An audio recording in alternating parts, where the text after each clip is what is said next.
NIPA, where I studied law, so I have a diploma in law from NIPA, basically. Then from there I continued working in roads department. I resigned. Then I went into private business. From there, they created road development agents. Then I joined on RDA on contracts. Yeah, so I've been working there in roads RDA as I was a web bridge supervisor, manager. From there I was promoted to web bridge inspector of northern part of Zambia.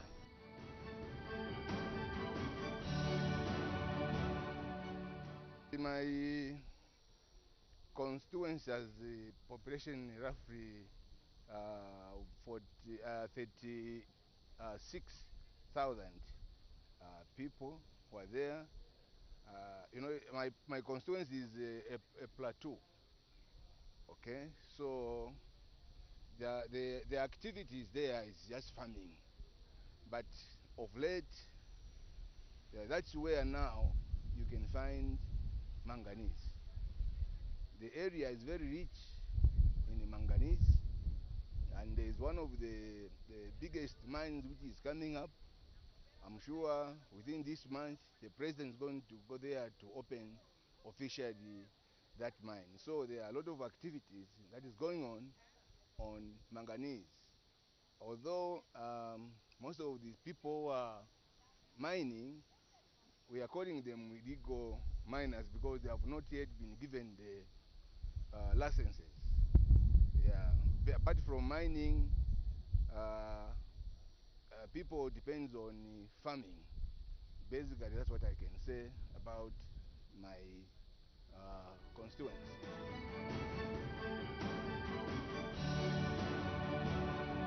My development agenda in PD firstly, it was a new district which was created recently. The first priority that I want to be done is the construction of district hospital. This is very, very cardinal. It's very important because my people are facing a lot of problems in accessing such a facility whenever they want to be attended to. They have to be traveling all the way from Chipiri to Mansa Central Hospital. So I'm trying to push the government to ensure that Chipiri Hospital, district hospital, is constructed. The other issue I want to engage, that I've already engaged the government, is to construct the skills training center. So because of these CDF funds, we have a lot of challenges where we are sending our boys and men to these skill training institutions. You can imagine all people in Wapula, they are only flocking to two training institutions, which is not enough. So most of these our people are being sent away because of lack of space. So we are trying to urge the government to ensure that at least if the steel training center is constructed in my area, I think it will help a lot to our people. I'm also going to ensure that we procure desks, because this is a very major issue that we are facing in Chipiri district. In most of the schools have no desks. So in order for us to actualize that, we have already applied to the local government minister to give us the permission to use the part of the CDF funds which is supposed to be allocated to the boarding schools. As you know, in my constituency, there's only one boarding school. So meaning that there's a big chunk of money, about over almost 4 million, which has not been utilized. Because so we have, for us to use that money, we have to get authority. So that's what we have done. And we are waiting for the ministry to approve, to give a go-ahead, so that we can now procure desks to ensure that our children are safe. They are sitting. They start sitting on a good environment, that is desks. So it's very, very important that if that could be done, I think we're going to help our people.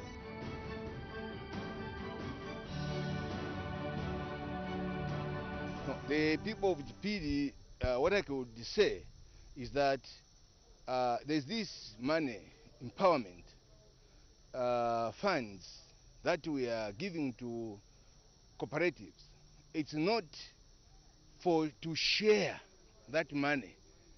It's to uplift the standard of living within ourselves in Chipiri. So we need, when you are given that money as a cooperative, you need to invest and make that project grow.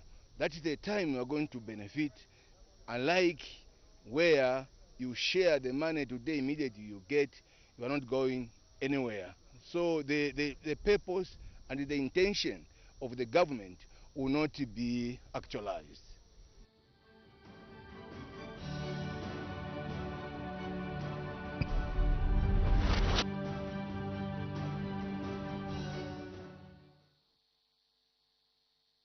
Mweresa mpunyeni pankondo iyi. Ine mangana nitine. Mwene ni chirwani chatwinjira mungandechi. I'm not your maid. Simina mejwadu. Chimini nebe bakunkakisha. What is there to live for here? Njipaya. Hit. Chilebo kona ule chichupo echi. Yay! Imwe, sipata ndani. Jambo maji. Langu kalia ngembushi.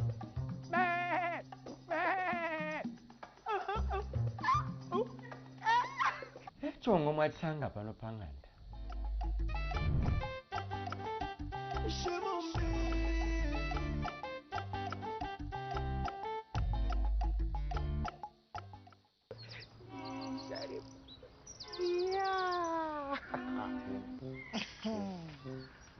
Run along to the supermarket and get me 3 heads of fresh cabbage.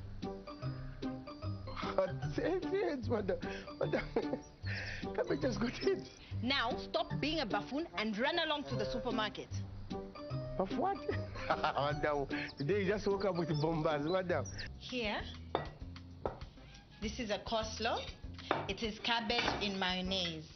All this ma'am is mine. What? Are you okay? Dombo mwangu mbari kupisa. Are you okay, madam? My stomach. My stomach. No, you're fine. Let me check this out. It is not Binali. It is Limbani. It's Limbani, madam.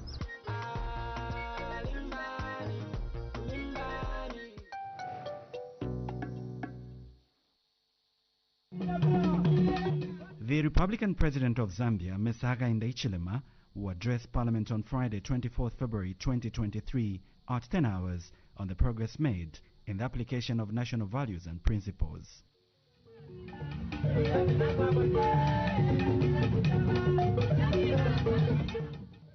Both Parliament Radio and Television will air live the address. Parliament Television, bringing Parliament closer to you.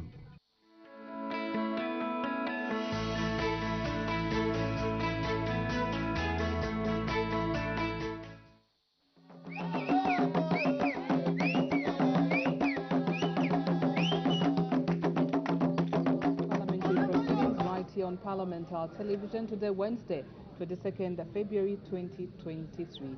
On live commentary, I'm Claudette Sindazo Jonga. Thank you so much for joining us. My name is Matiba Mkoa, and of course on our sign language interpreter is Jason Manda and Chola Kauma. Time now to look at business that was considered on the floor of the House yesterday, Tuesday, 21st February 2023. Absolutely, Madam Speaker did make an announcement. She informed the House that the Zambia National Public Health Institute has been authorized to conduct a voluntary COVID-19 testing for members of Parliament and staff. Madam Speaker stated that the exercise will take place on Wednesday, 22nd February 2023 at Parliament main buildings from 10:30 to 13 hours and encouraged interested honourable members to get tested and to get COVID-19 booster vaccines. And in the second announcement, Madam Speaker reminded the House that about the announcement she made on Friday, 17th February 2023, regarding the seminar by the Population Council of Zambia in conjunction with the World Health Organization and the Partnership for Maternal, Newborns and Child Health, which was scheduled for Wednesday, 22nd February 2023, under the theme, The Role of Parliamentarians in Improving Women, Children and Adolescents' Health, including nutrition. Madam Speaker informed the House that the seminar had been postponed to a date that would be communicated later. Thereafter, Her Honor, the Vice President made a statement on the trucks marooned from the Kasumbalesa border post in Chililabombwe to the Kitwe-Chingola dual carriageway between Chambishi and Chingola following a directive by Madam Speaker on a matter of urgent public importance raised by Ms. Kampampa Mlenga, Member of Parliament for Kalulushi on Tuesday, 14 February 2023. Her Honor, the Vice President did brief the House on the causes of the congestion and the measures being taken to address the situation. The House went on to consider questions for oral answer number 152, 153 and 155 under Standing Order 74. And so question for oral answer number 154 under Standing Order 74, the member standing in place sought leave of the House to withdraw the question, and so leave was granted and the question was accordingly withdrawn. And we did see full Member of Parliament, Ms. Maureen Mavonga, move a motion urging the House to adopt the report of the Committee on Agriculture, Lands and Natural Resources on the proposal for Zambia's accession to the membership of the Global Green Growth Institute for the second session of the 13th National Assembly, laid on the table of the House on 16 December 2022. And this motion was adopted. The House adjourned yesterday accordingly at 17:27. Join us in a moment as we look at today's business.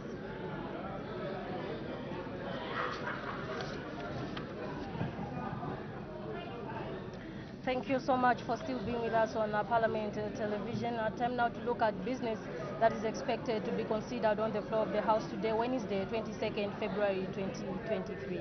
The House will consider 8 questions for oral answer under Standing Order number 74. And just a reminder that in a short while from now, we should be seeing the Speaker's procession making its way into the chamber. But before that, we'll have a look at some of the questions that the House is expected to consider.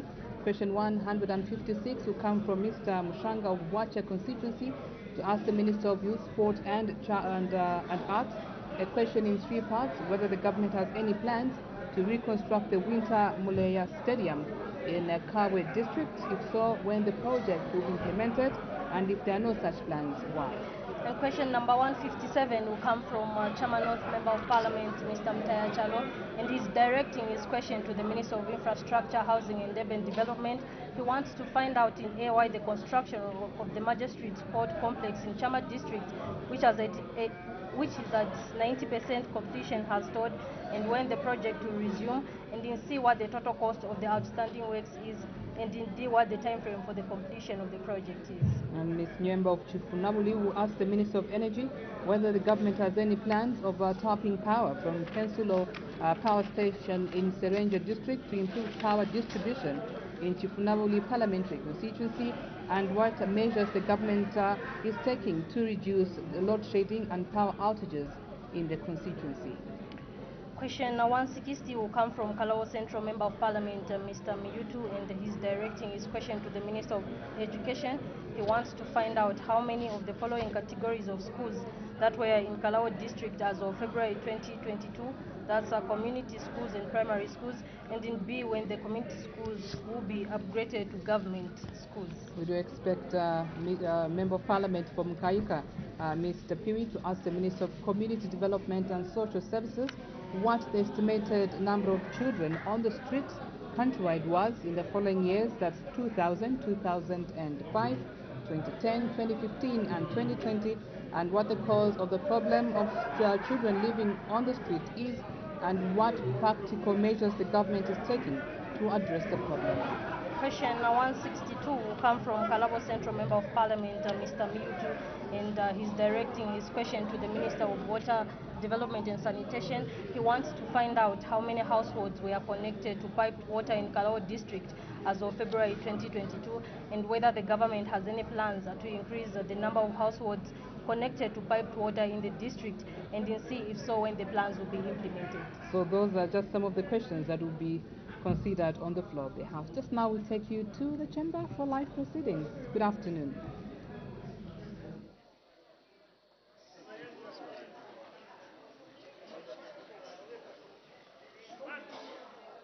Honorable members of Parliament, Madam Speaker.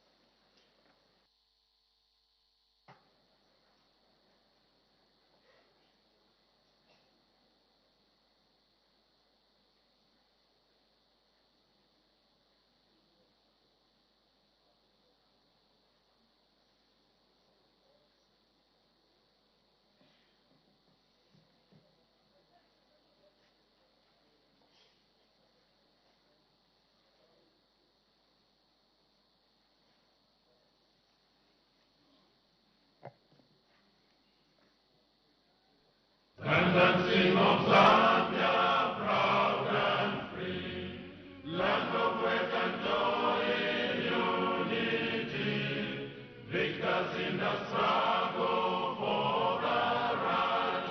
We won freedom's fight, oh, one, strong and free. Africa is our own motherland, fashioned with and blessed by those who blend. Let us, all our people, join as one, brothers under the sun. Oh, one, strong and free. One land and one nation is our cry. Dignity and peace in Zambia's sky, like a noble eagle in its flight. Zambia, praise to thee, oh, one, strong and free. Praise be to God, praise be, bless our great Zambia, Zambia, Zambia. Remain we stand under the flag of our land. Zambia, praise to thee, oh, one, strong and free. Prayer. Almighty God, who in your infinite wisdom and providential goodness has appointed the offices of leaders and parliaments for the welfare of society and the just government of the people, we beseech you to consider with your abundant favor us, your servants, whom you have been pleased to call to the performance of such important responsibilities in this land. Let your blessing descend upon us here in Parliament assembled, and grant that we may, in your presence, treat and consider all matters that shall come under our deliberation, in so just and faithful a manner as to promote your honor and glory, and to advance the peace, prosperity, and welfare of our country, and of those whose interests you have committed to our charge. Amen.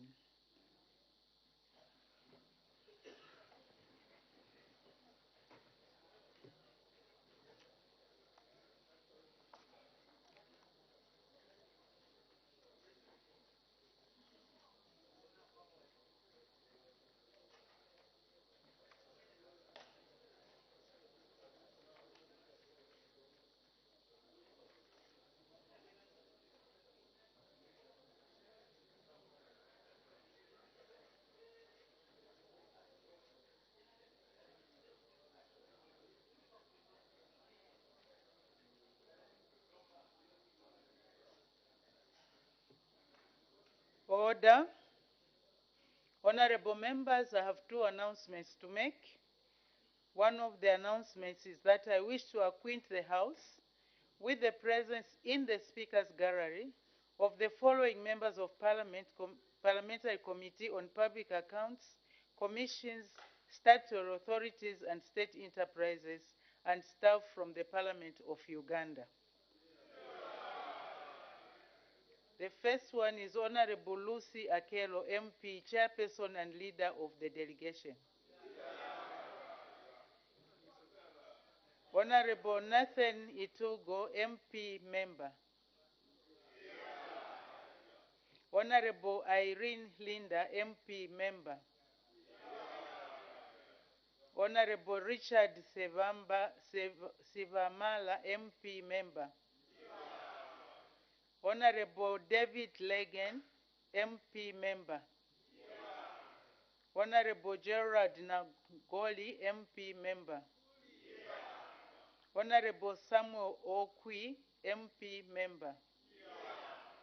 Ms. Christine Awo, Clerk Assistant. Mr. Edward Ngovye, Principal Economist. And Ms. Rose Aksiro, Senior Administrative Assistant.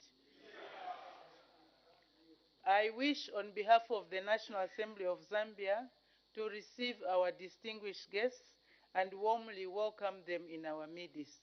Thank you. The next announcement is that, honorable members, I wish to inform the House that Few Opticians Limited has been authorized to conduct a free eye screening exercise for members of Parliament and staff. The exercise is aimed at promoting eye health care through early detection and treatment of common eye ailments.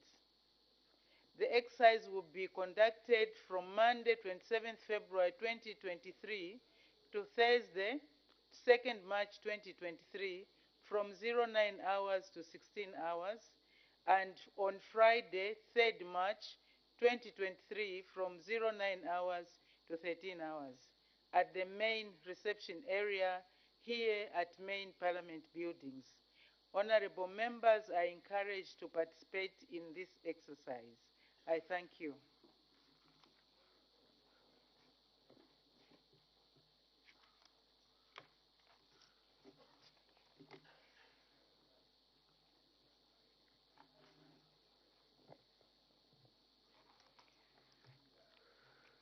Matters of urgent public importance. I see so many here today. Let's see what we do with them. We start with the honorable member for Chama North.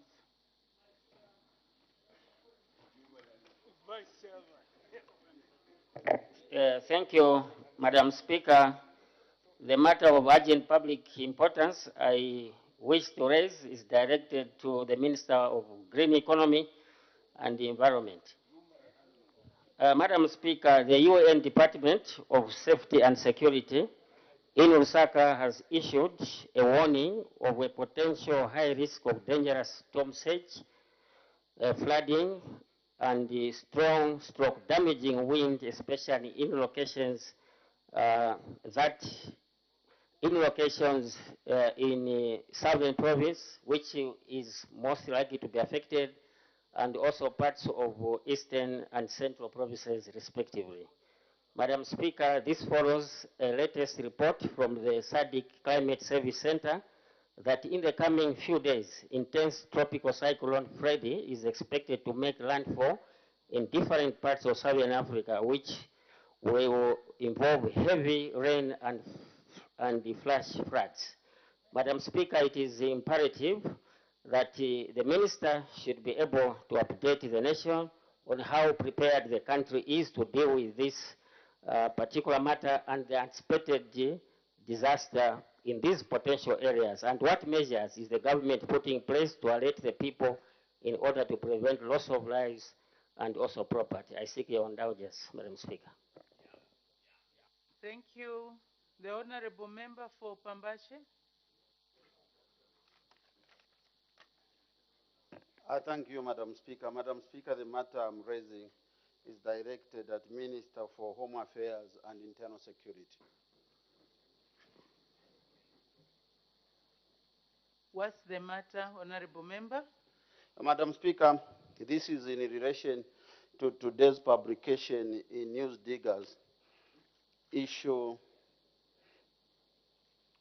the issue number 1414 on the first page, but the story is on the second page.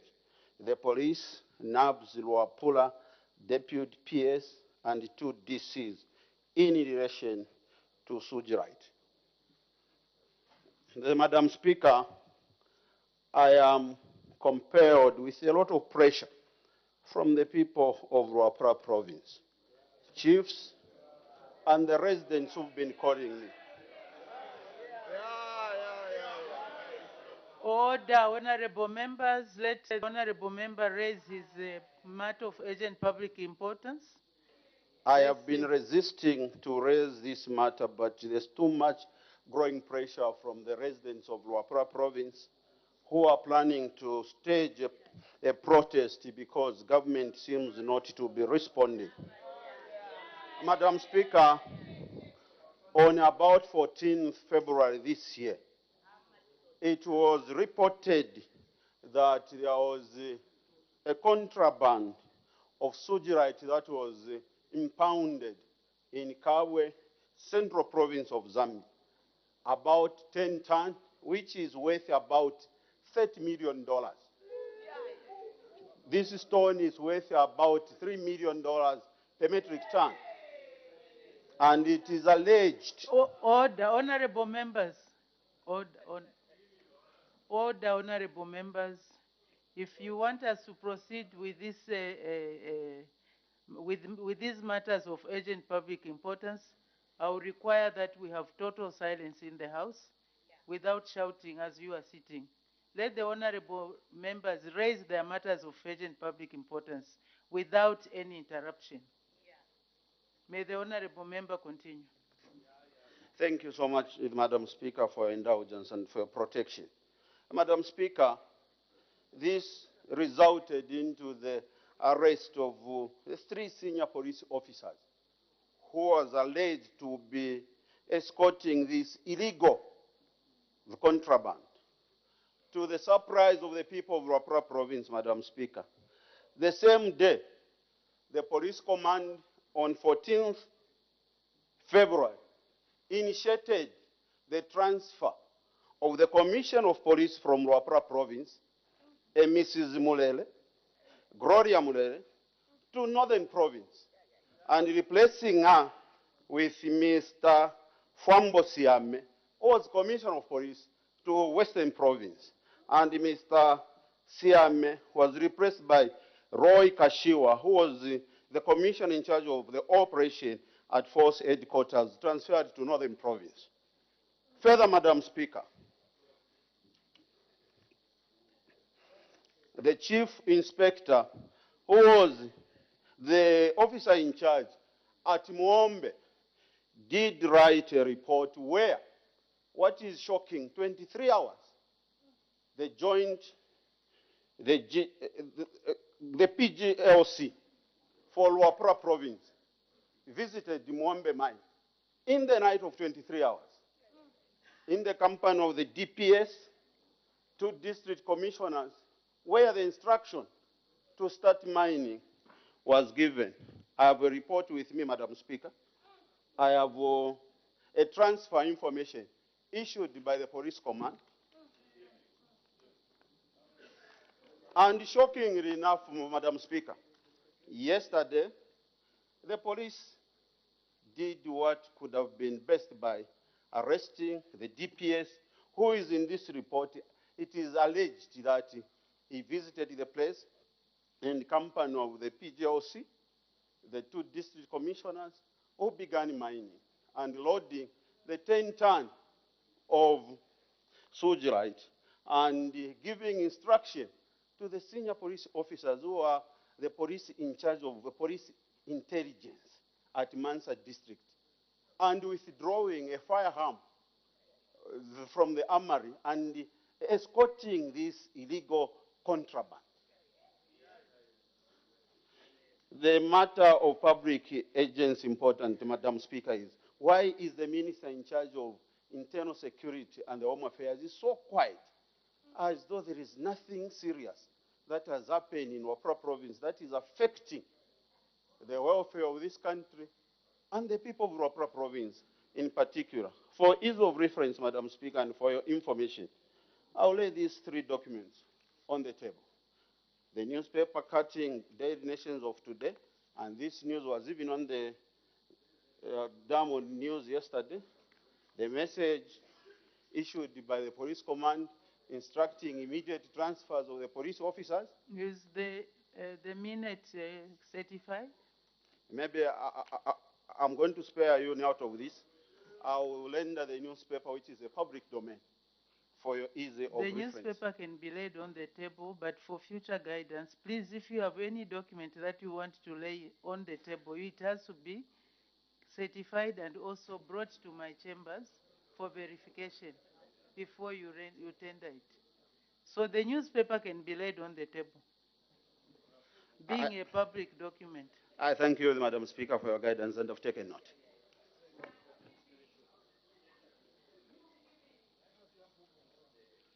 The next is, I'm reluctantly allowing the Honorable Member for Petauke to raise a matter of urgent public importance. But please, if you, when you do, please, can you do it concisely and with the seriousness it deserves? The seriousness it deserves. The Honorable Member for Petauke. Thank you, Madam Speaker, for giving the good people of Petauke this opportunity, which the good people of Petauke gave mandate to represent them in this August House. And I'm at liberty to press this Bosch gadget so that I can be called upon. Madam Speaker, the good people of Petauke in Nyika Ward, Madam Speaker, as we are talking right now, most of them, they are in hospital admitted because of diarrhea. And this matter is directed to the Minister of Water. The Minister of Water, yes, yeah.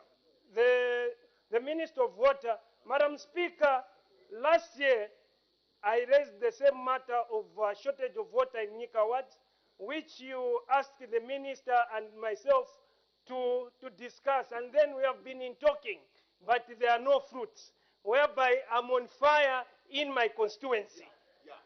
Because in Nyika Ward, we don't have water, and we only need one borehole, which at least can cushion, as we are waiting for him to rehabilitate the dam, which we are waiting from Rusowe.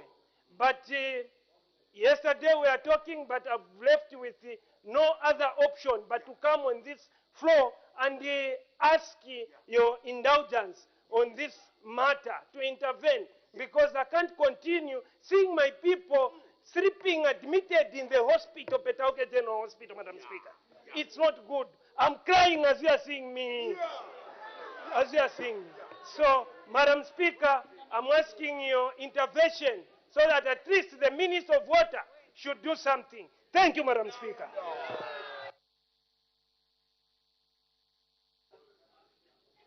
The Honorable Member for Chiluvi. Thank you, Madam Speaker. My matter of public urgency is anchored on Standing Order number 134 and directed at the Minister of Agriculture.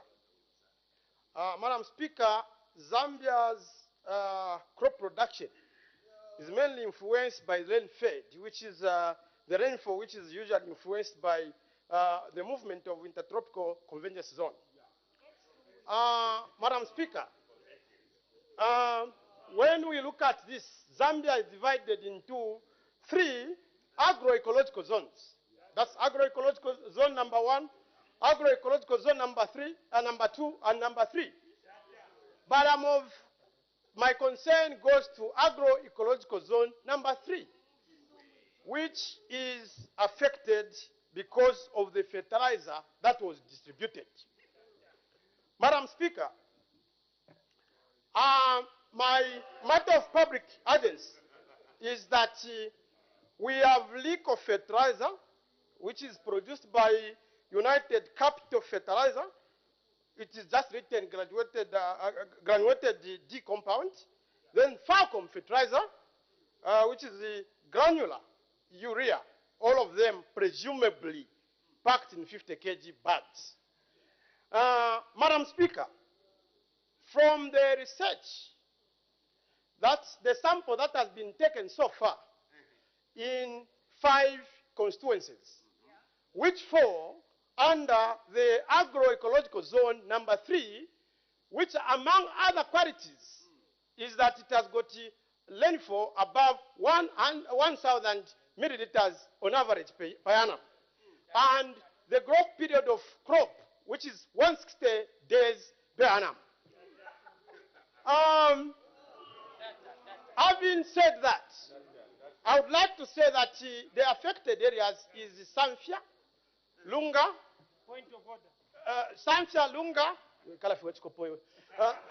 Samfya, Lunga,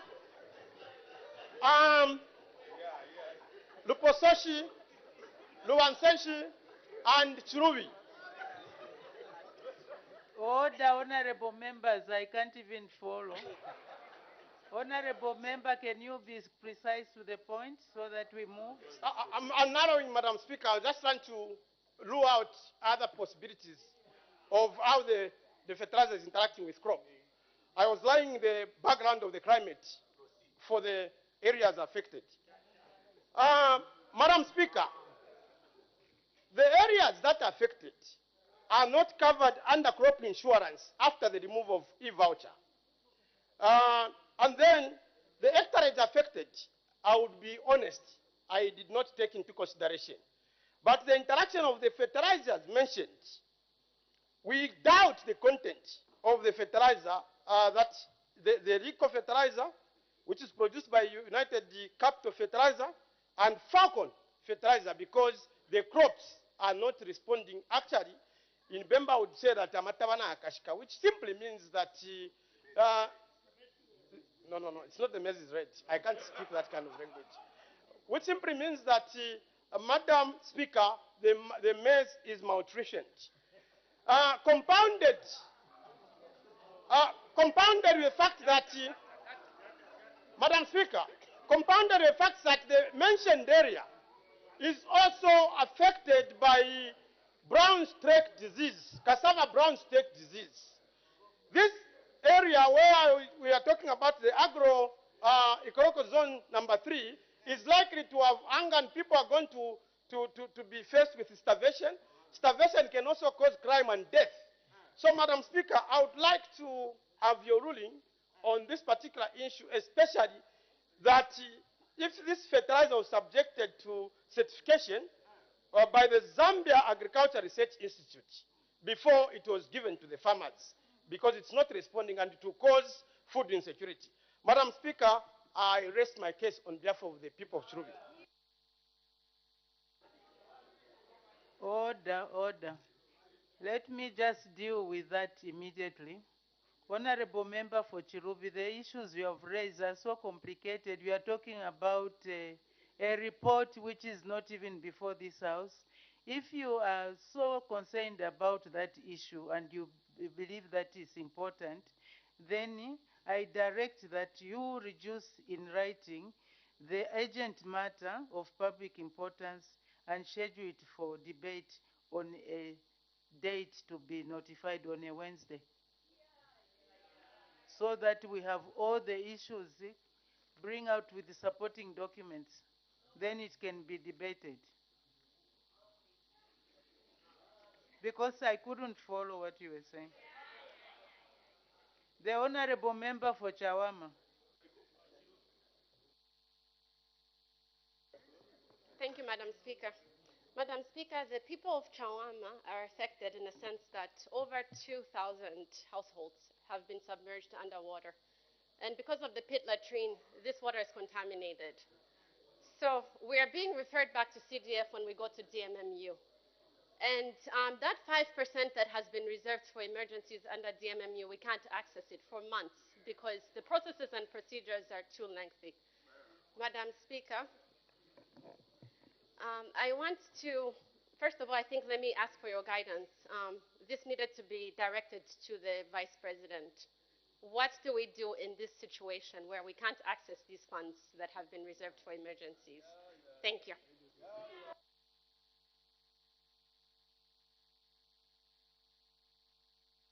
The Honorable Member from Pika. Thank you so much, Madam Speaker, for this opportunity for me to raise a matter of urgent public importance pursuant to Standing Order number 134, directed at the Minister of Education. Madam Speaker, there is a book which is making rounds both on social media and on other media platforms that has incensed the Zambian people to the core. Madam Speaker, this book is written life skills based, comprehensive sexuality education, learner's book grade 5. Madam Speaker, part of the extracts of this book are talking about the sexuality component of it. Madam Speaker, I would not be in order to read what are some of the contents in this book. Madam Speaker, this book has incensed the Zambian people because it is alleging, teaching the children everything about sex. Madam Speaker, despite this book being circulated widely and other politicians talking about it, the Ministry of Education has not issued any statement to distance itself from this book, because this book is written GRZ, and according to the cover of this book, it has been approved to be used in Zambian schools. Madam Speaker, the Ministry of Education has not issued any statement to either accept that this book is actually being taught in school or distance itself from the book. I therefore seek your guidance, Madam Speaker, on this very important subject. Thank you. Thank you. The Honorable Member for Lumezi. Thank you, very kind Madam Speaker. Madam Speaker, I raise this matter of public emergency importance directed at the Minister of Mines and Minerals. Madam Speaker, when we were elected to come to Parliament, we sought to protect and defend the Constitution of the Republic of Zambia. We sought to give allegiance to the Republican President, His Excellency President Hakainde Hichilema. Madam Speaker, in the last 4 or 5 days, social media and other media houses have been running this Sajilite story. It started as a rumor implicating Her Honor the Vice President that we should all be defending, and then... Honorable Member, let's avoid debating ourselves. Now you are putting Her Honor the Vice President on the spot. It's not fair, because she will not be able to defend herself. And we are talking about social media, and you know what social media does. It's not verifiable. So if you are depending on social media, unless if you have other information, but social media can be damaging to everybody. But proceed, please. But don't rely so much on social media. Thank you for guidance, Madam Speaker. Madam Speaker, when a lie is told several times, people tend to believe. It is only right, Madam Speaker, that we raise to defend all those that are being accused of having a hand in that contraband. It can only be done when the Honorable Minister of Mines tells this Honorable House who runs that mine where the contraband called Sagilite is originating from. Madam Speaker, the Zambian people are demanding for answers on that mineral. In other countries where they've got such minerals, wars have broken loose, and we are trying to protect such illegalities from taking place because minerals, Madam Speaker, are a source of conflicts in many parts of the world. Madam Speaker, I seek your serious ruling. I thank you. Thank you. Honorable members, once members have indicated the matters of urgent public importance, let's not keep on indicating. We have other business to do. Honorable member for Chembe, you have just indicated. The last person was the honorable member for Chairman North Avoret. That's the last person, honorable member for Lumez. So honorable member for Chembe, you indicated too late. So I will not take that. I've got so many matters today. Thank you. Sorry about that. So let's start with the one by the honorable member for Chairman North about this cyclone which is supposed to hit the country, starting from the Mozambique, South Africa, Malawi, with flash floods and heavy rain. It's directed towards the Minister of Green Economy. Maybe the Minister can shed some light on this.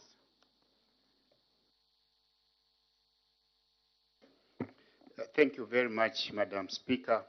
And Madam Speaker, fortunately, today we issued a statement, and for the benefit of the members of Parliament, in answering Honorable Mutaya Chalo, I'll quickly read in a minute the statement we issued, which will clear a few issues.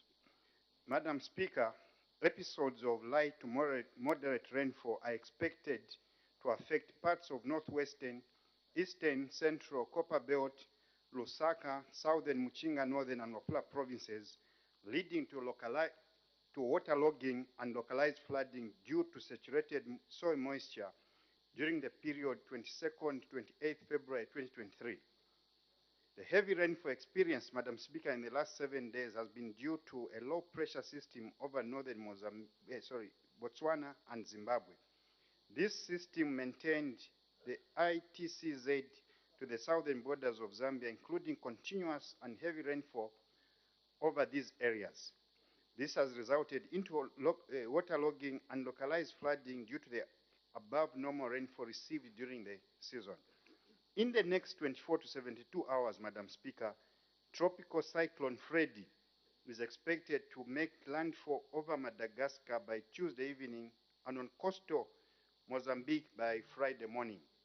Cyclone Freddy may indirectly induce episodes of light to moderate rainfall over parts of northwestern, Copper Belt, central, Lusaka, eastern and southern provinces as it traverses over Madagascar, Mozambique, Zimbabwe and South Africa from 22nd to 28th February 2023. The tropical cyclone Freddy will diminish into a storm after making landfall over Mozambique. This will tend to enhance rainfall over Zambia from 26th February, which may lead to further waterlogging and flooding in prone areas. Madam Speaker, our advice, therefore, is that citizens should consider moving away from low-lying areas to uplands until the rainfall season or floods are over.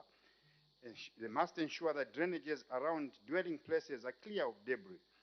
They should not drive in flooded roads or in heavy rains due to poor visibility, should avoid crossing flooded points and bridges. Madam Speaker, this has led to loss of lives before. We need to ensure that children do not play in flood water to avoid drowning and contracting waterborne diseases.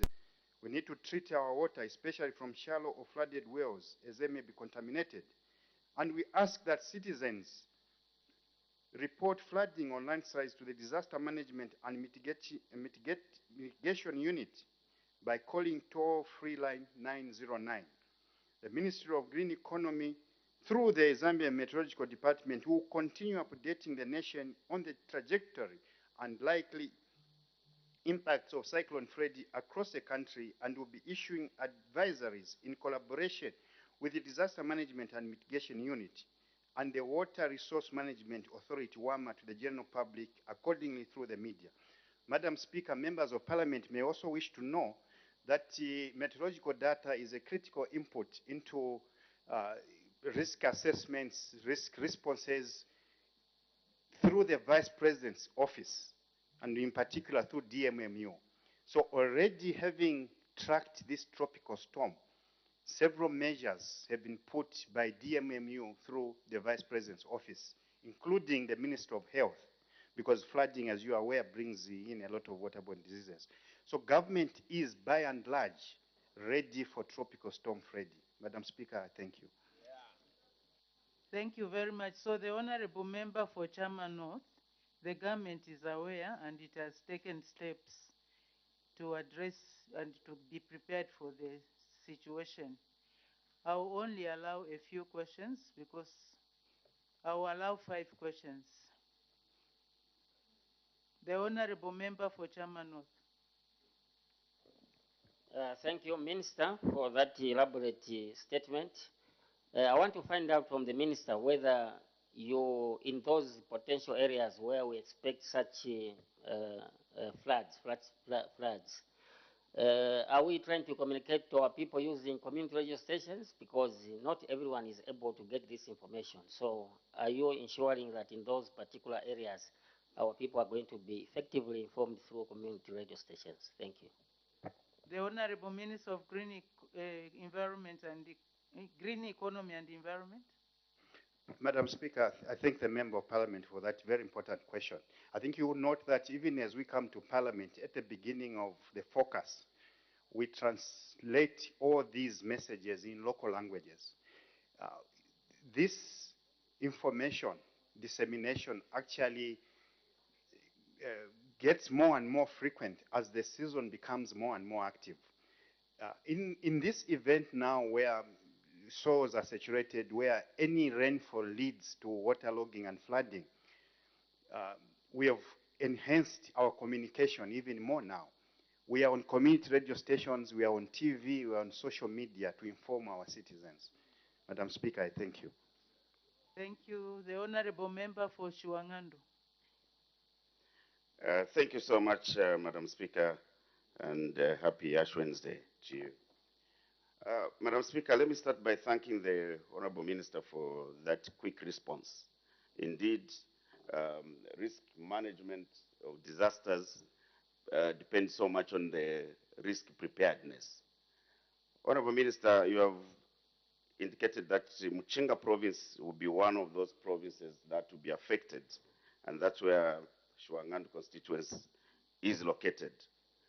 What should I be saying to my poor farmers there, because we are saying this will come with waterlogging, and it means most of the fields are likely going to be affected.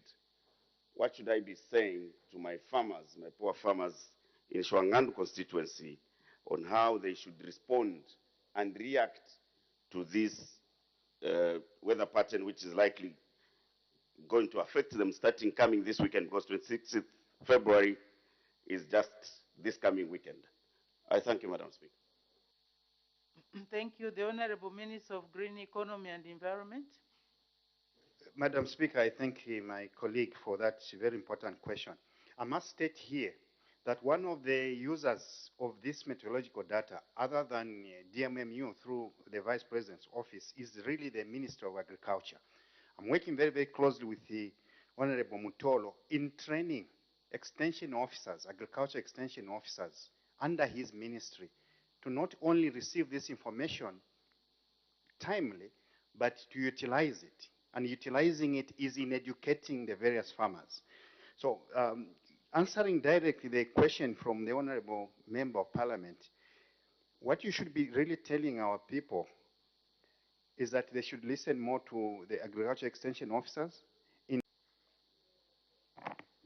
Thank you, Madam Speaker. Thank you, Minister of Green Economy. Minister of Green Economy, we thank you for those intervention measures which are being taken. But let me make mention that I think according to your the summit you had in Glasgow, I think it's COP26, if I'm not mistaken, there awareness and early adaptation to some of these climate change issues and risk awareness. What have you put in place apart from those mitigation measures you've mentioned? Because, Minister, you must be aware that some places, they don't even have drainages to ensure that debris and all that are cleared.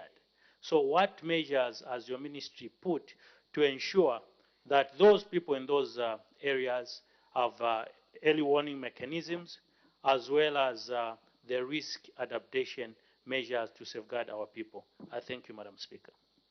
Thank you. The Honorable Minister of Green Economy and Environment.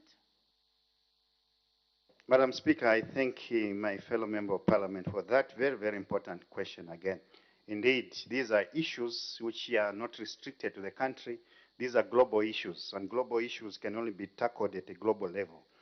Madam Speaker, one of the measures we put in place is to enhance the reach of the various meteorological stations around the country. I think I came to report to Parliament not a few months ago that we procured about 120 meteorological stations.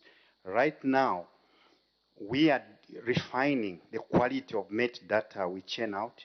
We are also engaging more and more community radio stations. This is basically to improve advocacy and awareness among our people. This is key. I think carrying our people along in this space to reduce disasters as a result of the climate crisis is key, because our people live amongst the natural resources, our people live in the environment. So basically communication and awareness, as well as ensuring that there's more and more technical capacity. One of the issues we've achieved working with the global community and as a result of our travels abroad is to bring technical capacity, is to bring capital, is to bring the know-how back home so that you can utilize this effectively for the benefit of our people. Madam Speaker, I thank you. Thank you. Honorable Member for Petauke. I'm just following the sequence. I was tempted to skip, but but I'll give you the benefit of doubt. Thank you, Madam Speaker, as a mother, mother's love, for giving the good people of Petauke to make a follow-up question on this very important topic. And thank you, Minister of Green Economy, for well-articulated answer. The Minister of Green Economy, you have just informed us to say Eastern Province will be amongst the areas which will be affected.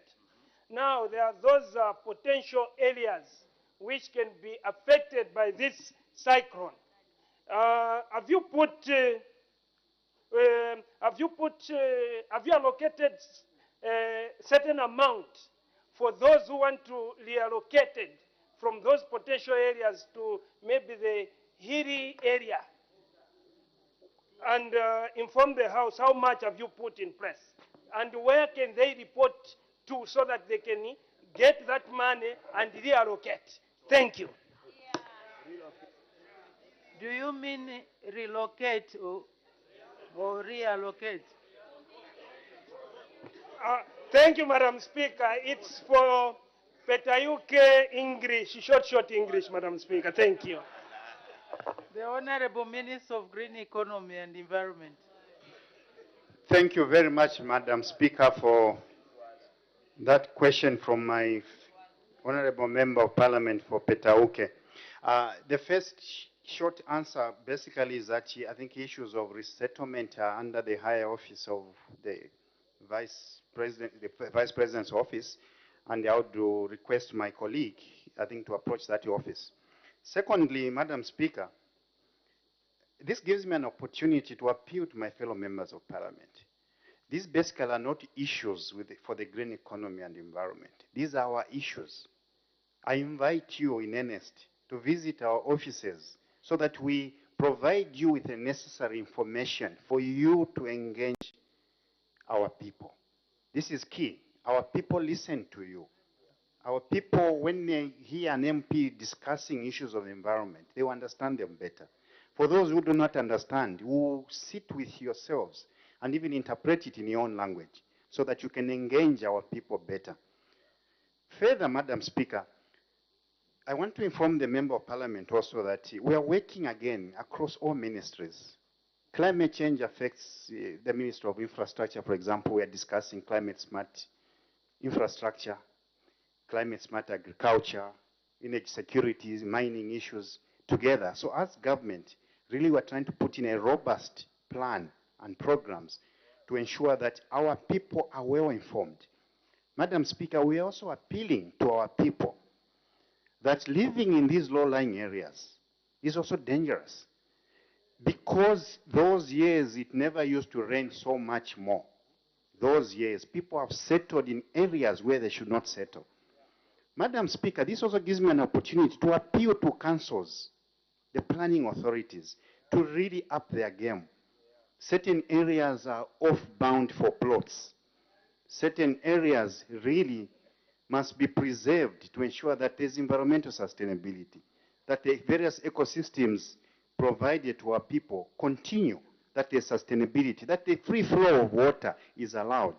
Some of the flooding we're experiencing in these towns as a result of bad planning, where the propensity to get land and share it increased. This we must stop. Madam Speaker, I thank you. Thank you. The Leader of Opposition. Thank you very much, Madam Speaker. Honorable Minister, you stated that you have been meeting with other ministries and other departments to prepare, for the cyclone Freddy. Now, Honorable Minister, my question is, we're only a few days away, before the date that is anticipated that this particular cyclone will hit Zambia. Have you prepared a multi-sector response, to be able to communicate to our people so that we don't have a situation where, depending on who you approach, they will refer you to the next department? Have you prepared a multi-sector response that can be offered to our people in order for them to be ready? I thank you. The Honorable Minister of Green Environment, Green Economy and Environment. Madam Speaker, may I thank the Leader of the Opposition most sincerely. And he reminds me of something very, very important. When we say this is a methodical government, I think I will demonstrate. Madam Speaker, already under the chairmanship of the Vice President, because we have received unprecedented flooding, we've met 3-4 times to plan these activities. On board are the ministers of water, Ministry of Health. Ministry of Health already has a robust plan, actually, to treat our people should they be infected with waterborne diseases. DMMU itself, as we speak right now, we are looking for more funding, obviously, so that our responses are at scale. We are ready. I'm sure you saw that the flooding, Honorable Leader of the Opposition, in the southern, central, and obviously eastern. There was already a visit to there are plans there, including in other areas. We have a robust plan right now to ensure that we respond adequately. So I can assure you, Leader of the Opposition, that we are ready, as always. I thank you, Madam Speaker. Thank you. The last question will be from the Honorable Member for Kamfinsa. Madam Speaker, I want to find out from the Minister of Green Economy. You have informed this nation through your statement that this threat is real. You have also informed this nation, Honorable Minister, that there's a multi-sectoral team that is looking at this matter. You have not told this August House how much it will cost this country to deal with this challenge. I want to find out, Madam Speaker, through you, how much money we need to deal with this challenge. I thank you. The Honorable Minister of Green Economy and Environment. Madam Speaker, as to the details, complete details of our approach towards this flooding, obviously I would request that I'm given time because I need to consult with our Honorable Vice President's office and in particular the DMMU. Madam Speaker, I've also just received additional information from my colleague, the Minister of Community Development and Social Services, that emergency social cash transfer will go as well towards the people who will be affected. Madam Speaker, I thank you. Thank you very much. We move to the next one. I'll deal with the one from the Honorable Member for Petauke. Honorable Member for Petauke, the matter of urgent public importance, you've directed it to the Honorable Minister of Water and Sanitation regarding the situation of lack of water in Nyika Ward in your constituency. From your own presentation, you say that this matter is an old matter and you had approached the minister last year, but nothing has happened. So, Honorable Member, for a matter to qualify to be raised as a matter of urgent public importance, it must be of recent occurrence. So, in that regard, since the matter is ongoing, I will advise you to put in a question which will be directed to the minister so that it can be treated in that manner. The matter that the Honorable Member for Chawama raised regarding flooding, there's a situation of flooding all over Lusaka, Kanyama, Kavata, Chawama, and you are saying that there is no access to the 5% reserved for emergency, and this is directed to her Honor, the Vice President. Since there is so much floods all over, I think the honorable members would want to know from her Honor, the Vice President, the actual status of the flooding and how it has affected the people. So her Honor, the Vice President, can come back with a statement just to brief the House at a later date, maybe next week, Thursday next week. I hope that will be sufficient time so that we can deal with this matter once and for all. Then we go to the one on, I'll go to the one directed to the Minister of Education concerning Elena's book that is doing rounds. It has done the rounds on social media. I've seen something also myself, and I was wondering what is happening. The Honorable Minister of Education is ready with an answer. We will give the opportunity to the Honorable Minister of Education to render a statement.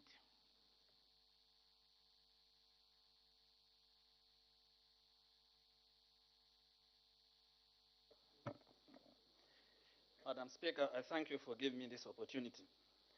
Government, through the Ministry of Education, implemented the revised curriculum in 2014 that included information to help adolescents cope with numerous challenges as they transition from childhood to adulthood.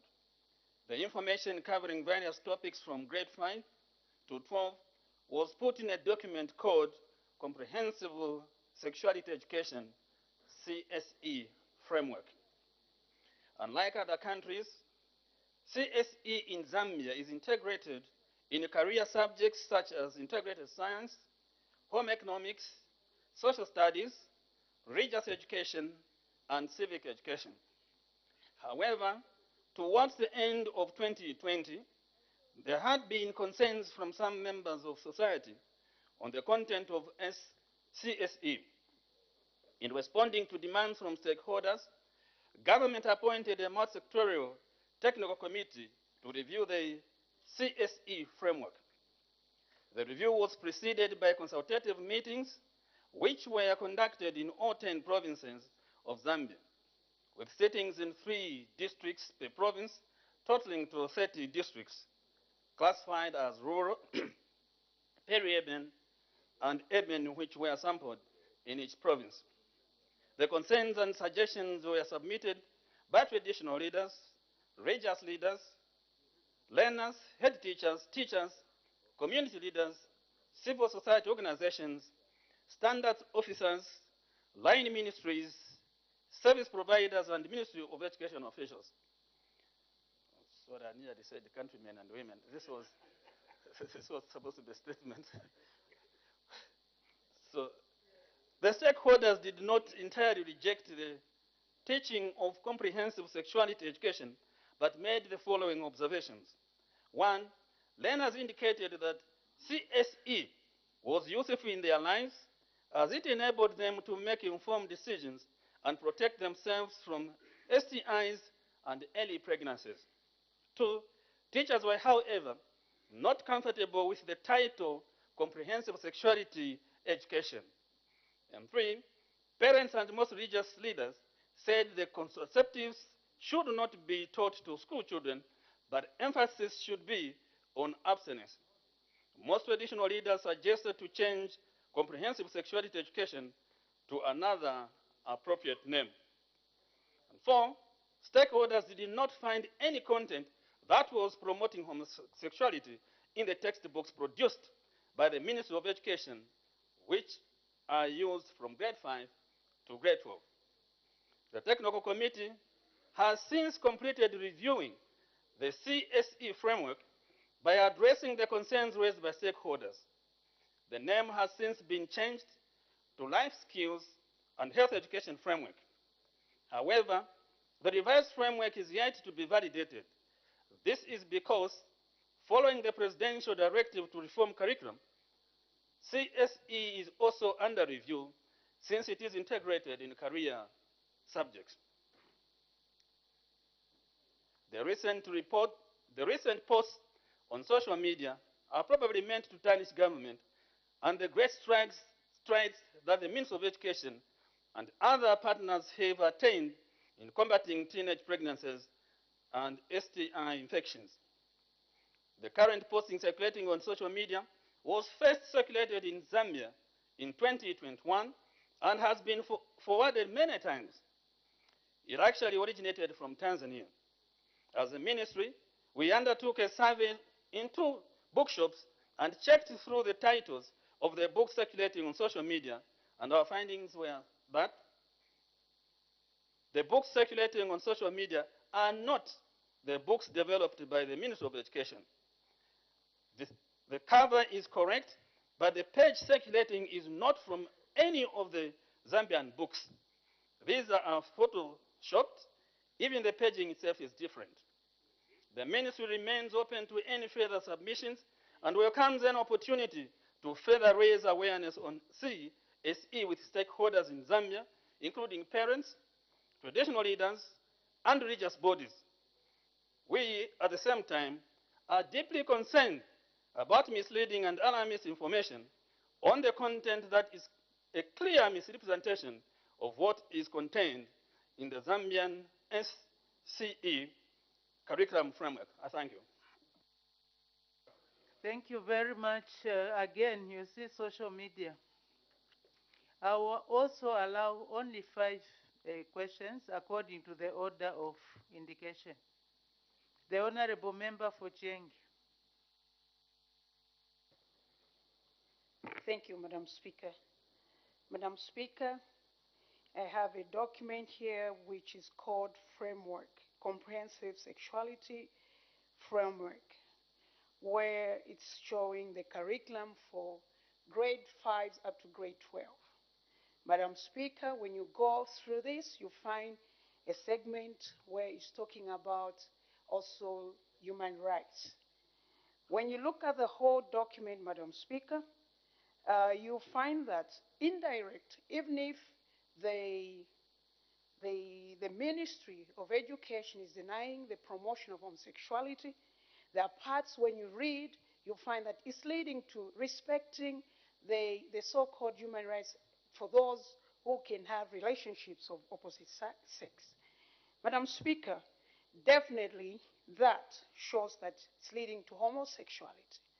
Madam Speaker, this document is the document which is a framework for grade 5, from grade 5 up to grade 12.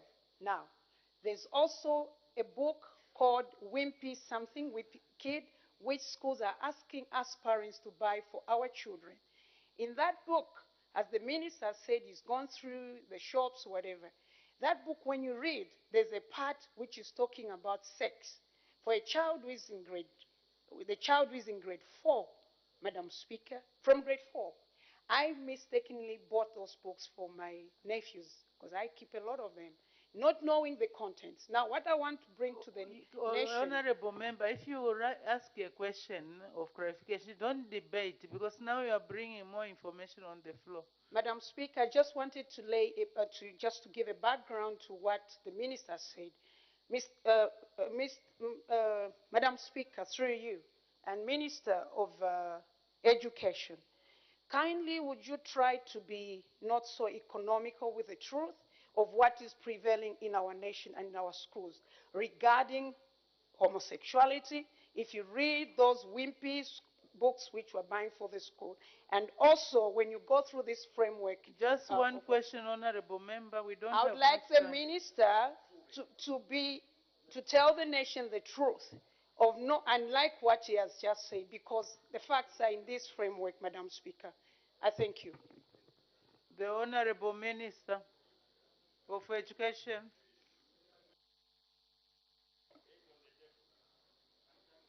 Oh, sorry, Honorable Minister, before you proceed. The Honorable Member for Chieng, do you have that book which you can lay on the table? Do you have the book? Madam Speaker, some may be laughing. This is a very serious matter which is affecting the whole nation. Madam Speaker, there's time for jokes, colleagues. This is very serious. It's Oh, not the Honorable Member, I was asking a question. Do you have the book? This thing of switching off when somebody's talking, we have voted to talk. Madam Speaker, this is the framework. The minister has it. And it's in the public domain. It's the framework curriculum for the Zambian curriculum from grade 5 to grade 12. He has it. And everyone has it. It's not a confidential document. Order, order, order, order. Order, honorable members.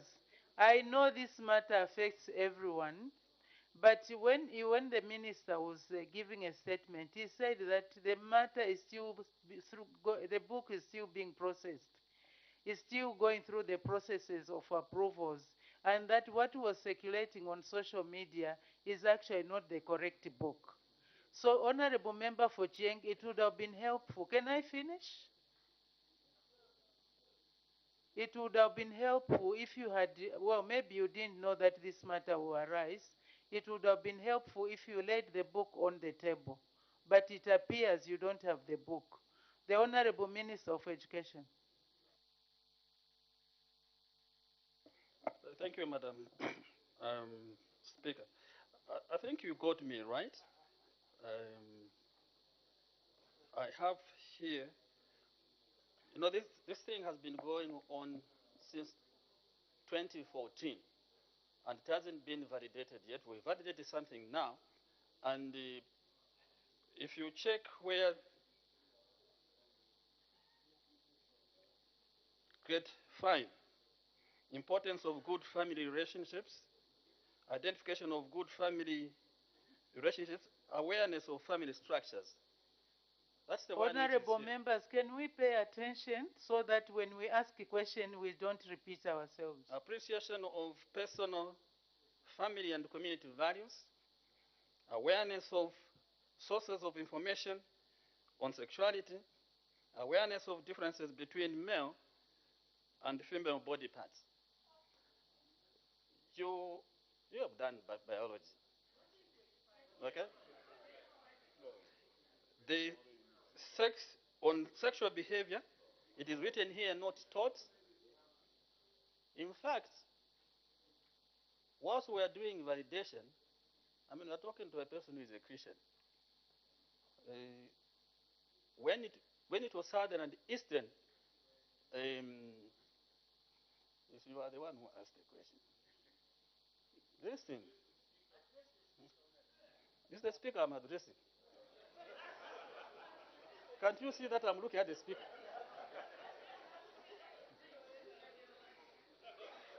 Order, order. Let's listen. Honorable members, when you ask a question, please pay attention to the answer. Madam Speaker, like I said, there was a comprehensive study. Stakeholders were asked. This is something which started in 2014, a long time ago. And so it has to undergo, if you like, refinement. This is why just now it has remained, the title has just remained Comprehensive Sexuality Education. And now we have saying it becomes Life Skills and Health Education Framework. It means just the same anyway. But people, because we are afraid to talk about certain things that actually really happen, we all know. When we're doing the Southern and Eastern Africa, over the review of this, I was with Honorable Marcel. We were locked up at Pamosi Hotel trying to listen to what everybody was saying around the globe. We had to talk to pastors, all right? The pastors actually called. I mean, this is not just last year, okay? And then I explained. Order, order. Honorable members, I don't want to send anybody outside. So let's behave ourselves. Let's have Speaker, order. I explained, I said, if it is the word sexuality which is actually a problem, we will remove it. But what you're trying to say, abstinence, I said it is also, isn't it just equivalent if you tell a kid, no sex before marriage? So unless they really wanted the word abstinence, I said we shall put that word so that it goes. But the reality on the ground, I have moved across the breadth of this country. Children are having sex. They're becoming pregnant. In one district, I found 78. Which district is that? 87. No, this side. Then just here in Chiwambo, 118 children. So we really need to face this reality because things are happening. In when there was a HIV/AIDS, Madam Speaker, I will tell you what we did as psychologists. Because now the church was saying abstinence, ABC. We said, but people are dying. So can we put 10 injunctions against HIV and AIDS? We use the same Bible to say that man does well not to marry. But if you burn with passion, go ahead and marry. We took it different now. We said our people are dying. Man does well or woman does well not to have casual sex. If you burn with passion, go ahead and use a condom. Those are the things that we are going to protect society. But society was blind to reality. And how many people did we lose? Because we blinded ourselves. We should not blind ourselves even today. Children are becoming pregnant. They must be aware. Once we just teach them to say that, do not have sex before marriage. We are already talking about abstinence. So we are refining all these things, and I have called upon yourself to say that if you still want, because the president has called for the review of the curriculum or reforming the curriculum, come and present. You come and present, and then we shall agree with you. So you are better off listening attentively rather than complaining with some of you.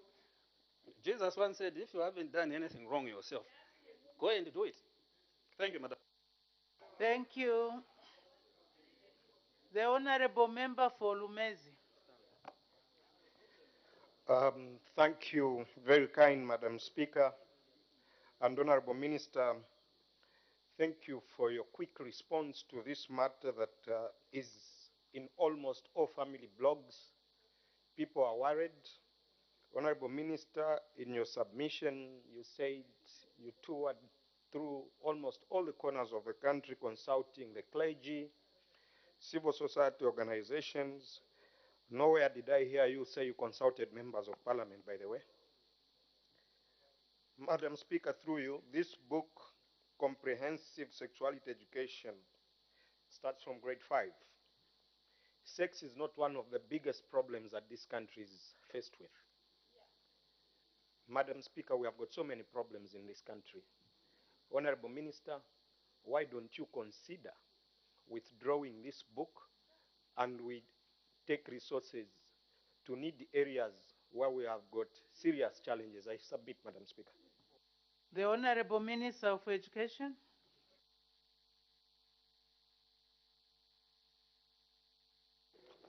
Thank you, Madam Speaker.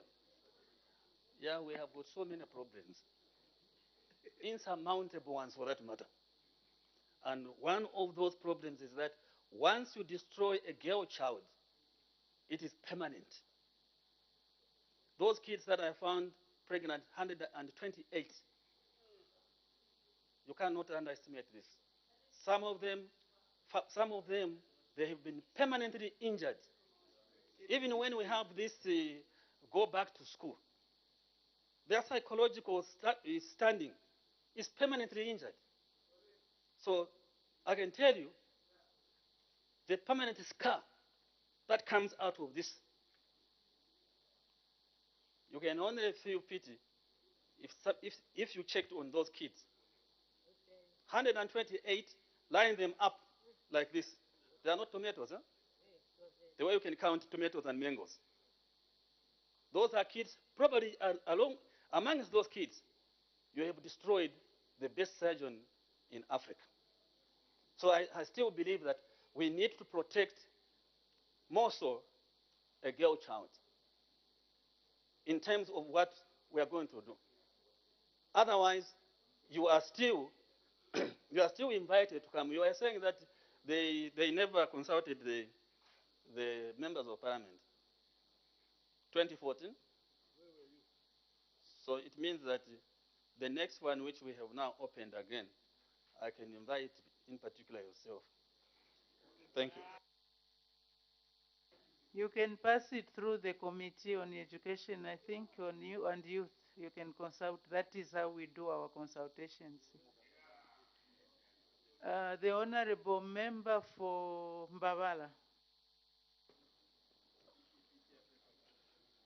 Yeah, thank you so much, Madam Speaker, and thank you, Honorable Minister, for the quality statement. In 2014, when the Comprehensive Sexuality Framework was approved,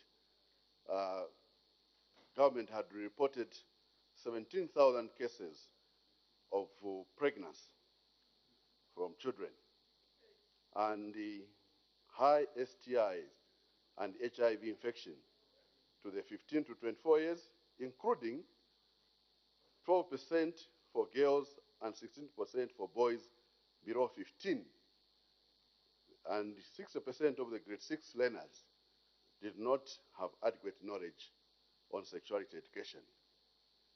Is the ministry, therefore, not in order to actually include this subject in the curriculum so much that we need this validation to actually happen earlier, since it's been going on from 2014 when the government policy was made to have CSE in the curriculum.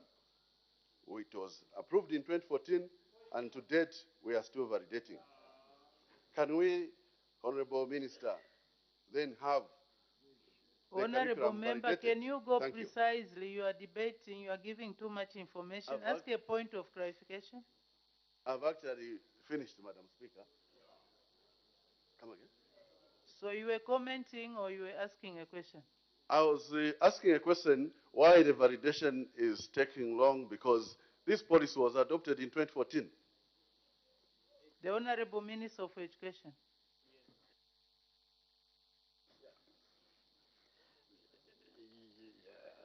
I think I agree with you. Yeah.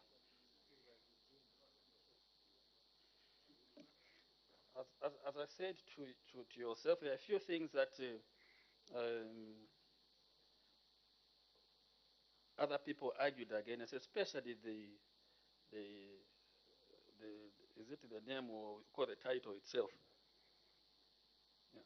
So it has been quite a long time, and this is the time that we have actually revisited again. but it was just said that it's just withdraw, just withdraw. Things don't work like that. Okay? Yes, we found it. But there are certain things that you must also check to compare on what you find on the ground. That is more of the reason why some of the things are not taught. It is even written here, not taught. Not taught.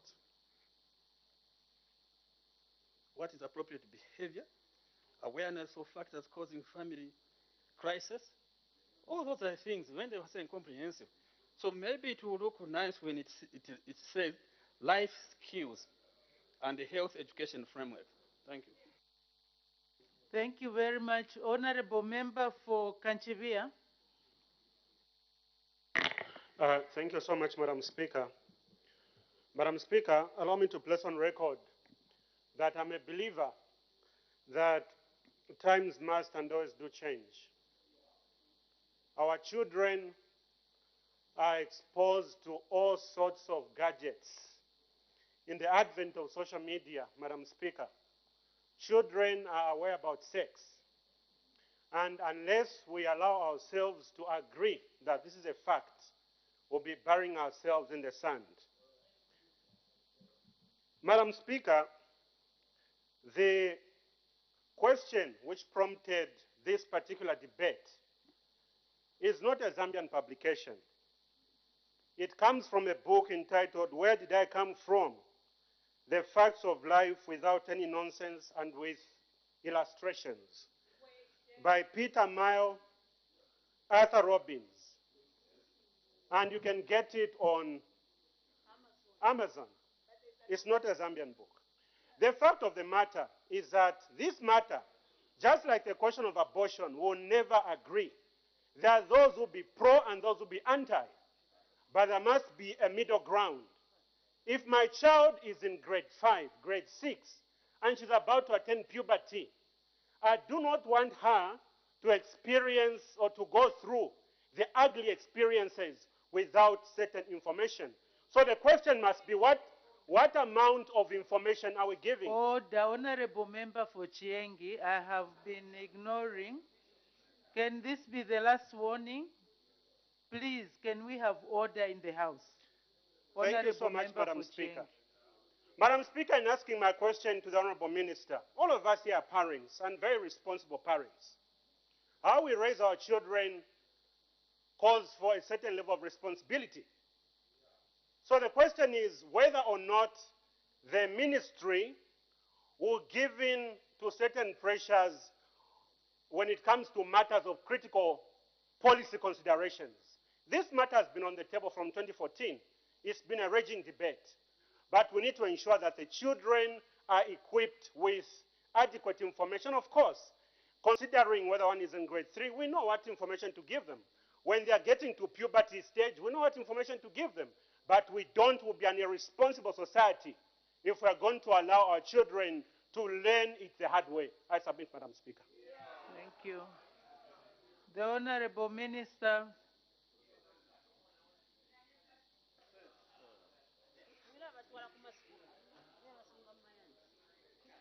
Well,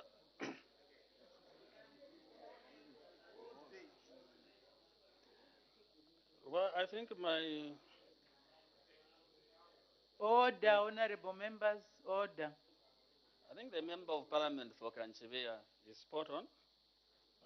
It depends on actually really where you are coming from. Sometimes it is very bad to be pretentious. Things are happening, and then I cannot go and withdraw Amazon. So go and tell Amazon to withdraw what he put, and not me. So I think that pretense is not good. There is a society to save here. What helps society, Honorable MP for Kanchimea, we will have to help society. What shows you an ugly face for society, we are not going to allow it. So I tend to think that if people went to traditional leaders and they said what they wanted to be contained inside the book, the church was consulted, the pupils themselves, they are the ones who carry those bodies. They leave them. They carry their bodies to church. They carry their bodies to school. And they were speaking for themselves. So if somebody speaks for themselves and they are grade 12, they are grade 11, 10, and they say this issue is important to us because it is making us aware of the consequences of certain things. This is good. But such things which can bring moral degradation, we know that this can bring moral degradation. We know that this will help society and the future generations. That is what we are talking about here. So people must come to terms with reality. And I want to agree with the Member of Parliament for Kanchebe. Our kids know how to operate these gadgets than many of us. Okay? And watching films on the what, watching this and that. So we cannot bury ourselves or bury our heads in the sand and think that children are not misbehaving. They are. So there must be an injunction against such behaviors. Thank you, Madam Speaker. Thank you. The last question will be from the Honorable Member for Luena. Thank you very much, Madam Speaker. Honorable Minister, indeed this is a very emotive subject. The space between the responsibilities of the parents and the responsibilities of a government has been contested space since time immemorial.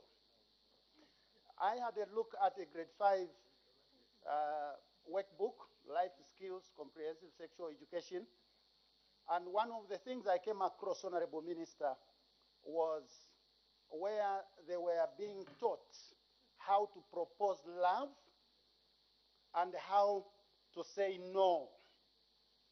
And the exercise that was given under one of those topics was that they should go into groups and they start acting how to propose love and how to say no. Now, given that the debate is raging as to how far should we go in empowering our children with information that protects them, is the government ready to reopen this subject so that whilst we agree with the heading, we have a closer look at what exactly is being taught in that heading? Thank you. Thank you. The Honorable Minister for Education. Thank you, Madam Speaker.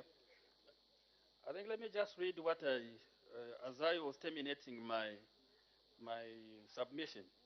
The ministry remains open to any further submissions and welcomes any opportunity to further raise awareness on CSE with stakeholders in Zambia, including parents, traditional leaders, and religious bodies. This is what I said, Madam Speaker. So it's still open, but you must also get the middle line. Perhaps it is not answered to go and show how to propose love and how to refuse. Huh? The passion maybe rages. So it is still open. This is why we are saying that because the president said we reform the curriculum, even this because this comprehensive sexuality education is inside the career subjects. They are not even a standalone. In other countries, they are just a standalone. It's a subject on its own, and everybody carries it. But we get components, for example, integrated science, religious education, civic education. So it is still there, so that the next curriculum has certain contents that probably will be to your liking. But one thing that we must actually bear in mind is that certain things are happening, and we cannot bury ourselves in the sand. Those things that show moral degradation, if at all, will not actually be part of it, if at all. But certain things that sometimes on point, when we're just looking like that, you would be thinking that probably let us hide. No. In fact, if you if you look into the Bible will tell you literally everything about all this. Thank you. Thank you very much. A very emotive and interesting subject. We cannot finalize it in this short time that we've been given. As I've indicated, the ministry can engage the members of parliament in our various committees that will be interested to deal with that matter to have an input. Maybe a workshop or something for members of parliament can also be helpful. Those are my suggestions which the ministry can look at. Thank you. Then we go to the last one. The Honorable Member for Pambashe and the Honorable Member for Lumezi raised a similar matter regarding the, is it Sugilite. Even yesterday, there were people who were talking about Sugilite. And I know it's a matter that is under investigations. The Minister of Home Affairs, to whom the matter was directed, is not here. But I see that the Minister of Mines is here. I don't want to speak on behalf of the ministers. So the Honorable Minister can come back with a statement just to explain what it is. If there are investigations that are ongoing, that can also be stated. So the Honorable Minister of Mines can come back to the House on Friday, next week Friday.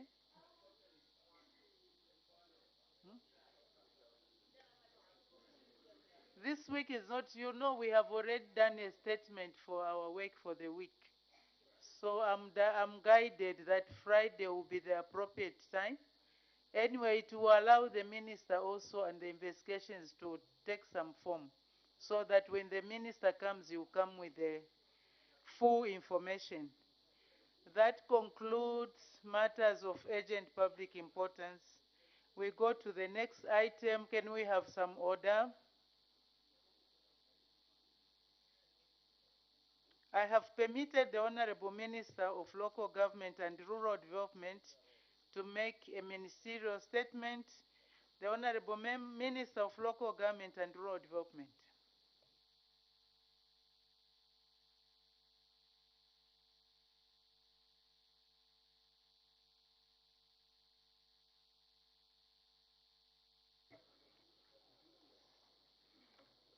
Thank you very much, Madam Speaker. Madam Speaker, as a result of the several questions that have been coming on the floor of this House regarding the contracts for feeder roads and ending questions, you directed me to come to this House and give a comprehensive statement. And therefore, let me begin by expressing my gratitude for the opportunity that you have presented to me in the ministry to present this ministerial statement regarding the status of the contracts for the rehabilitation of feeder roads that has been implemented by the Ministry of Local Government and Rural Development that I'm privileged to superintend over. Madam Speaker, the ministry is charged with, among many things, the responsibility of facilitating the construction, rehabilitation, and maintenance of feeder or rural roads in the country that are in the jurisdiction of local authorities. Members of this House will agree that feeder roads create a vital link for delivering of social and economic services, particularly in the rural communities, and significantly contribute to the inclusive economic growth of our country. For this reason, Madam Speaker, government remains resolute in its commitment to developing the feeder road network in the entire country. However, the government can only deliver feeder roads within the available resources to avoid causing distortions in the economy.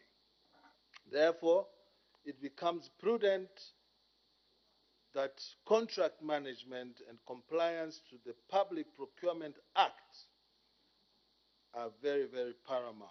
Madam, in an endeavor to improve the rural road connectivity, the Ministry of Local Government and Housing then, between 2014 and 2021, as it transformed to the Ministry of Local Government and Rural Development, procured 240 feeder road contracts to rehabilitate approximately 9,436.05 kilometers of feeder roads. This amounted to a total in this period of 12.913458,980.2 billion kwacha in terms of contract values. You may wish to note that these contracts, in some instances, did include crossing points, small bridges, and other road infrastructure. Madam Speaker, as at December 2022, a total certified works of the contracts were valued at 4,231,524,386 kwachas. Now, Madam Speaker, I wish to state that the total budget allocation for the Ministry of Local Government and Rural Development from this period, 2014 to 2021, was only in the sum of 1.9 billion kwacha, broken down as follows. 2014, 369 million. 2015, 259 million. 2016, 315 million. 2017, 260 million. 2018, 260 million. 2019, 150 million. 2020, 204 million.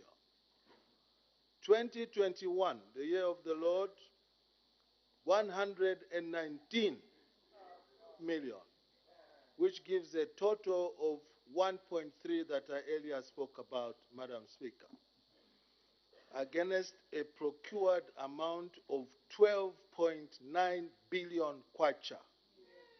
Despite the clearly stated budget for the feeder roads, Madam Speaker, the government went ahead and procured works beyond the resources that were available, as I've just demonstrated. The procurement was done via open as well as selective tendering. Given the position that I've highlighted, Madam Speaker, it became apparent that government could not sustain this level of commitment based on the annual budget allocation that was ring-fenced year by year by the appropriated monies via the Appropriation Act, the various appropriation acts in these years. This resulted, Madam Speaker, in increased debt for government to contractors, which was compounded by interest that was accruing on each outstanding debt. The ministry therefore ended up having to need to put measures to curb the growing debt, especially that was associated with the interests. In so doing, Madam Speaker, the ministry obtained the services of an independent consulting engineering firm from the Association of Consulting Engineers in Zambia to undertake an exercise of audit, which included terms of reference as follows. 1, to review the procurement process followed to the contract out of all the 240 contracts. 2, to assess the status of all the contracts at 80 completion and above, and to explore the most effective way of bringing these contracts to closure. 3, to assess contracts at levels of completion between 40 to 80% with a view to rescoping or downsizing and promoting them to those that are above 80% bracket. 4, to assess contracts between 20 and 40% completion with a view to negotiate suspension and realignment of the 2022-2023 work plans. These contracts would be retendered after the first right of refusal is given to the current contract holders. 5, assess the contract between 1% and 20% execution with a view to negotiate termination. And at 6, to discuss with the provincial local authority engineers with a view to establishing the criticality of certain works on the communities that are being served. Madam, based on the findings, the consultant made the following recommendations. 1, to terminate projects with certification of 20% and below, most of which would be at the mobilization stage, I beg your pardon, and not much physical progress in terms of work had been recorded. 2, for projects that were certified between 20 and 40%, the ministry either negotiated, amended, I beg your pardon, the ministry to either negotiate amendments to the contracts to include a suspension clause or terminate the contracts altogether.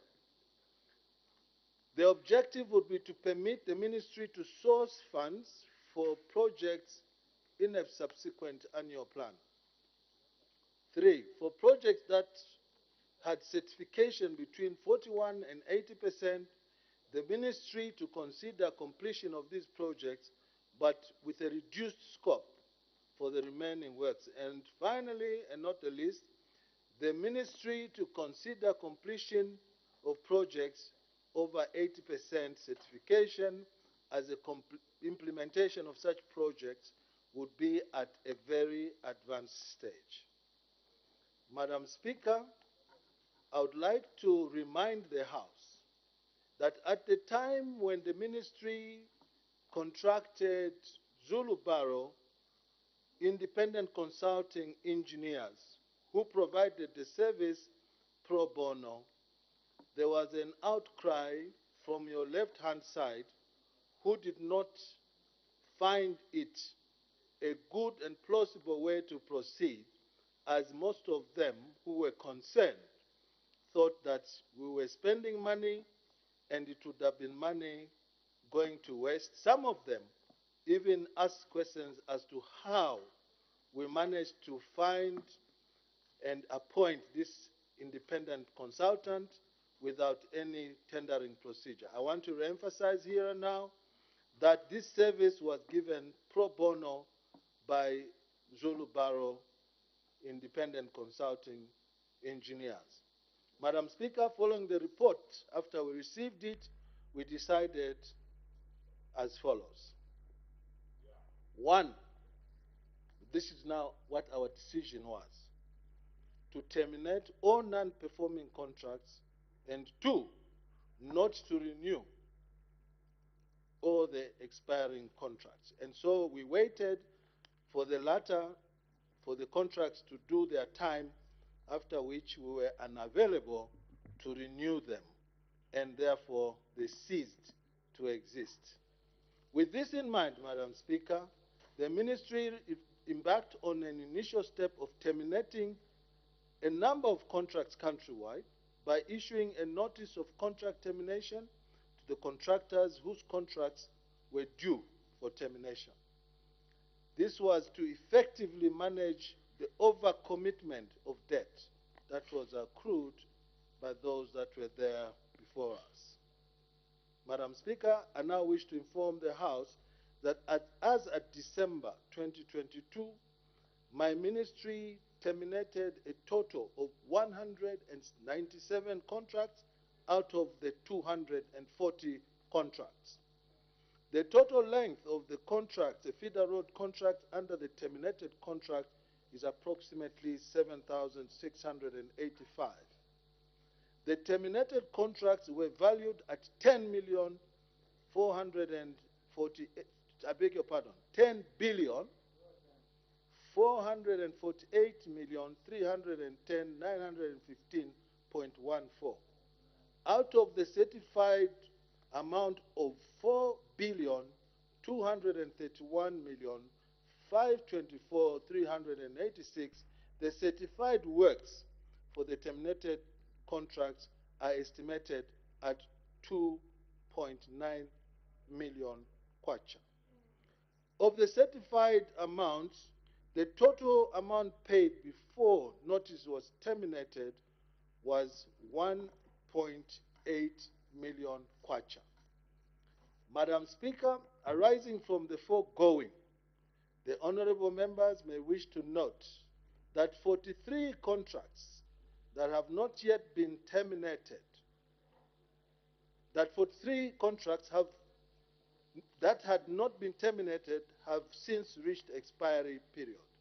These contracts are valued at 2.4 billion kwacha and were to facilitate works on 1,750 kilometers of feeder roads. Madam Speaker, it should now be noted that the 240 contractors have been requested to submit the final accounts, and this process is now ongoing. I wish to state that the final value of the owed amounts to the contractors will be determined once all final accounts have been received and reviewed in collaboration with the National Roads Fund Agency. Madam, I also wish to state that there are a number of contracts terminated and expired that are before the investigative wing of government to check how they were procured, how much work was done, and most of all, which applies to most of the contracts, how much work was done against the advance payment. I wanted to make this very clear that in most of these contracts, money had been paid even before any work was done. Having said so, Madam Speaker, having these contracts terminated, my ministry is cognizant of the fact that some selected areas may require emergency works to be undertaken to provide accessibility and connectivity, especially now that we have had above normal rainfall, we have had torrential rains, we are also expecting the typhoon in this region. It brings the need to be more alert and more prepared to assist our citizens with connectivity, depending on how meritorious the case may be relating to the disasters that we've already experienced, the current disasters, and those that we may face in not so distant a future. Madam, the key consideration under this includes works on selected bridges that have washed away, crossing points that are adversely affected by the floods that I've just referred to. As a way forward, Madam Speaker, the ministry shall continue to rationalize the process of implementing feeder road programs. The ministry is encouraging now all the local authorities to take advantage of the enhanced flagship program of the Constituent Development Fund to purchase their own fleet of the full set of earth-moving equipment and other road construction equipment so that they can undertake feeder road construction to reduce the cost of doing these roads. It must be very clearly stated, Madam Speaker, that what was the going rate of constructing of kilometer road, of high-grade gravel road, was also inflated, extremely inflated. And we've benchmarked it against the Zambia National Service to include the profit that is supposed to be made. And our finding, the revelation, was that these feeder roads were, as a matter of fact, extremely inflated. And it will now be the role of government to ensure that all councils, once they've procured the requisite equipment for periodical maintenance and grading of these roads, that they have sufficient fuel. And I can bet my last kwacha, Madam Speaker, that we will make a huge saving as a country, much more than what I've just illustrated this afternoon in terms of the debt that, the procurement that was accrued as well, that was gotten, and the debt that was accrued from these contracts, which in my view and my ministry's view were done in a less careful manner, or to say it as it is, in a very reckless manner by the previous government. As I now come to a conclusion of my statement, Madam Speaker, I wish to reiterate government's commitment through the ministry that I'm privileged to run, that we are going to ensure the sustainable provision of feeder roads to catalyze social economic development in our country. Equally important to this, we endeavor to harmonize the feeder road contracts and address the issue of debt that we are not going to run away from, but we are going to make sure that only those that did work are going to be paid.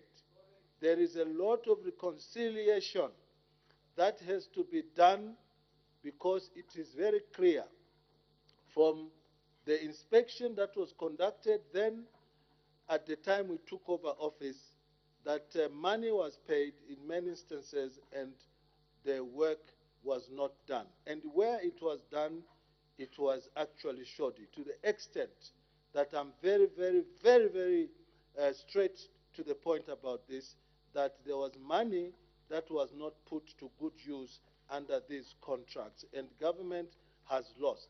Let me conclude by also saying that it became inevitable to stop these contracts because the manner in which they were being awarded was based on patronage. And I can prove what I'm saying today. Today is the day when, Madam Speaker, if I were to be dared, I'm more than prepared to say which members of our society are associated with these road contracts, some of whom, thank you, some of whom are here. Yes. Order. I beg to move. Order. Thank you very much. Order. Let's avoid debating ourselves, honorable members. The leader of opposition. Thank you, Madam Speaker. My concern is on government losing money through these contracts. Your Honorable Minister, the standard contract that I've known the past 20 years that I've been in this sector protects government. Honorable Kapala there is my witness as a consultant. One, there are 2 points. Madam Speaker, it's either a contractor is paid an advance payment in exchange for an advance payment bond. In which case, in case of default, where there is no work at all, government will cash the bond and they get the money. In the case where there's an IPC, an interim payment certificate, this certificate is signed by a consultant who is recruited by government. If there's a payment that's been signed where there's no work, government can still, first of all, get from a performance bond executed by a consultant. Is there evidence that there's one consultant who's been taken to court for having signed an IPC and the contractor is paid where no work is done? Madam Speaker, I want us to be very clear. It's very, very important because there's been deception by our friends on the right, calling contractors criminals, making contractors look as if having a contract is a crime in Zambia. Madam Speaker, contract is just business. It's normal business. The fact that members on this side have had contracts, there's no crime at all. Madam Speaker, I'm one of those contractors that has been doing business with government for 20 years. I was only a minister for 5 years, but I did business for 20 years, meaning the last 15 years was out of government. So my question is, can you be very clear, Honorable Minister, at what point government lost money? What contract was used in that particular transaction? Which consultant is before court today for having signed an IPC where no work was done? I thank you, Madam Speaker. Okay, so honorable members, as we debate, please let's not debate ourselves. I know that this is an emotive matter. Let's debate with reason. The Honorable Minister of Local Government and Rural Development. Madam, I want to thank you for allowing me to answer the Honorable Leader of Opposition on his what seemingly is a very motive question he's putting forward. It is a convention, Madam Speaker, in the Commonwealth that if you are an interested party in a matter that is under discussion, the maiden thing that you do is to declare an interest. As he should have, excuse me. Order, let's listen, maybe I should take a seat, Madam Speaker, to allow the Honorable Leader of Opposition, he seems to have forgotten to declare the interest, to allow him to declare this interest. But my point is that when you the Honorable Minister, since you have called on the Honorable Leader of the Opposition to declare interest, let him declare interest then. He has indicated. Madam Speaker, I'm a member in 2 companies that have been doing construction business with government the past 25 years. One company is called Build Trust Construction Limited. The other one is Omni Contractors Limited. The 2 companies, Madam Speaker, have done business for 20 years plus, even outside the term that I served in government. I therefore wish to declare interest on the floor of this House. I thank you. Thank you, the Honorable Minister of Local Government and Rural Development. Madam, the chickens are coming home to roost.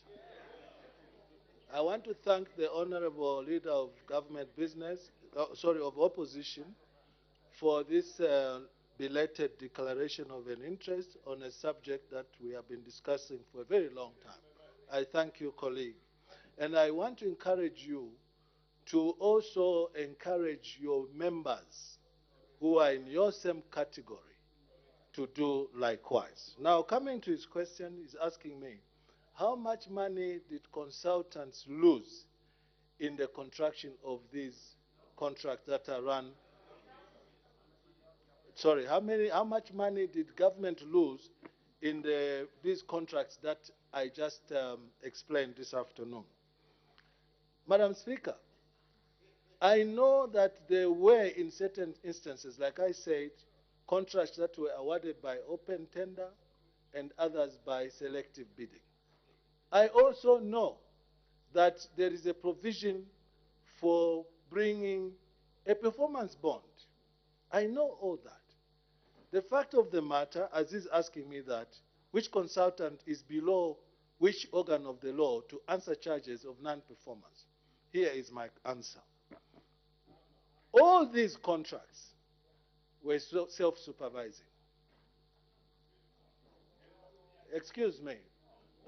Point of order, Madam Allow Speaker. me to finish. Never. Order. Allow me. You asked a question.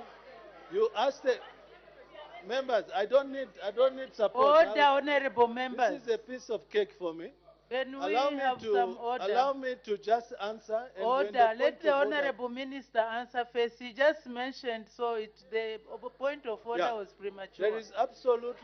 There's absolutely no need for excitement. I'm saying Order. most of these contracts were self-supervising, and I'm going to explain. The interim payment certificates were signed by the directors of engineering in respective local authorities. In most of these contracts, the people who generated the IPCs were the directors of engineering. We have interacted with them. That's the information that we have. The only other person who came to sign the IPC was the provincial roads engineer. I hope I got the nomenclature of the job correctly. And this is the reason why I am saying most of these contracts did not even have consultants. They were self-supervising. I still anchor on that position. Now, if Build Trust and Omni, the company that the leader of opposition belongs to, had a consultant, it does not mean that all of them had consultants. And unless he tells me he's privy to the details of all the 240 contracts, he couldn't have privy of the details of all the 240 contracts. He has details of his two companies, Omni, as I've learned now, and Build Trust, as I knew from a long time ago. That is my response, Madam Speaker. It appears today we are going to debate ourselves. We are going against our own set and rules and of procedure. We can't debate ourselves. So please, as you ask questions, don't ask questions relating to any honorable member seated in this House, because that will be in breach of our own rules. The honorable member for Chairman North. Thank you, Madam Speaker. Thank you, Minister, for that statement.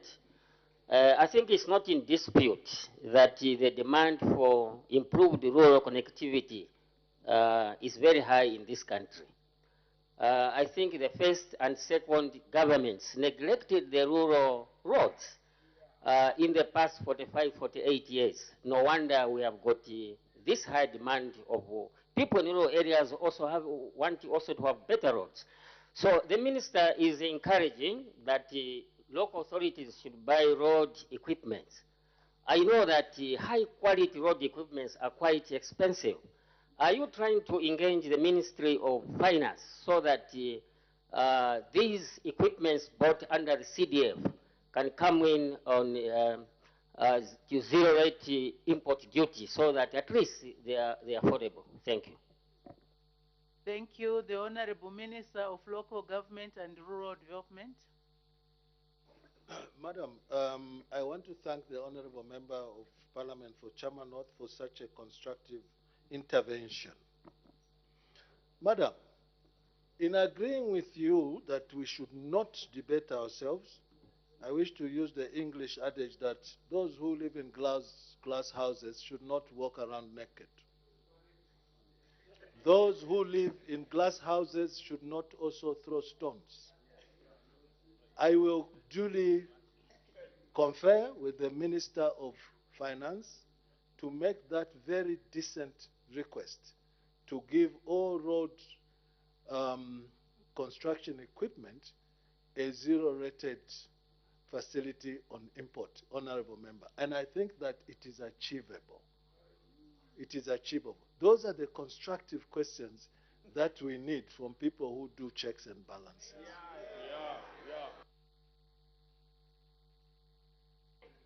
Oh, there is a point of order. Honorable Member for Shuangan, you've just come in those. I don't.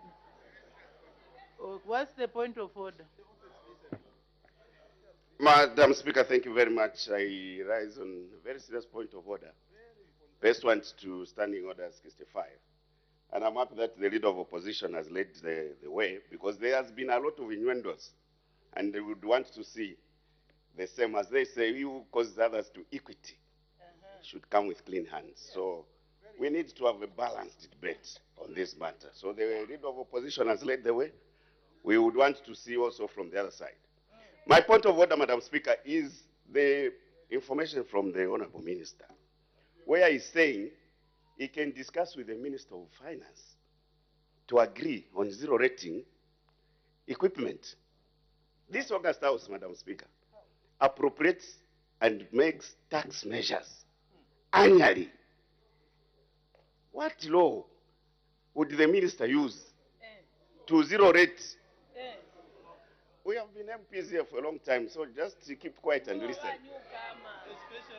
Order, honorable members. Honorable member, the opposition, we please do not engage other members of parliament. Speak through the speaker and raise your point of order while other members are listening quietly. Madam Speaker, the procedure is that when we do appropriations and the budget is approved, we go to also make tax laws here. What law is the Honorable Minister relying on that he can negotiate with the Minister of Finance to zero rate equipment for road works mid a financial year? Is it in order to mislead a few members of the House who might not understand the implications of what he has said, and the public out there? I think your serious guidance, Madam Speaker. Order, order. Honorable members, when the issues of tax laws are debated or brought before this House, there is somebody who initiates that process. So what the Honorable Minister is saying, that he will initiate that process by engaging into a discussion with the Honorable Minister of Finance, and once they've agreed and they find it that is acceptable, then they'll bring it up to the House and pass the necessary laws to enforce. So that is how things go. Let them go and consult. We can't stop the Honorable Minister from consulting. Where were we now? Who was... where were we? Who was the next question? The next question is the Honorable Member for Luena. Thank you very much, Madam Speaker. Honorable Minister, from 2014 to 2021, an average budget allocation of 200 million kwacha, and average procured per year 1.5 billion, in direct violation of the provisions of the Public Finance Management Act, which specifically provides in section 49 down to 52, financial misconduct and the surcharges applicable.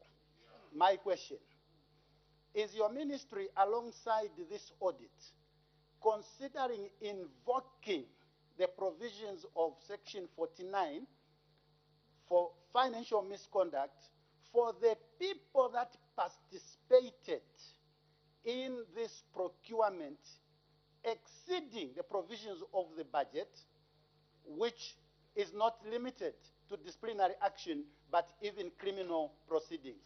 Is that something your ministry is going to consider after this audit is done? Thank you. Thank you. The Honorable Minister of Rural, Local Government and Rural Development. Madam, let me begin by saying that budgeting is never an event. Just like legislation, it's a process. And the process begins at a certain point and it ends at another point. But thank you for saving my skin on the point of order. The engagement will happen on zero rating. Coming to the question from the Honorable Member of Parliament for Luena, it is not only in violation of the Public Finance Management Act, sir. Most of these contracts were void of Treasury Authority, which is criminal enough. Sir, the audit finished a long time ago, and that's why it's prudent, Madam Speaker, that as we go into this, and as we get to the conclusive end of this, you will then realize that those who are drowning in the noise of unfair treatment, the abrogation of the various appropriation acts of the years 2014 through to 2020, and 2021, the year of the Lord when government changed, is criminal enough. I'm answering the Honorable Member of Parliament for Luena. In all these years, going by the figures that I've shared, it is clear that the government that was there then had no respect whatsoever on what their president assented to in the appropriation bills, which became law. Funds are ring-fenced once you finish the budget process here. And anybody who goes beyond what is budgeted for outside of Treasury Authority commits an offense. And that's why it's prudent that while we are still smiling at each other, it is best that you don't drown in the noise. Where in Tonga we say, in English it means go and influence the tough ones, they will throw the first stone. When Order, Honorable Minister. There is a point of order. Honorable Member for Lunte, what's the point of order? Madam Speaker, thank you so much for according me this opportunity to rise on this very important point of order based on Standing Order 65, which refers to the content of speech. And of course, against the Honorable Minister of Local Government and Rural Development. Madam Speaker, I'm very concerned with the manner in which the minister is speaking. When a government minister speaks, not only to this assembly, but even out there, it is expected that a minister ought to speak policy. That is what I expect. That is what I was taught when I became minister. Madam Speaker, why would a minister trivialize an important subject? A subject which affects millions of Zambians. Why should it be trivialized? Why should the minister speak about a contract which can take 5 years and marry it to 12 months of a budget? Why, Madam Speaker? When we know that these budgets which we pass here, which end up in an appropriation act, are 12 months period, but yet those contracts. What's the point of order? The point of order is why, Madam Speaker, why should the minister trivialize an important matter in this fashion as to consider a contract which can run even up to 7 years in a budget of 12 months? Is it in order? Is that mean is my honourable colleague, senior MP, Honourable Nkombo, in order to state that these contracts needed to be confined to a period of 12 months, when we know that a road can even say from where I'm sitting that he was trivializing the matter? He was talking with a lot of passion, and I'm sure you know how the Honorable Minister speaks. May the Honorable Minister continue.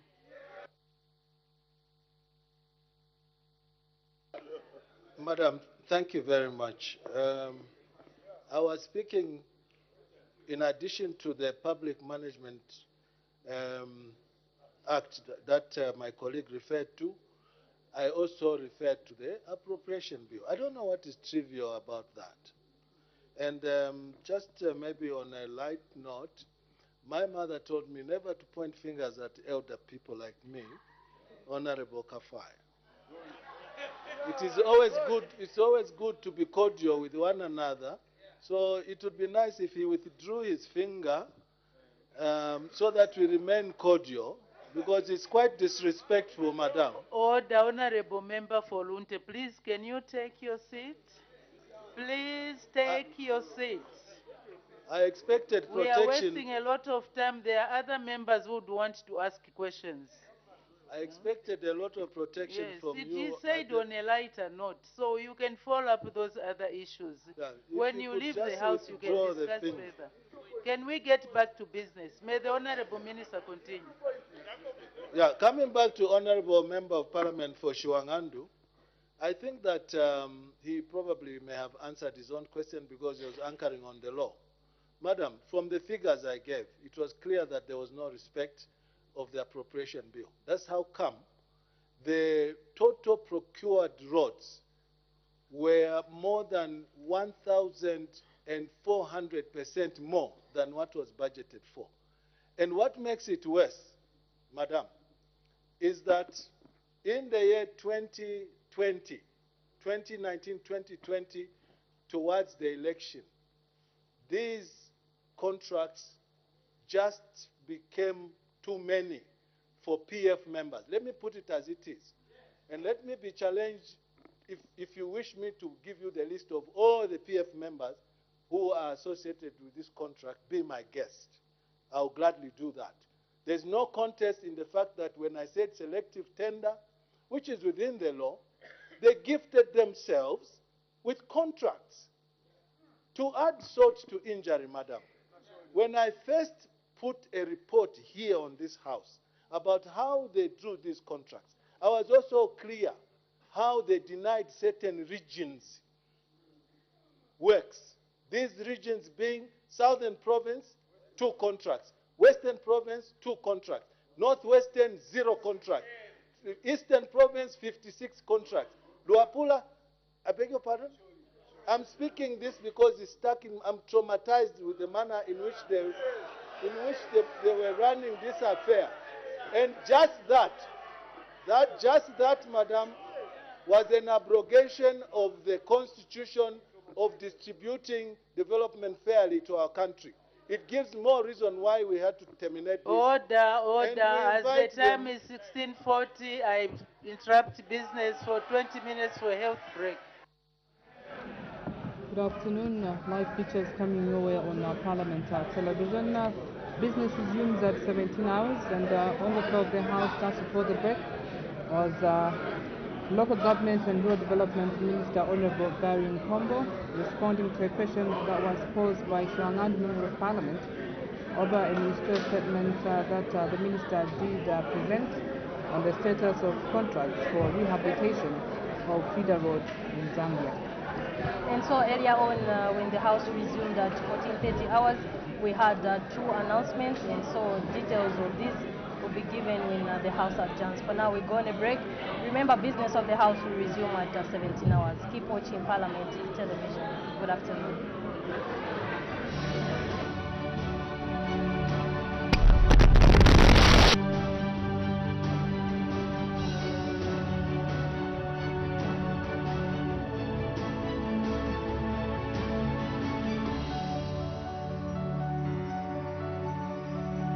Retired Brigadier General Morgan Istwala, Member of Parliament for Kaoma Central. Kaoma Central is in Western Province of Zambia. Retired because basically I'm from the background of soldiering. Been a full-time Zambia Army officer, not until 2014 when I retired. And 2016, I found myself here at Parliament. But before that, you would like to know briefly my background. I'm born from a village called Mapungu, village in Kalabo district of Western Province. Educated at both Mapungu Primary and Sefula Primary School. Sefula is in Mongo district, just a few kilometers off Mongo as you are going to Senanga. And basically after that, I found myself at Hillcrest those days, Hillcrest Secondary School. That's where I did my secondary education. And due to certain pressures of life, immediately after my secondary education, I had to get into the army. Basically, that's where I started my career. I had some siblings as my parents were getting very old to look after. And since then, everything that I've done is to do with the military. I served in the military for a period of over 33 years, if you like, and basically if you add the training, maybe you'll be going next to 35 somewhere there. And that is basically about my maybe school background and military.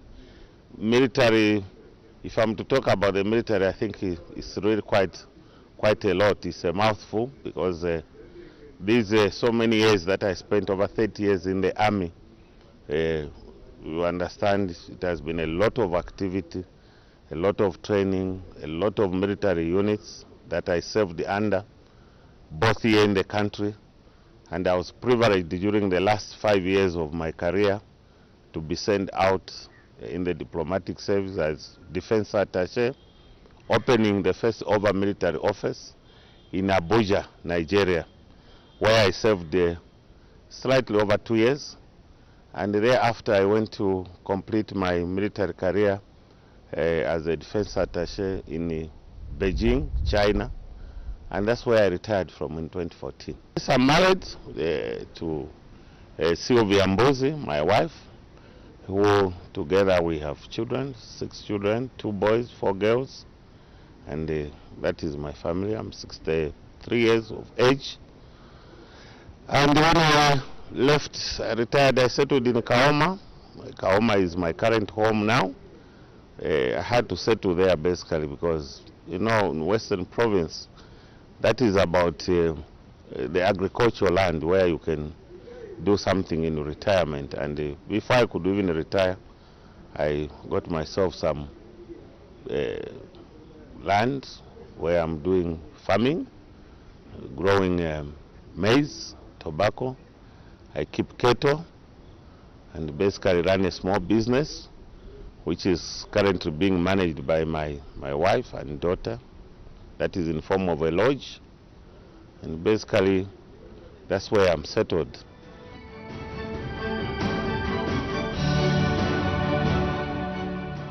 Well, my constituencies, I should say mostly rural, a bit of urban just at the center in Kaoma. That is where you can talk about a bit of urban, but it's quite a big constituency with 9 wards, and basically it's an agricultural based constituency, growing a lot of maize. If anything, we call it the food basket of Western Province. That is basically my constituency, consisting 9 wards, like I said earlier, and that is Lunyati, Kalumwange, Chitwa, Namalova, Chilombo, Kashamu, Naliele, Longe, and Mlamatila itself, which is the center. So basically, that is my constituency. Highly populated. When you talk about districts in Western Province, I think it's about second in terms of population to Mongu, with very, very minor difference. Kaoma is one place where you find it is attracting so many people. Almost all the corners of Western Province are coming into Kaoma, basically for agriculture activities, like I said.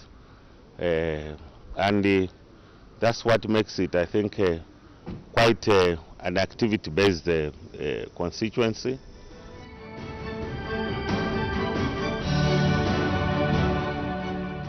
My agenda, madam, you know, Kaoma being rural, I would say we lacked facilities like many other rural constituencies.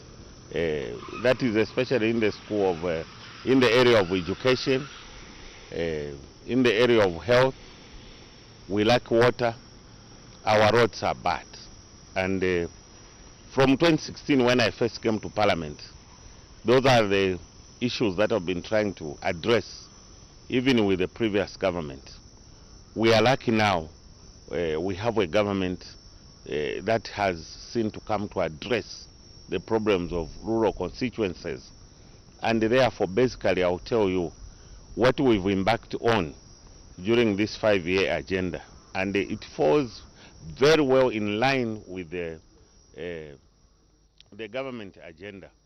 We are trying to uplift our schools, which were still very bad. It's one of the constituencies in this country, madam, where we still had children learning under mango trees, where we still had children learning in shelters, grass-thatched shelters, and that is basically that we've been doing from 2016. Now with this money that has come in quite huge numbers, we are progressing that way. As I'm talking, a number of schools are being built. We are putting up water points in communities where there are many people, at schools, at clinics. We are also trying to reduce the distance between clinics. There are some places where we still had the people covering 50, 60 kilometers walking to the clinic. We are putting up clinics.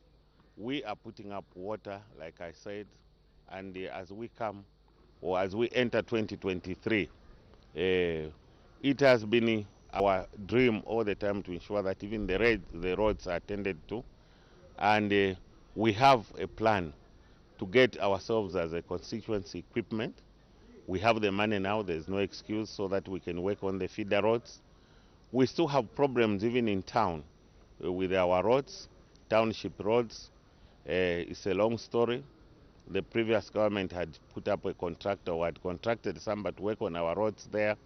This never worked. And what is happening now is that as government is still reorganizing resources to work on our township roads, government already has released a sum of 4.2 million, out of which already 2.6 million is already in our account. And shortly, the people of Kaoma should be able to see national service coming in to work on our roads to make, at least for this rain season, movement a bit easier. And after that, we are still knocking on government to ensure that the roads are done. Not only that, we still have even the main trunks of the roads. Kaoma, like you may wish to know, is a center of long distance travel. We have the copper from the northwestern belt that is passing through Kaoma. We have the main trunk from Lusaka and Tomongo. The stretch around Kaoma itself, these two roads are not very, very good. And I'm happy that the government has noted this. And we are always knocking on the minister's door to ensure that these two roads are done. This is in public domain. I think Minister of Infrastructure already has made these announcements. So as we try to uplift the schools, as we try to make the distances for our health facilities shorter, as we do the roads, as we put water, basically we see ourselves zeroing into the main town. We want to make our town also be attractive, I think, to the outsiders, and also to make our lives much, much better. With this money that is coming in and other programs that we've discussed with government, we want to ensure that Kaoma town, it is also uplifted. Basically, that is our agenda going forward. And I'm sure most of these things we should be able to achieve, especially given that the resource base looks very, very promising.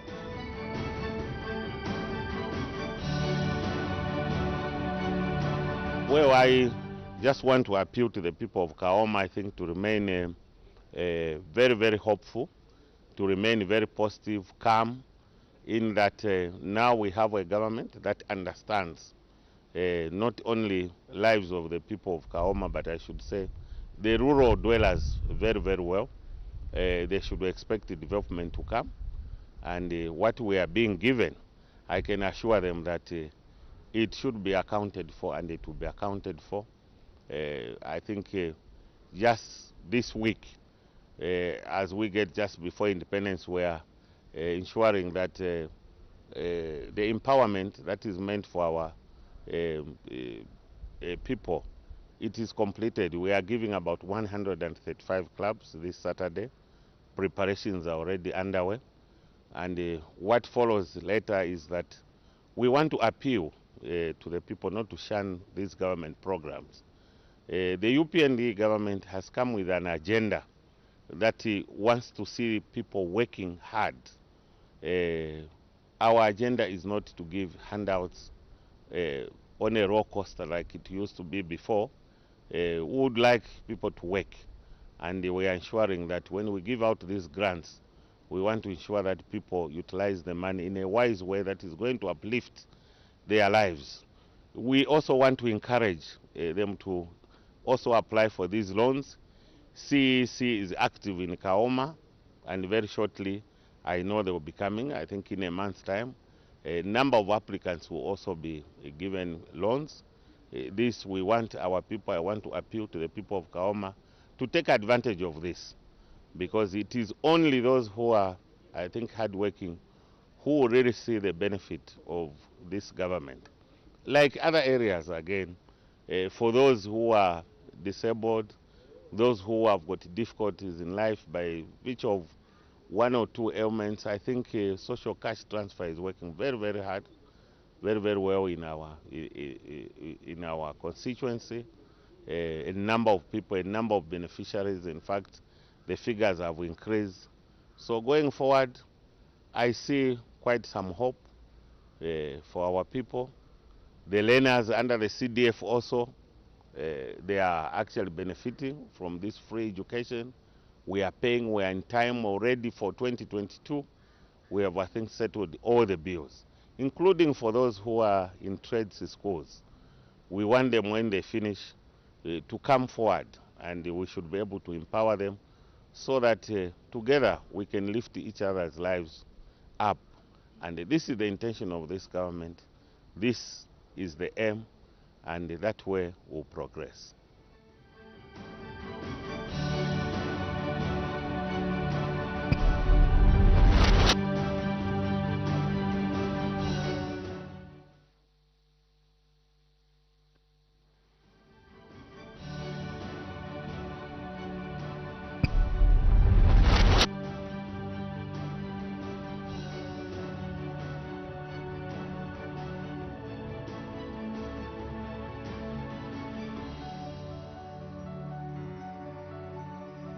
My name is Murunda Darius.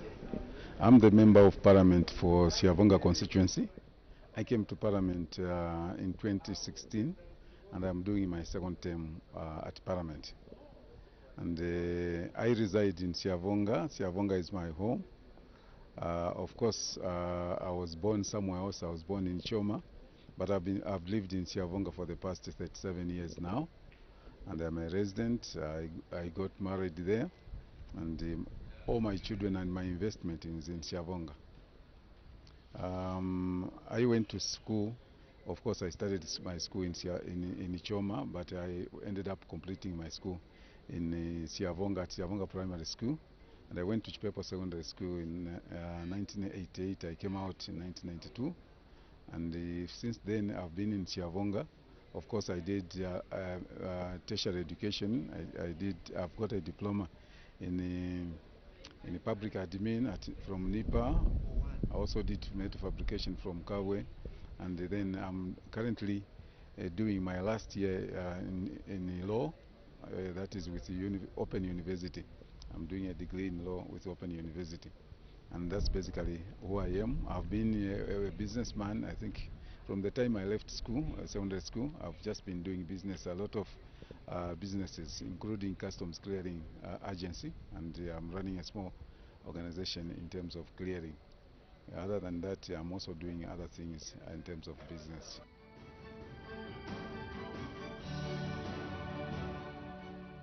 My constituency is situated, of course, at the banks of the Lake Kariba, and I'm housing the biggest power station in Southern Province, which is Kariba North Bank Power Station.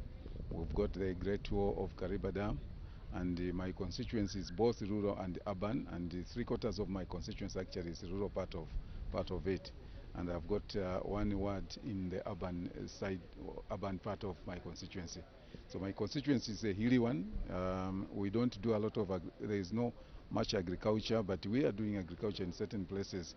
But the biggest industry is the fishing industry that is done in Siavonga, and a lot of people are engaged in this industry. They are mostly in the fishing industry. Of course, we've got other things like the hotels, lodges, and we have quite a number of people as well that are employed in these hospitality industry in hotels and lodges.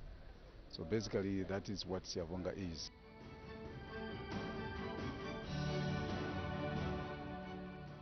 The development agenda for Siavonga, you know, when I came in as an MP in 2016, there are three major things that I was looking at. I was looking at education infrastructure, I was looking at health infrastructure, and we have managed to put up a few classroom blocks around the constituency. We have managed to put up clinics. We have managed to put up mother shelters. And the other biggest thing in Siavonga is to do with water. And of course, we have sunk quite a number of bores around, and then we are also putting up some dams. So the major things that we are facing in Siavonga is something to do with the road network. The road network has been very bad, but we are doing everything we can using our equipment at the council, and it's my hope that by the end of next year, we would have done all the roads in my constituency. And once we open up the roads, because mostly the roads that we need in Siavonga are the roads that are leading us to the fishing areas in most cases.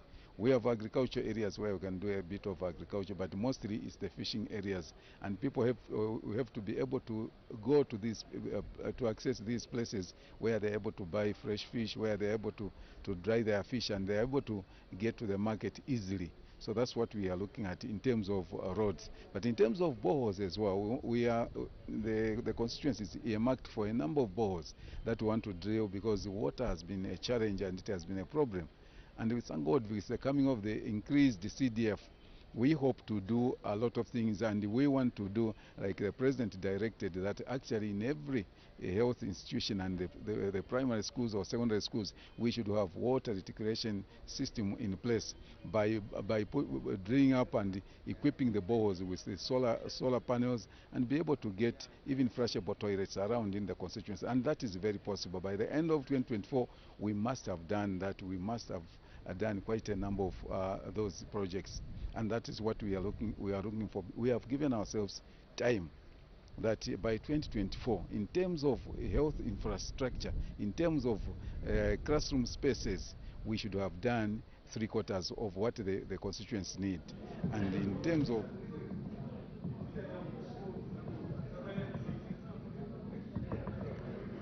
Good afternoon. Thank you so much for still being with us on Parliament Television. When business was interrupted at 16:40 hours, on the floor of the House was the Minister. Just now we take you to the floor of the House.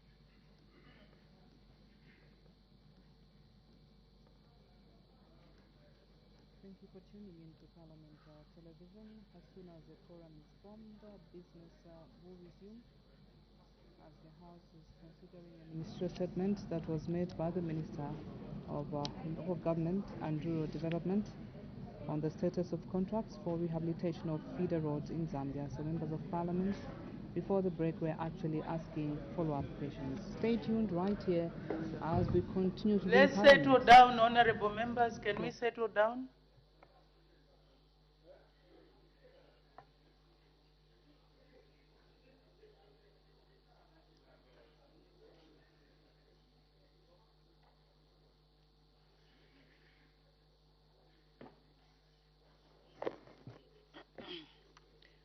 When business was suspended, the House was considering the ministerial statement given by the Honorable Minister of Local Government and Rural Development, and the Honorable Minister was responding to a supplementary question on a point of clarification.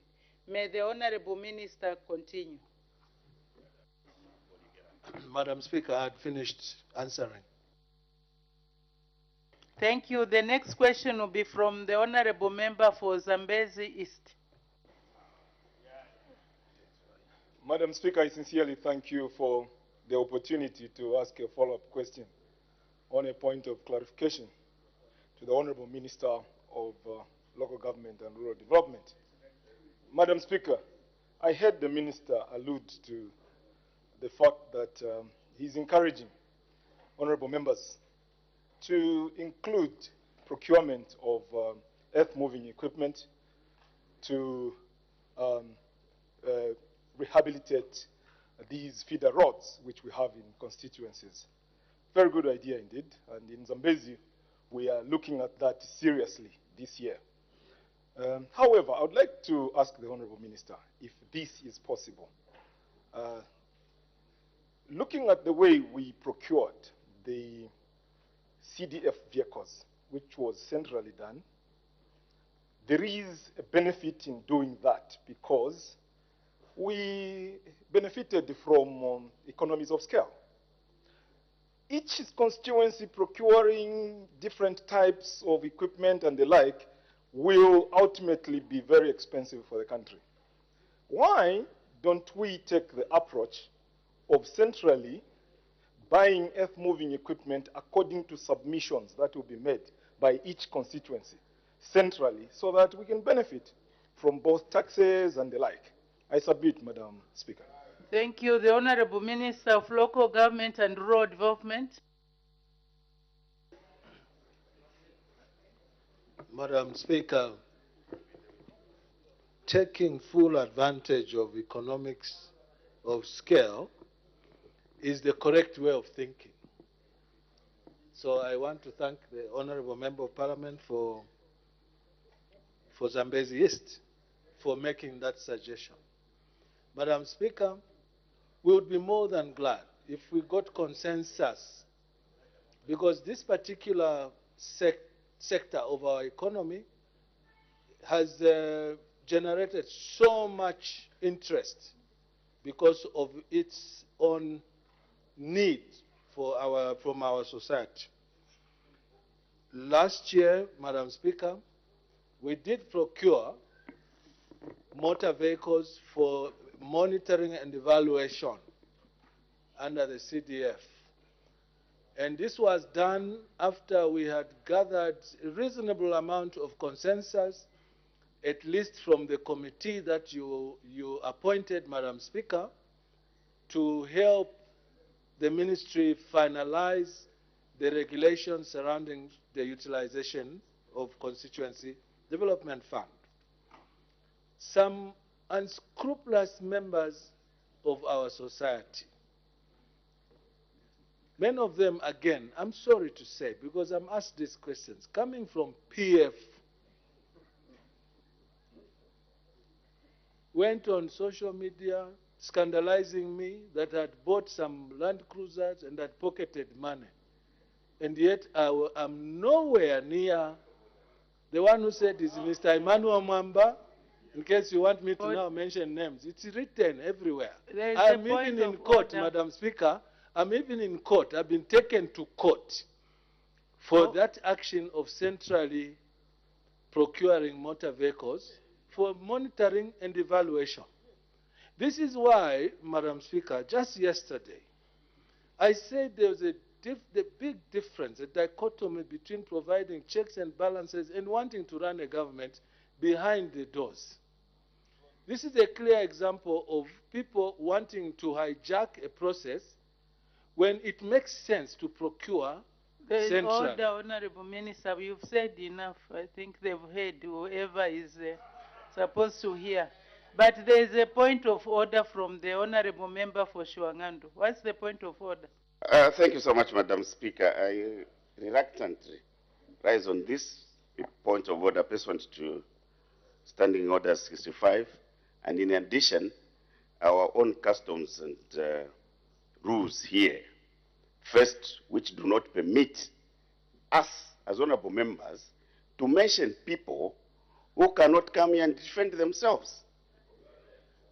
My substantive point of order, Madam Speaker, is to whether the honorable member of Parliament from Mazabuka, Minister of Local Government and Rural Development, is in order to insinuate that members of the PF who is alleging, who is saying went on social media over the matter of procuring motor vehicles for the constituency. You ruled here, Madam Speaker, that social media cannot be relied upon. Is it in order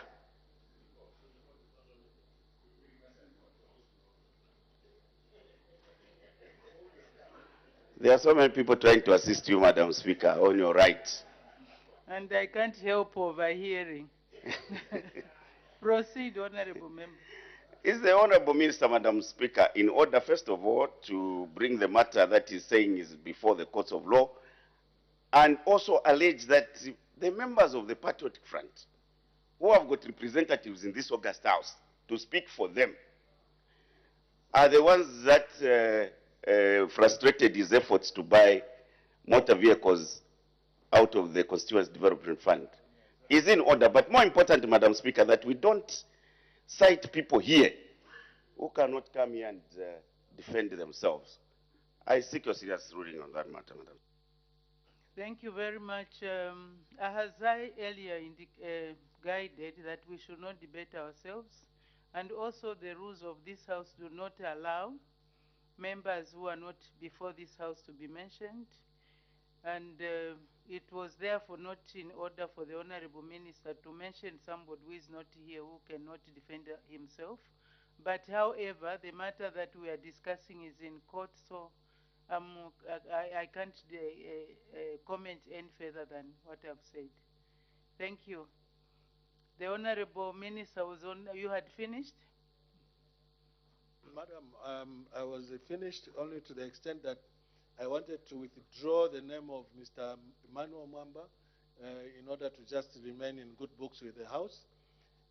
I withdraw it wholeheartedly,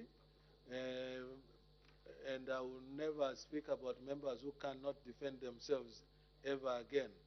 I thank you. Thank you very much for that undertaking. I'll use my discretion and ask the Honorable Member for Kasama Central to ask. She's been quiet for some time. Thank you very much for the opportunity, Madam Speaker. Honorable Minister, having a look at this whole issue, we have people on the left, people on the right, and yet we have the innocent contractors that have, also got contracts. My question is, are you ready for the legal implications, and what is the amount of money that you have set aside? Because I'm sure you'll be faced with lawsuits because of the numerous terminations. I thank you. Thank you, Madam Speaker. Thank you. The Honorable Minister of Local Government and Rural Development. Madam, in English, there's what they call adventure by misadventure. 3 days ago, I challenged anyone who feels they have a legal recourse to the fact that these contracts were terminated to approach the court. And they'll find me there. We did a due diligence on all these contracts. In as far as we are concerned, the most prudent thing was to discontinue these contracts. So yes, I want to invite all those who are aggrieved to expressly approach the court. Then what I've been desirous to know, because remember, Madam Speaker, I've said they've been hibernating, these people. They've been hiding. They don't come to the office. This is not the first time I've said this. When they're pursuing money, they send people who they think are friendly to us. So going to court, Honorable Member, for Kasama would give me an opportunity to come eyeball to eyeball contact level with those same individuals. And I'm so glad that I am so glad today, Madam Speaker, that at least we have crossed the Rubicon, that the leader of the opposition has made a public announcement after 1 year and 8 months that is an interested party. We are urging more to come forth, and more so to come to court. It's easy to say question when you are blocked in terms of, I'm sorry, I would have said something not so palatable. I withdraw.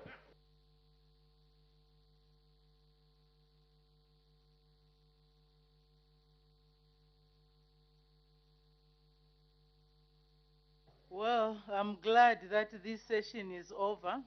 I can describe it as emotive, but I'm sure you have taken out some of the energies that you've had, but please continue engaging the Honorable Minister of Local Government and Rural Development. For those members that still have burning questions, I'm sure he's amenable to be approached in that manner. We can make progress. Question for oral answer, understanding order 74, the Honorable Member for Wacha. Thank you very much, Madam Speaker. Question 156. The Acting Minister of Youth, Sports and Arts. Thank you, Madam Speaker. Mr. Mshanga, Member of Parliament for Wacha, is asking the Minister of Youth, Sport and Arts a question in 3 parts. A, whether the government has any plans to construct the Winter Mulea Stadium in Kabwe District. B, if so, when the project will commence. And C, if there are no such plans, why? Madam Speaker, our response to the Area Member of Parliament for Wacha is as follows. The Area Member of Parliament may wish to note that the Ministry of Youth, Sports and Arts has continued to prioritize sport infrastructure development as an essential aspect of sport development. The government, to this end, through the Ministry of National Sports Infrastructure Plan, has proposed to construct and rehabilitate sport facilities at national, provincial and district levels, including Winter Mulea Stadium in Kabwe District. B, the Honorable Minister may wish to note that the Ministry is engaging different stakeholders to support its plan to construct and rehabilitate national, provincial and district diverse sport infrastructure, which includes football stadia, basketball and volleyball courts. Therefore, the reconstruction of Winter Mulea Stadium in Kabwe District will only commence once funds are secured either through the Treasury or the public-private partnership. C, Madam Speaker, as stated above. Madam Speaker, I thank you. Thank you. Supplementary questions? The Honorable Member for Chama North, any supplementary question? There is none. Thank you. We can make progress. Oh, sorry. Honorable Member for Wacha. Sorry. Honorable Member for Wacha. Thank you, Madam Speaker. And thank you so much, Acting Minister of Sport, Youth and the Arts, for the responses. In responding to question number 2, I'm aware that government of the Republic of Zambia, through FIFA, is constructing a stadium in Northern Province, if I'm not mistaken, to be specific, Kasama, and also in Eastern Province, to be specific, in Chipata, Southern Province, to be specific, in Livingstone. Minister, especially in responding to question 2, you indicated that when funds are available, would it be prudent that maybe FIFA is engaged so that this Winter Mulea Stadium is attended to in Kabwe? And I know that the ministry is aware that in Central Province or in Kabwe, the government of the Republic of Zambia has no stadium that is government-led. So any chance of engaging FIFA? Thank you, Madam Speaker. Thank you. The Acting Minister of Youth, Sport and Arts. Thank you, Madam Speaker. If it is feasible, we will do that. But currently, like I stated in my earlier response, that will only commence once funds are available. Thank you, Madam Speaker. Thank you. The Honorable Member for Wacha. Thank you very much, Madam Speaker. Minister, again, when funds are available, any time frame, Madam Speaker, so that the people of Wacha Parliamentary Constituency and this stadium will not only, or this stadium is not only for the people of Wacha Parliamentary Constituency, but the district as a whole, Kabwe. Thank you, Madam Speaker.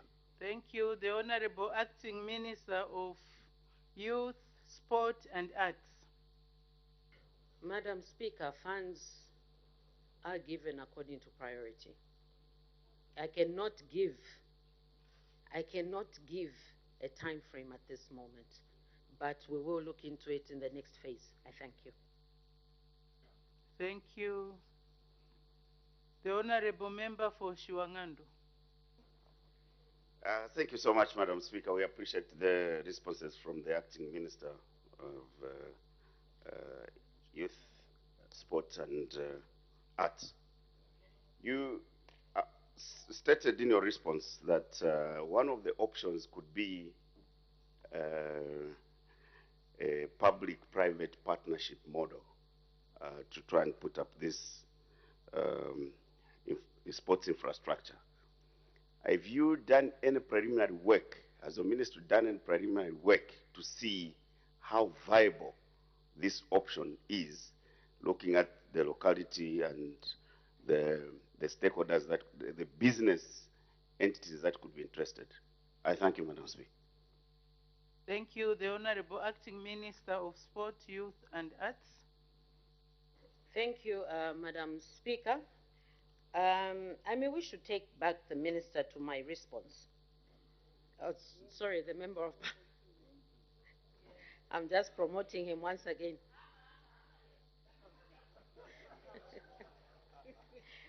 I may wish to take back the member of parliament on my response, that the honorable member may wish to note that the ministry is engaging different stakeholders. So that was my response, that we are engaging different stakeholders. And that is the response that we are giving today, Madam Speaker. Thank you. We can move to the next question.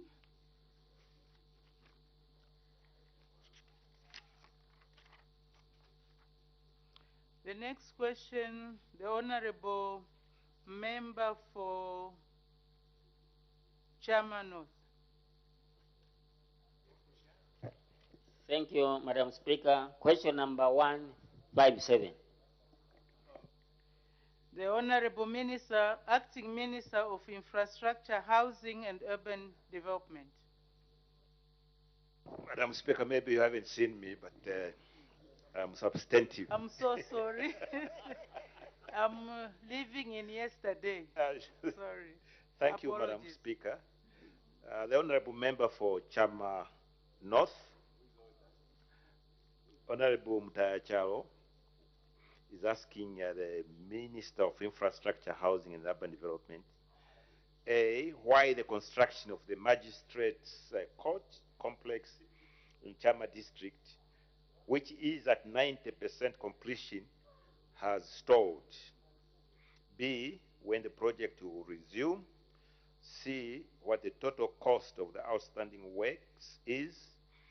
And the D, what the time frame for the completion of the project is. And we answer as follows, Madam Speaker. A, the construction of the Magistrates Court complex in Chama district, which is at 80%, not 90% as indicated in the question, stalled due to delayed payments caused by erratic funding to the project. B, works will resume once the contract is awarded. C, the total cost for the outstanding works on the expired contract is 2,715,088 kwacha 16 ngwe.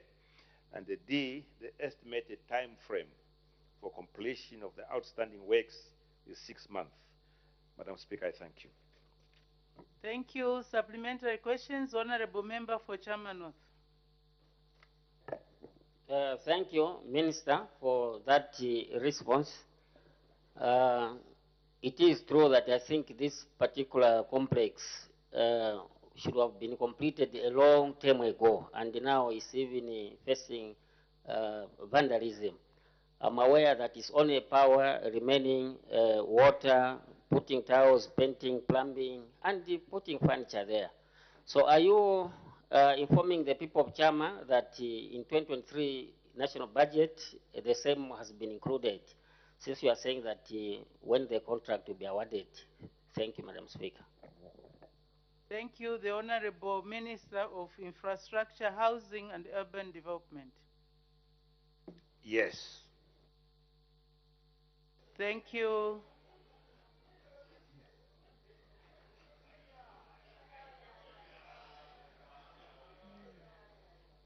That's one of the shortest answers that I've heard in the House. And when you see Chama North, you always see Chama South. The Siamese twins. Chama, the Honorable Member for Chama South. Thank you, Madam Speaker. Honorable Minister, this magistrate court is actually at almost 99%.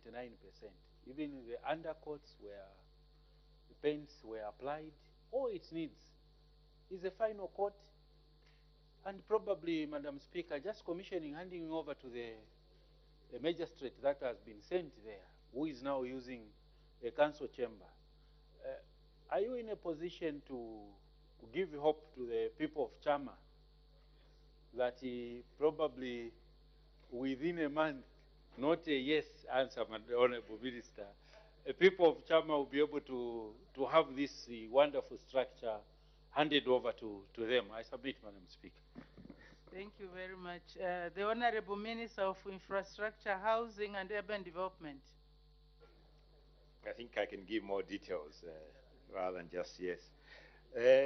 Madam Speaker, the project contract was in the sum of 4,915,036 kwacha 82 ngwe. And as we say, our assessment is that the project is at 80% completion, not 99%. The name of the contractor is Jonda Contractors Limited of Chipata. This project commenced on 7th March 2014, and the initial contract period was 9 months. The project completion date was revised several times due to erratic funding, resulting into slow progress of works on site. The contract has expired due to lapse of time, and the outstanding works will be undertaken under new contract. Funding for the project, and that is why the last answer was just a simple yes.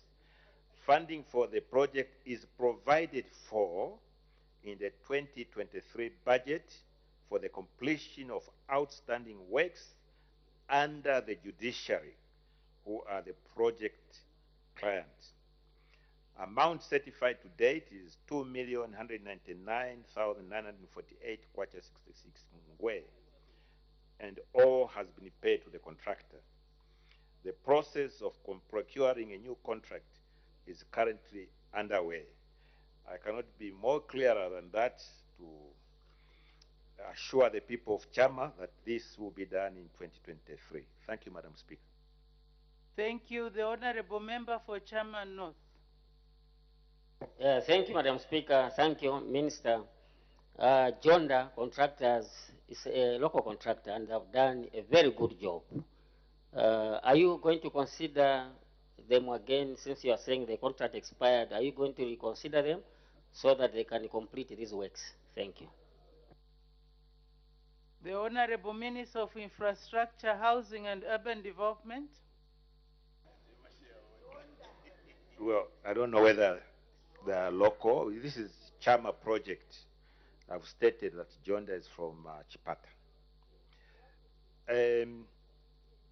This particular contract expired. And the process, what I said is the process of contracting another contractor has started. And if it is open, it will be open to competition. I'm sure if they are prepared to also put in a bid, that will be considered. But I cannot certify who is going to get it at the moment. That would be highly improper. Thank you, Madam Speaker. Thank you. The Honorable Member for Lukasha. Thank you, Madam Speaker. Honorable Minister, my question is quite similar. Considering that about 90 or 80% of work has been done on this project, wouldn't it be prudent for government to consider awarding the same contractor the work so that they can quickly expedite to the finishing of the work? Thank you, Madam Speaker. The Honorable Minister of Infrastructure, Housing and Urban Development. Thank you, Madam Speaker, and I thank the Honorable Member for Lukasha State Council. When awarding a contract, all factors are taken into consideration, including history, past history, ability to undertake the work, availability of equipment, machinery and equipment. Everything is taken into consideration. And in this particular case, everything will be taken into consideration. Thank you, Madam Speaker. Thank you very much. The next question, the Honorable Member for Chama North, on behalf of the Honorable Member for Feira, by prior arrangement.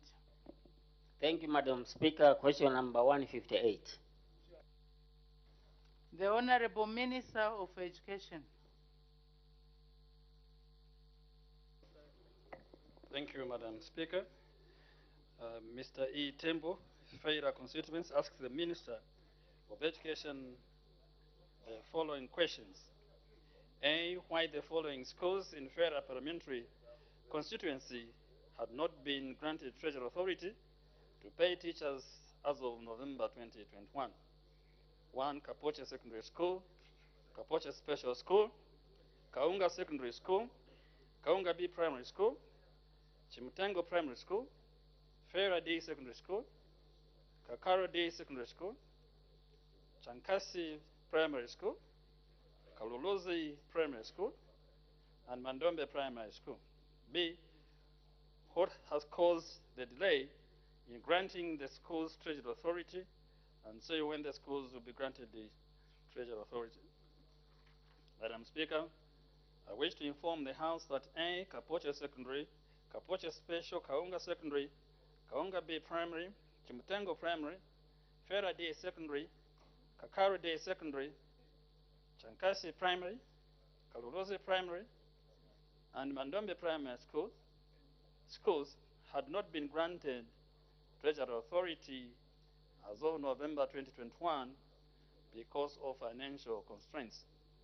You may now wish to know that government during the net teacher recruitment of 30,496 teachers granted Treasury Authority Order, Honorable to the Members. schools involving... Order. There is a lot of talking, whispering. We are not listening to the answers. How are we going to ask follow-up questions if we are not even listening to the answer? Please, can we pay attention? The Honorable Minister of Education may continue. You may now wish to know that government, during the net teacher recruitment of 30,496 teachers, granted Treasury Authority to the schools involving 48 teachers, on average 4 teachers per school. B, the financial constraints at that time caused the delay in granting Treasury Authority. And C, due to response in Part A, Part C falls out. Thank you, Madam Speaker. Thank you. Supplementary questions? Honorable Member for Chama North. Thank you, Madam Speaker. Thank you, Minister. We have also some teachers who have been transferred to Feira, Because of that, Treasury Authority has not been granted. You find that teachers are moving from Fera to come and get their salaries in Lusaka, and it's becoming very costly. What are you doing to address that issue, Honorable Minister? Thank you. The Honorable Minister of Education. Thank you, Madam Speaker, and thank you for that question. I think it is only prudent that we do what is expected so that the teachers cannot be moving from Fera to Lusaka. I think the distance is quite long. So we'll do everything possible to make sure that they don't travel such distances. Thank you. Thank you. Any supplementary questions? Honorable Member for Kasama Central. Thank you for the opportunity, Madam Speaker. The question was asked in November 2021. This is now February 2023, and still no Treasury Authority has been granted. Are we not also trying to have more teachers having scandals of going to do other things like Ukwangula Chimpapila during school hours? I thank you, Mr. Minister. Ukwangula Chimpapila means what? Meaning?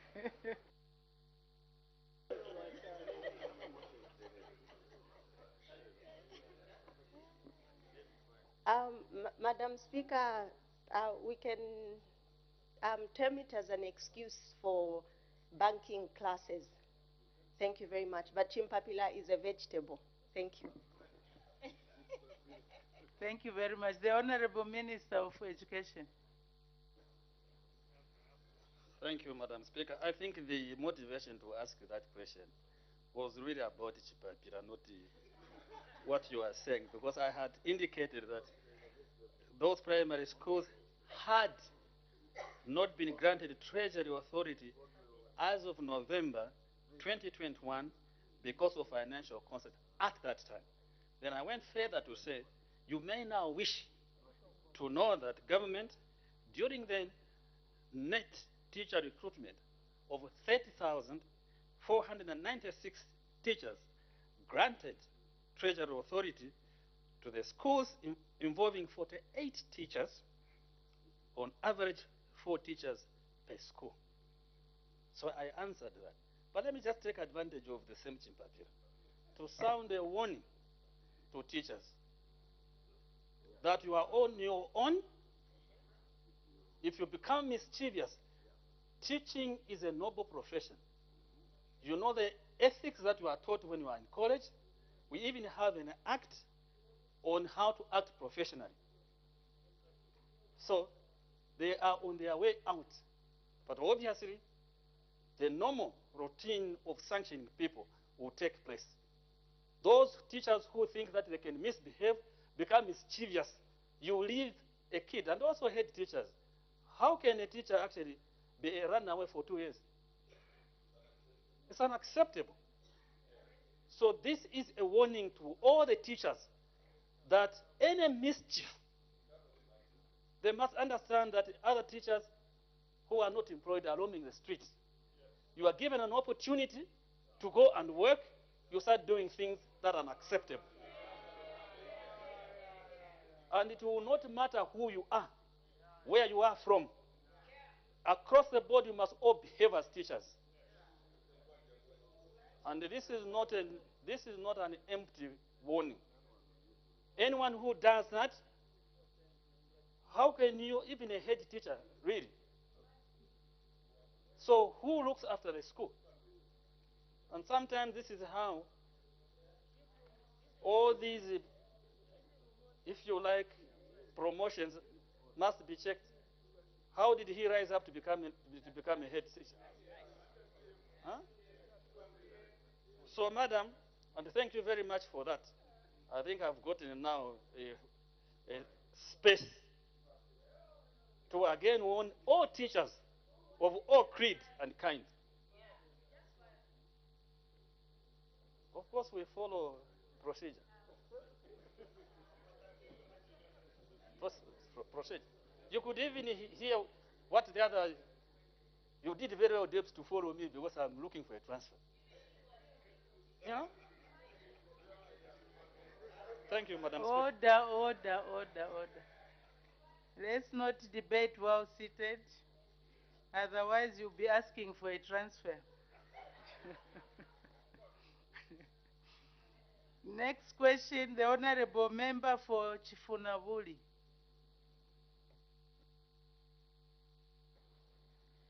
Thank you, Madam Speaker.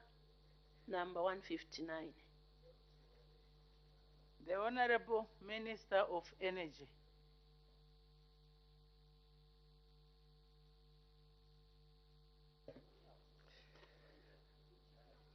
Thank you, Madam Speaker. Area Member of Parliament for Chifunabuli is asking the Minister of Energy two questions. A, whether the government has any plans of tapping power from the Penslo substation in Serenje district to improve power distribution in Chifunabuli parliamentary constituency. B, what measures government is taking to reduce load shedding and power outages in the constituency. Madam Speaker, the answer to question A is the government has no plans of tapping power from Penslo substation to supply the Chifunabuli parliamentary constituency. However, government has plans to reinforce and improve the power supply for the entire Luapula province. The plan includes the improvement of power supply in Chifunabuli parliamentary constituency and surrounding communities using an alternative and more cost-effective transmission line project, which is known as Luano Mansa Transmission Line Project. Answer to question B. There is no load shedding in Chifunabuli parliamentary constituency. However, there has been instances of power outages, particularly in the last few weeks, that were caused by faults arising from fallen distribution line poles. To improve the power supply in Chifunabuli parliamentary constituency, ZESCO is in the short term intensifying maintenance operations to ensure the continuity of electricity supply and that any faults are attended to within the shortest possible period. In the long term, ZESCO Limited will construct a 330 kV transmission line from Luano to Mansa to improve the quality of electricity in the constituency and the entire Luapula province. This is a more cost-effective option than the initial plan to construct a transmission line from Penslo to Mansa. Madam Speaker, I'll give additional information just for clarity. The Penslo-Mansa transmission line, which was initially proposed to improve power supply to Chifunabuli and the entire Luapula province, involved construction of a 330 kV transmission line over 600 kilometer distance. The Luano-Mansa transmission line will involve in construction of a 330 kV transmission line over a 200 kilometer distance. This line will feed Zambia and Chifunabuli constituency by extension through the existing infrastructure. Currently, feasibility studies for the Luano-Mansa project are ongoing, which will determine the actual cost and duration of implementation of the project. Chifunabuli constituency is currently supplied from Zambia. The historical data to this project, the Penslo-Mansa project, is ZESCO Limited had plans to extend the 330 kV power transmission network from Penslo Serenje to Mansa district to improve the power supply in Luapula province. The project involved constructing a 330 kV transmission line from Serenje district to Mansa district, establishing a greenfield 330/132 to 66 kV Mansa substation constructing 132 kV transmission lines and associated substations in Zambia, Musonda Falls, Tiof, and Mansa Town, and building other supporting infrastructure. The project was awarded to China Railway First Group Company Limited on 4th January 2016 on an engineering, procurement, construction, and financing basis. However, the major challenge that arose was securing financing by the contractor due to the country's debt situation. Consequently, progress on the project stalled in 2019, with only preliminary designs and some geotechnical studies being completed. It's worth noting that ZESCO contributed $21 million towards the project financing, which was used towards preliminary project design and geotechnical survey studies. Upon further review, it was discovered that a more cost-effective option to improve the power supply to the province was to construct a 330 kV transmission line from Luano to Mansa. This option covers almost half of the distance required by the Mansa-Pensro project. As a result, the Mansa-Pensro project was cancelled due to the challenges of securing financing and the overall project of the cost of the project. Thank you. Supplementary questions. The Honorable Member for Nkana. Madam Speaker, in the response by the Minister, he has alluded to the commitment that was made by ZESCO to a tune of over 20 million. Honorable Minister, that amount of money, does it now imply that we have wasted money through ZESCO since the project has been abandoned? And what remains with that money, surely? The Honorable Minister of Energy. Thank you, Madam Speaker. The information I've got is that this money has since been repaid back. What is happening now is they are just looking at the final accounting so that they can close the project as submitted. Thank you. The Honorable Member for Chifunavuli. Thank you, Madam Speaker. Thank you, Minister. Minister, I want to find out the visibility studies which you have talked about to connect Chifunavuli from Luano. Are they going to continue or the project has been abandoned? Thank you. The Honorable Minister of Energy. Thank you, Madam Speaker. I said that the feasibility studies to connect Luano to Mansa is ongoing. Once these studies are complete and the project is costed, then the project will begin as submitted. Thank you. The Honorable Member for Chiengi. Thank you, Madam Speaker. Minister, I'm also a layman. I do not know much about power or electricity. I just wanted to find out, since in Luapula we have the Msonda Falls, and it was commissioned. So I just wanted to find out if the kind of power which is being generated from there, maybe if it can be also used, maybe it can be used to connect Chifunavuli. I don't know if it's a 3 kilowatt, I don't know. I don't want to go into those details, but I just want to find out, can it be done in that manner? Thank you, Madam Speaker. The Honorable Minister of Energy. Madam Speaker, the Msonda Falls power station is too small to be used to supply Chifunavuli as well. I submit. Thank you. The Honorable Member for Chifunavuli. Thank you, Madam Speaker. Minister, you have said there is no power cut in Chifunavuli. If you have non-Chifunavuli, we depend on Zambia ZESCO.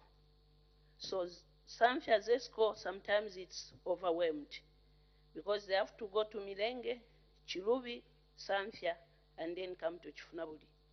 Are you aware that sometimes it takes 3 days or 4 days for the power to be restored in Chifunavuli because of the officers in Zambia are overwhelmed? Thank you. The Honorable Minister of Energy. Madam Speaker, I don't think power travels to Serenge or Milenge and then come back to Zambia. The whole thing is the faults that has been attributed to. I've already indicated that in the recent past, about 3-4 poles due to flooding fell, and that is why it took about 3 days for them to repair. I submit. There is a point of order from the Honorable Member Fonkana. What's the point of order? Madam Speaker, 65. The Honorable Minister, in responding to a question asked by the Member of Parliament for Chifunaburi, who was finding out whether the officers that manages ZESCO in Zambia, apparently she insinuates that they are overwhelmed, and oftentimes they've got to go to Chembe and elsewhere. But in the response from the minister, he talks about pause. Is it in order not to answer the question as asked by the Member of Parliament from Chifunaburi? I seek your indulgence, Madam Speaker. From what I heard the minister, he was saying that the reason for there is no load shedding, but the reason for the power outages is due to the fault because of poles that are falling. That's what the minister said. So I don't know if that was misunderstood. Maybe you can state what you... Madam Speaker, the Honorable Member for Chifunaburi was asking the minister if he was aware that sometimes minor challenges of power in Chifunaburi are on the basis that officers could be overwhelmed and busy, and that at times it takes them 4 days to be able to run to Chifunaburi to address minor problems. Is he aware? But in his response, he did not refer to the overwhelmed officers. Instead, he went to pause. And I believe the minister had not finished. He was still answering the question. May the minister address that issue? Thank you. Madam Speaker, I wish the Honorable Nkana, Member of Parliament, would understand his geography to see the distance between Zambia and Chifunaburi for him to support what has just been stated. ZESCO has got an office in Zambia. It takes maybe maximum 20-30 minutes to get to Chifunaburi. So I don't think that what the Honorable Minister is supporting actually happens. I submit. So in other words, what the minister, are you saying, Honorable Minister, that the members of staff for ZESCO are not overwhelmed from Chifunaburi because they don't cover the other areas? Is that what you are saying? Yes, madam, that is what I'm saying.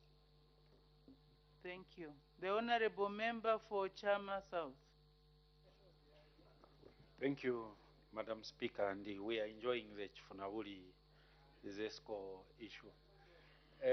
Honorable Minister, I want to find out, you've indicated that once the engineering works are done, whatever is done, procurement, that's when people of Chifunaburi are going to have that reliable power which they are asking for. Are you likely to give them timeline? Because everything has to be timed. Is it next year, or it is in 2026 when the people of Chifunaburi will be able to be given that reliable power? Just like the people of Chama, you have assured them 24 months, Honorable Minister. What timeline is attached to the good people of Chifunaburi? I submit. Honorable Member for Chama South, you should not put fuel on fire. The Honorable Minister of Energy. Thank you, Madam Speaker. We anticipate that feasibility studies to include geotechnics.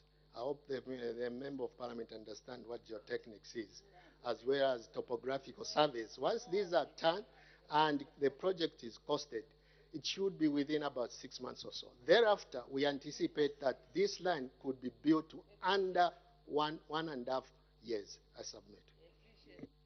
Thank you. The Honorable Member for Bahati. Thank you so much, Madam Speaker. Madam Speaker, I agree with the honorable member for Chifunabuli that Chifunabuli actually has outages, rampant outages. And this is because of the conductor size, Minister. The conductor size from the Mansa substation to Zambia is actually small.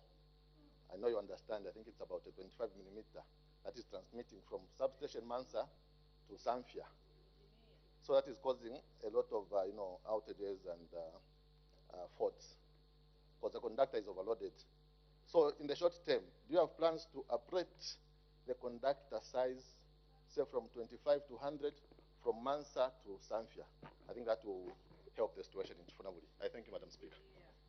Thank you. The Honorable Minister of Energy. Thank you, Madam Speaker. I need to verify what the Honorable Member for Bahati has just claimed, and then I can get back to the House to confirm whether what he is saying is feasible engineering-wise. I submit. Thank you. The Honorable Member for Shiwangandu. Thank you so much, Madam Speaker. And we appreciate the responses from the Honorable Minister. Honorable Minister, I'm sure this Chifunabuli, even when you visit also, you would want to find a power, consistent supply of power. The Honorable MP for Bahati is speaking from an institutional competence of ZESCO, and you are also a technical person. If indeed you establish that what he has stated is the actual position, how soon can you address, so that even when you go to Chifunabuli as well, you are able to find reliable, consistent power supply? I thank you, Madam Speaker. I didn't know that the Honorable Member for Shiwangandu was also fetching firewood to put on the fire. The Honorable Minister of Energy. Thank you. I'm happy that at long last, Honorable Kampyongo is encouraging me to ensure that power is adequately supplied to Chifunabuli. We'll look into this. If what Honorable Kibomba has just said, we'll act on it. Since I come from there, I've got interest as well. Thank you.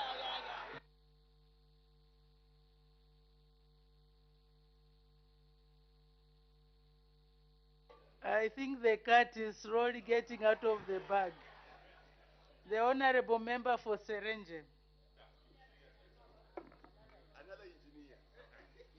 Thank you, Madam Speaker, for according the people of Serenje a chance to add to this nice topic.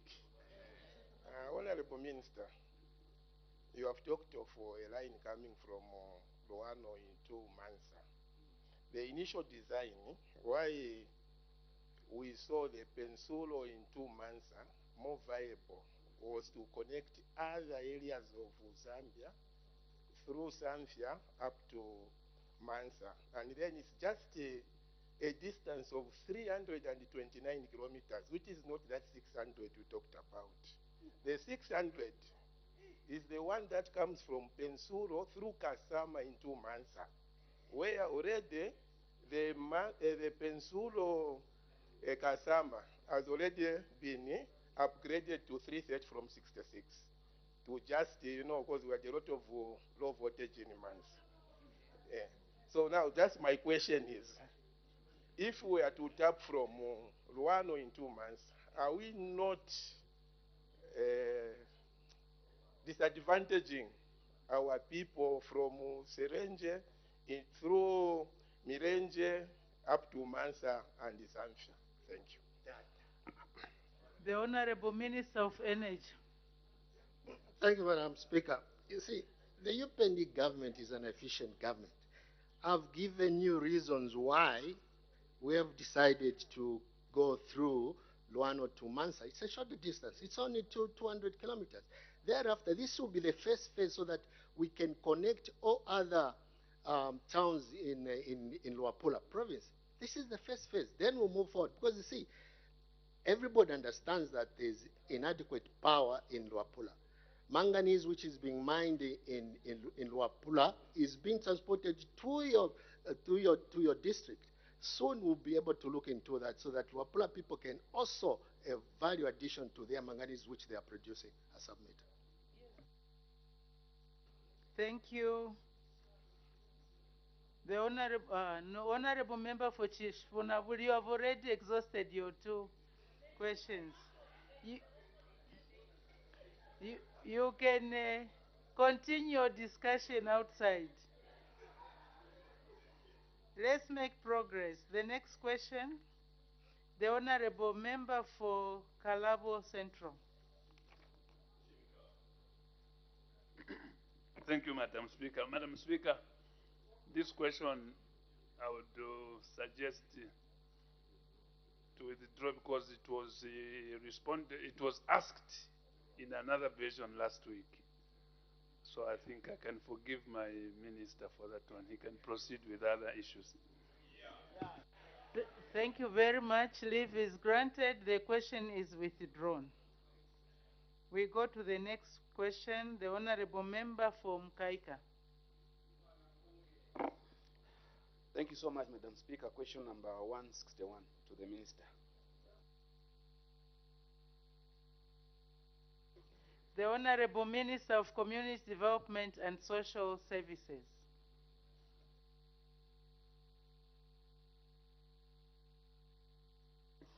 Thank you. Thank you, Madam Speaker. The Ministry of Community Development and Social Services was asked a question by Mr. Piri of Mkaika. A, what the estimated number of children living on the streets countrywide was in the following years: 2000, 2005, 2010, 2015, and 2020. B, what the cause of the problem of children living on the streets is. C, what practical measures the government is taking to address the issue. Madam Speaker, the estimated number of children on the streets for the years highlighted are not available, as there has been no national or international survey to study undertaken to ascertain the numbers since 2006. However, according to the study of 2006 survey and analysis of this situation of street children in Zambia, there were 13,500 children living on the streets in the country. These children spent most of their time in the streets and other public places. Out of these, 15%, which relates to 2026, were girls, and 85% relating to 11,475 boys. Answering to what the cause of the problem of these children living on the streets is, Madam Speaker, the underlying factor of the high proportion of children living on the streets is mainly due to the following factors.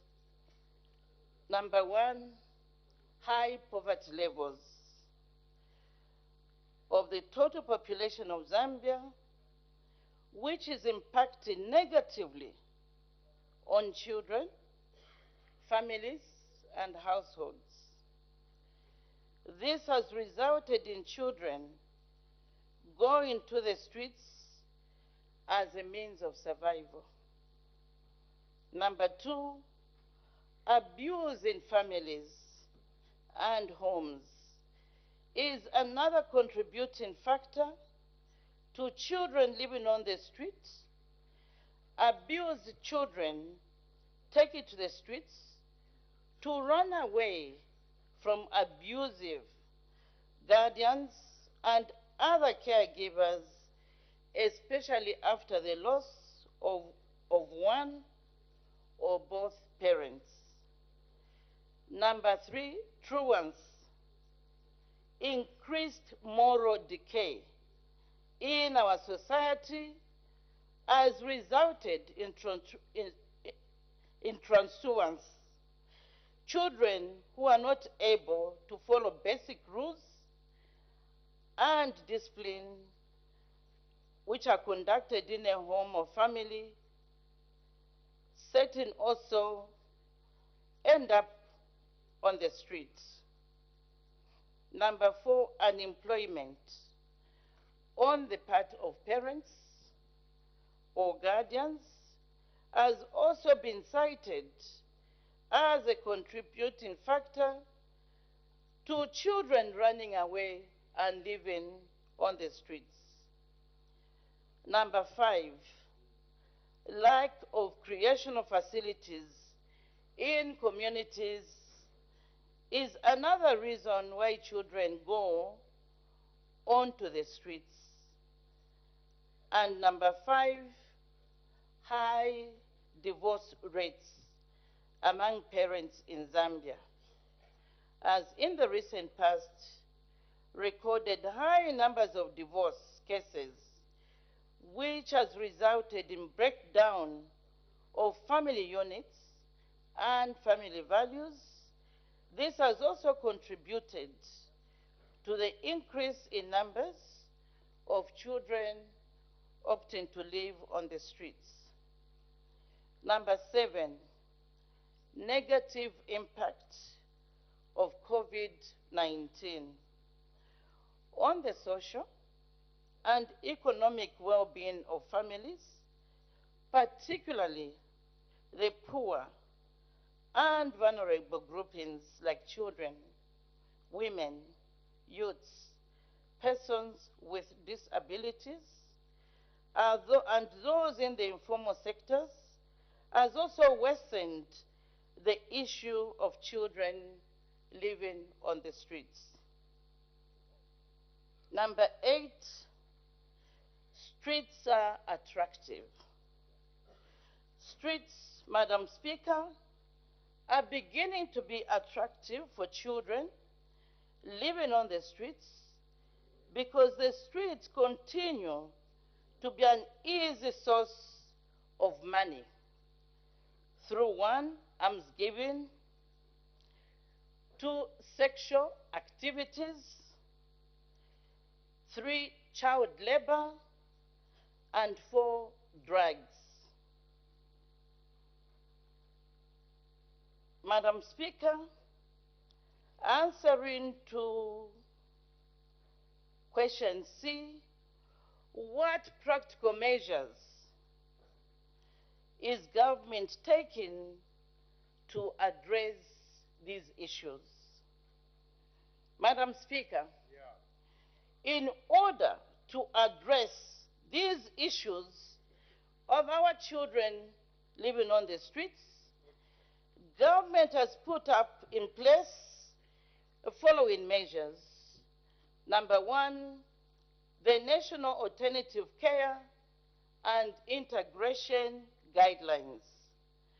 Government developed the National Alternative Care and Integration Guidelines. These are guidelines that have been developed to assist government and other stakeholders to improve the protection and alternative care for children, reintegration of children with their families where appropriate, creation of a pool of foster homes and parents, and provide adoption services where a child needs a new permanent home or family. These guidelines provide direction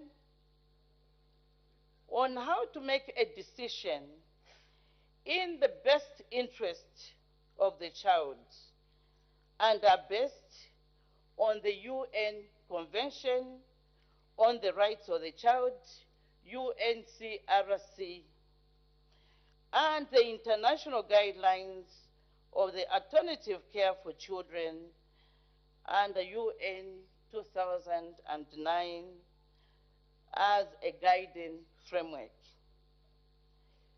The guidelines also set out key steps of appropriately and safely placing home children in need of such care as child living on the streets in a family-based alternative care arrangement while tracing and reintegrating with family is being done. 2, children rehabilitation centers. The government has put in place rehabilitation centers in an effort to facilitate the removal of street children from the streets, rehabilitation and reintegration into their families.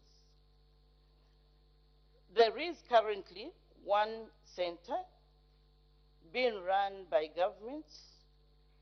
This is in Chikumbi, in Chiwombo district. Government has provided and has partnered with Zambia National Service in providing camps for skills training for adolescents removed from the streets. The program under ZNS empowers former street and vulnerable youths through character transformation and skills training. The training received include carpentry, general agriculture, metal fabrication, bricklaying, tailoring, and designing. The program as an exit plan for the children once they are empowered with skills, which includes awarding them with certificates and providing them with state-up tools and materials needed for them to excel in business. Zambia National Service Skills Training Centers or camps available so far includes Kitwe for girls, Chiwoko in Katete, and Chishimba in Kasama for boys. Accumulatively, a total number of 2,464 children living on the streets were trained in these centers between 2019 and 2021. Government also uses childcare facilities to provide interim care for street children as part of the response to enhance their recovery and rehabilitation.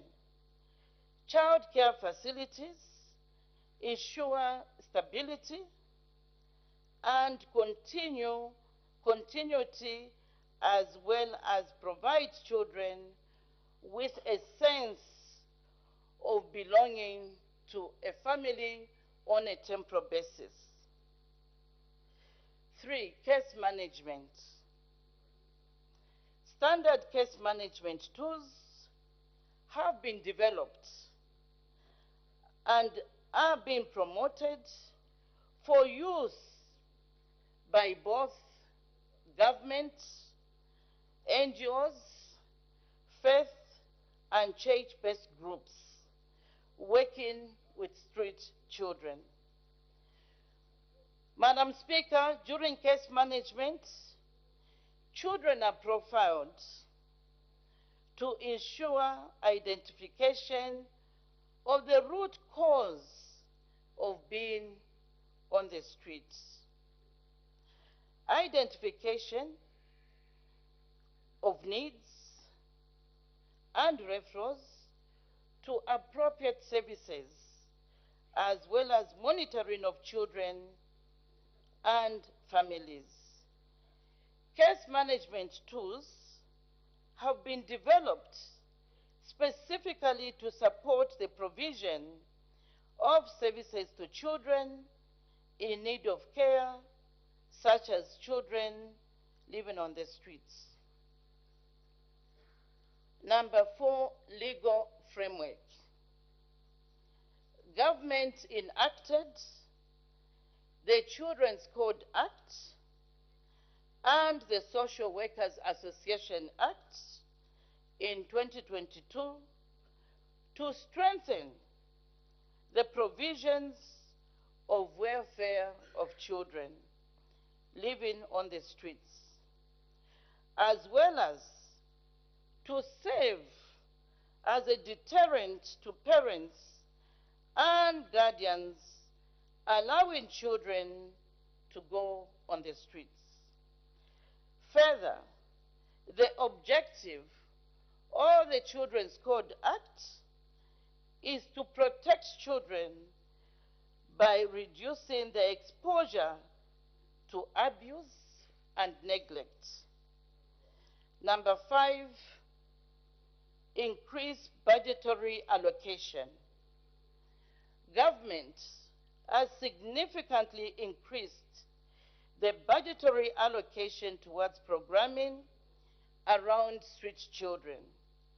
The budget has increased from 14 million kwacha in 2022 to 24 million kwacha in 2023. This will significantly contribute to the removal, rehabilitation, and reintegration of children living on the streets. Madam Speaker, I thank you. Thank you. With that comprehensive answer, do we still need to ask questions? The Honorable Member for Kalulushi. Thank you, Madam Speaker, and I want to thank the Minister for giving a very lengthy, comprehensive statement. Madam Speaker, I'm one of the members that came and supported the Children's Code Bill, which is an act. And all this is centered on the Children's Code Act. All this we are talking about is methodical, and it's not practical. It cannot work. What I'm trying to tell the Minister is that, for example, today, and I'm very sad that the numbers were not stated from the Honorable Member on how many children have been on the streets from the various years that have been stated. Madam Speaker, it is something that is in public domain. And it's very threatening and actually very sad at the numbers of children that are on the streets. Go to Kafue roundabout. Go to Kafue around. Give me an opportunity. Go to Kafue roundabout. I'm going to ask the question, so give me time. Go to Kafue roundabout. Today the children are actually swimming in pools of water. The problem that is there, Madam Speaker, is that let me help the Minister. We're here. That's why I'm a member of Parliament. I have still three children there. Madam Speaker, I'm asking for your protection. Order. That's what I'm saying. Order. Can we, Honorable Minister, Honorable Member, can you ask a question? Don't debate. Ask your question. You can open, but don't make it so lengthy. You ask the question. Thank you, Madam Speaker. My point is that the question to the Minister is that we enacted a bill here, which is very important, and the children on the street are anchored on the bill. What is the minister and this government doing? Because from her response, I've not heard anything to do with the Children's Code Bill. What is being done? Because everything to do with the street children is anchored on this act. Most of the kids that you see there, Madam Minister, are paid so that people can get. And the moment that these mothers are prosecuted, and that is why we enacted that bill, and it is now law, signed. Madam Minister, have you, in the last 9 months, prosecuted any of those mothers or fathers whose children are on the streets? Thank you, Madam Speaker. Thank you. The Honorable Minister of Community Development and Social Services.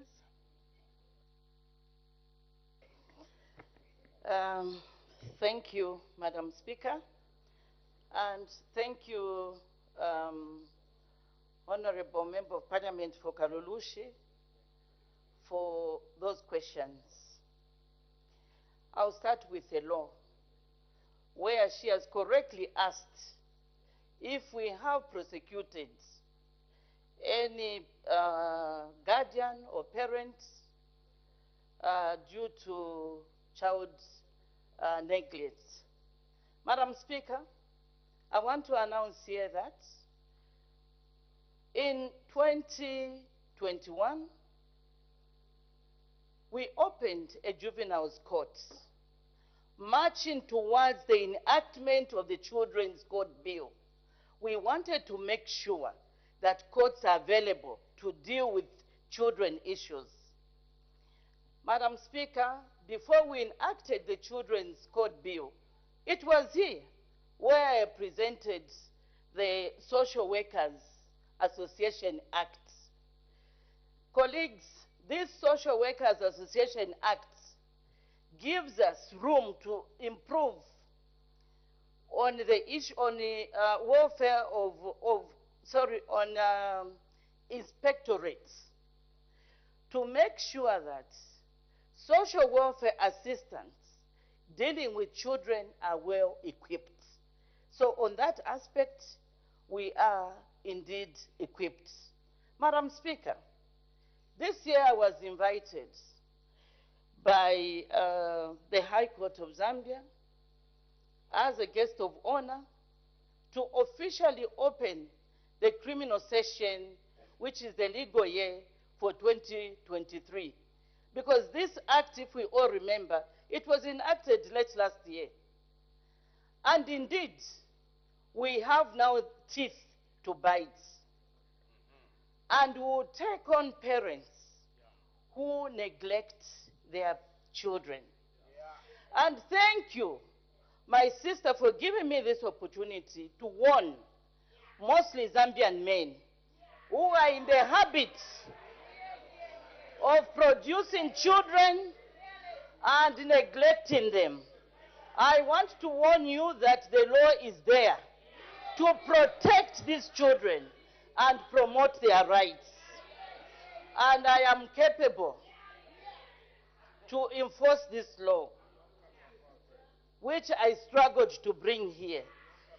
Coming now to integration, Madam Speaker, I'll come back to Parliament with detail of numbers of how many families we have integrated back into their families in Lusaka.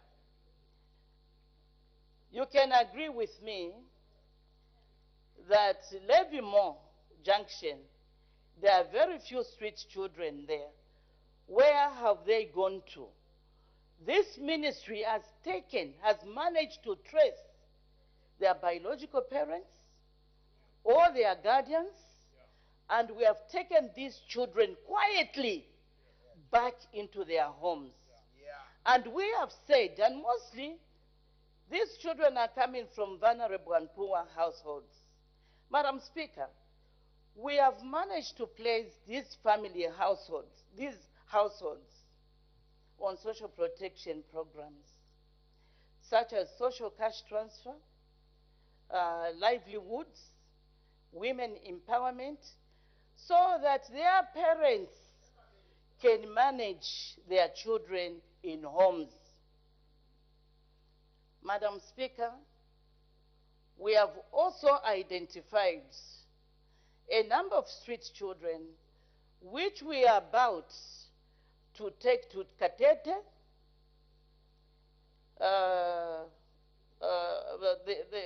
The children who were there graduated 2 weeks ago, who were in Katete and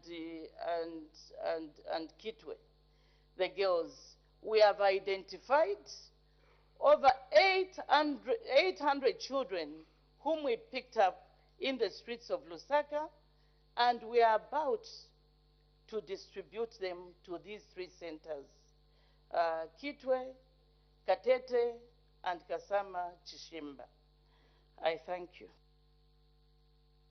Thank you. The Honorable, it looks like some members already have some suspects lined up for the court. The Honorable Member from Kaika. Thank you so much, Madam Speaker, for this opportunity to ask the Minister. Minister, thank you so much for that elaborate answer indeed. My concern, Minister, is that you have mentioned that you indeed took some children to Katete, Kitwe, and other facilities in 2021. But I don't know how long we will take this exercise. I feel this is an urgent matter that you need to do as a ministry. You can as well involve national service or the army to help you, Minister. Because surely if you go around Lusaka, there are children everywhere. And that is your mandate. That is your responsibility, Minister. What are you doing, or when are we seeing these streets empty without children on the streets? Because surely this thing, to me, it is an emergency that we together in here, we need to find a solution. And Minister, that is your baby. Your ministry is in charge to make sure that these streets are taken to proper facilities, that they are cared for. Thank you so much, Madam Speaker. Thank you. The Honorable Minister of Community Development and Social Services. Thank you, Honorable Member Parliament from Kaika. I asked my mother when the issue of street children began in Zambia. Because when I relate it to my language, to my Bemba, there is no street which produces children. How did this culture come about? Madam Speaker, I learned that when people were dying in numbers due to HIV/AIDS, most guardians couldn't look after these orphans.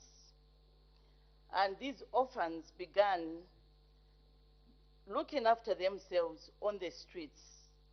That's how street children, or children living on the streets in Zambia, began.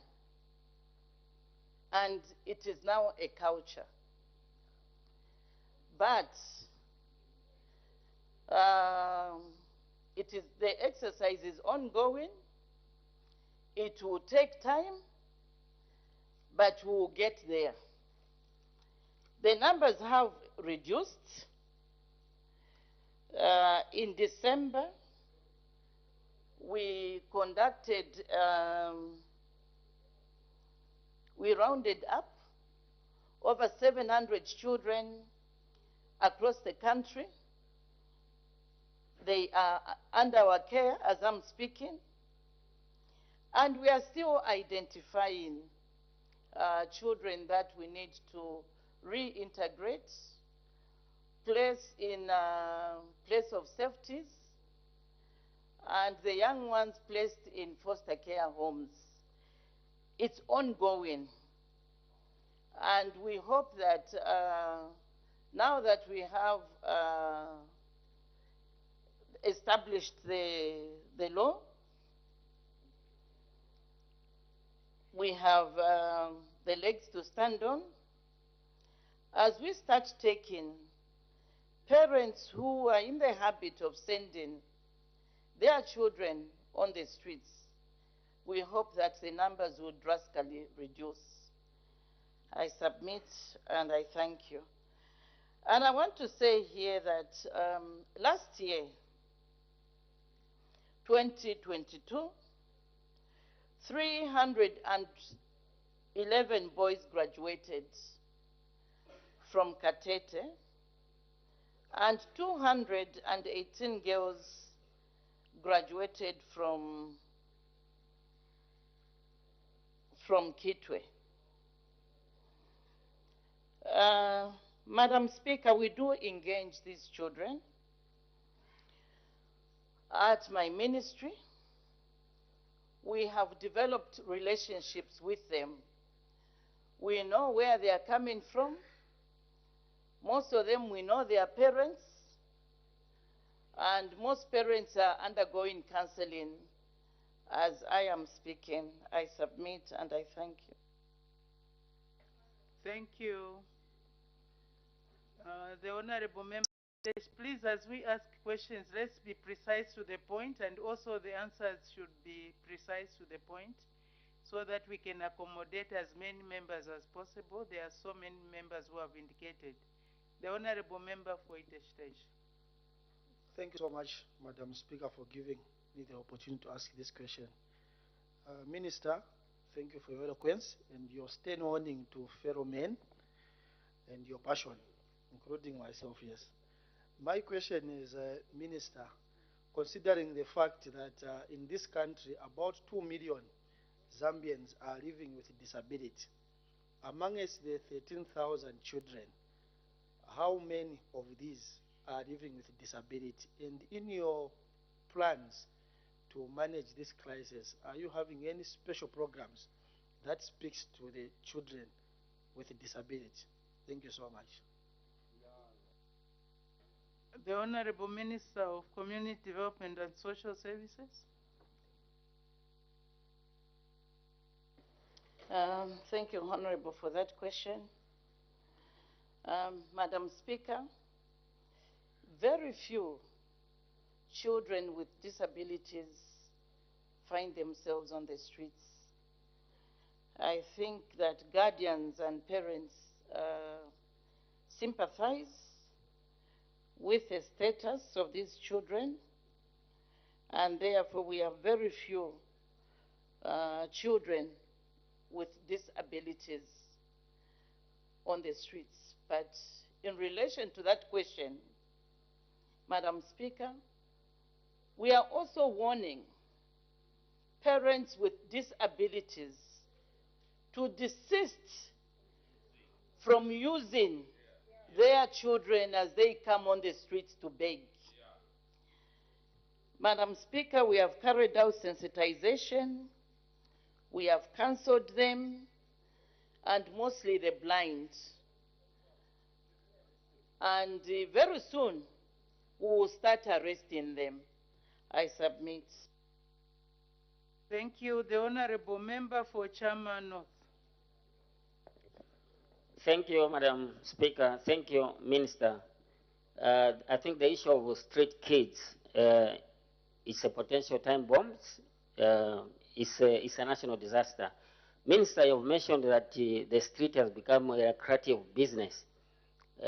What measures are you taking to ensure that those who are making these streets to become lucrative businesses are dealt with? Because I think it's us who are giving money to these people. That's why they have continued to be on the streets. So what action are you taking to deal with those people flashing money to those people in the streets? The Honorable Minister of Community Development and Social Services. Thank you, Madam Speaker, and thank you, Honorable, for that question. Madam Speaker, we are messaging working on the right message to give to RATSA, to warn motorists from giving money to children who are finding themselves on the streets. After we have carried out adverts and messages, if that continues, we'll have no choice but to have these motorists arrested and prosecuted. I thank you. Thank you. A number of warnings there. The Honorable Member for Chiengi. Thank you, Madam Speaker. And firstly, I would like to thank the Minister and her Ministry for doing a commendable job in Chiengi, for bringing to book those who've been stealing from the disadvantaged. Thank you so much, and I hope they'll soon pay back all the 100,000 that they've been stealing from the poor people. You've done a good job. You deserve an applaud. I wish I could clap for you. Yeah. Honorable Minister, Honorable Minister, the street kids, I just want to find out, when we talk about the street kids, we always confine them to Lusaka alone. I've heard you talking across the country. I just wanted to find out, is there a way of reopening the place which Professor Nkanluo used to use for Tasinta Center, so that we can also use that to develop them, to give them skills? Thank you, Madam Speaker. The Honorable Minister of Community Development and Social Services. Thank you, Madam Speaker, and thank you, Honorable Member of Parliament for Chiengi, for that question or suggestion. Madam Speaker, I always say to my colleagues in here, members of Parliament, that this ministry is a poor people's ministry. It's an emotional ministry. It's a ministry for those who are in desperate need. And therefore, politics don't come at play in this ministry. So whether that center was used by Professor Nkanduluo, if it is available and it can be used for the best interest of our children, we shall look into that. I thank you. Thank you. The Honorable Member for Nkana.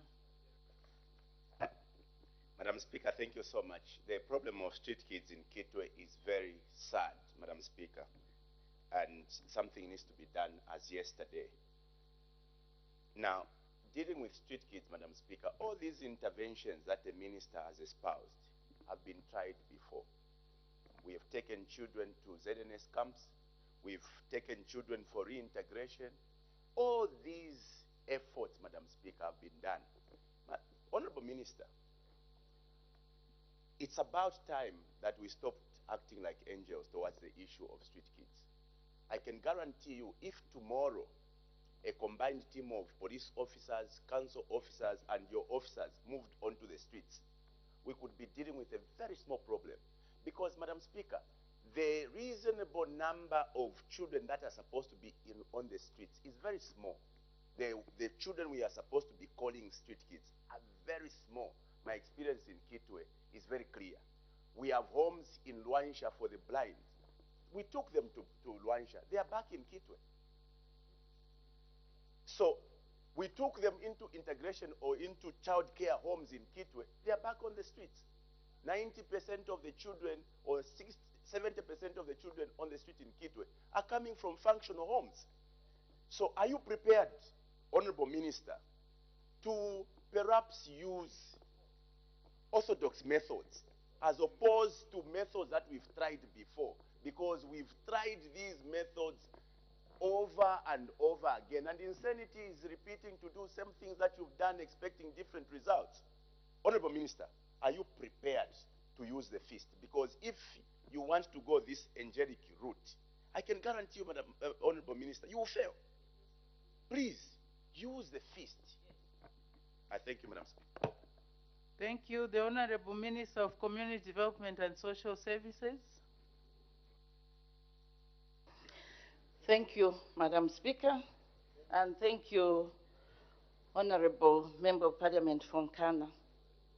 The difference between you and I is that I am a mother and I give birth. And I understand what it means for a child to run away from home and decide to start living on the streets. On the use of force, colleagues, members of parliament, under my leadership in that ministry, we shall not use force. We shall use the law. Previously, there was no law to protect and promote rights of these children. The difference now, colleagues, is we have the law. We will use the law to control these children. And so far, we are managing. Thank you. The Honorable Member for Kabwata. Thank you, Madam Speaker, for the opportunity to ask a question. Yes, Madam Speaker. Honorable Minister, I look at the issue of street kids to be an issue that is very serious. The question that has been posed by the Member of Parliament for Mukaika, I think it's very important. If you look at the statistics, they're actually worrying, and if we are to let this thing continue, we are going to bleed a generation of gangsters, serious gangsters, and we may fail to control them. Honorable Minister, in line with what has been said here, I wanted to find out, because there are only 3 centers that you have mentioned, do you have plans of opening up other centers manned by ZNS in other provinces like Southern Province and Northwestern Province? Thank you. Thank you. The Honorable Minister of Community Development and Social Services. Thank you, Madam Speaker, and thank you, Member of Parliament for Kabwata, for that question. Honorable, I stated the reasons that contribute or that causes children to start living on the streets. One of them, I said the negative impacts of COVID-19, which we should not underestimate. Companies closed, people lost businesses, people lost employment due to COVID-19 pandemic. Now we are dealing with the aftermath, the shock. So indeed, there's been a rise of children living on the streets. And I said that one of the remedies that we are conducting is, number one, to reintegrate these children back into their families. And even when we say reintegrate, it doesn't really mean reintegration. Because these children, in the night, go back to their homes. They sleep in their homes. Colleagues, over 50% of these children you see on the streets do not sleep on the streets. They go back to their homes. We have followed them. We have traced, followed their parents, and understand what the issues are in those homes. Unemployment is one of them. That is why I said we are placing them on social protection programs so that they can look after their children.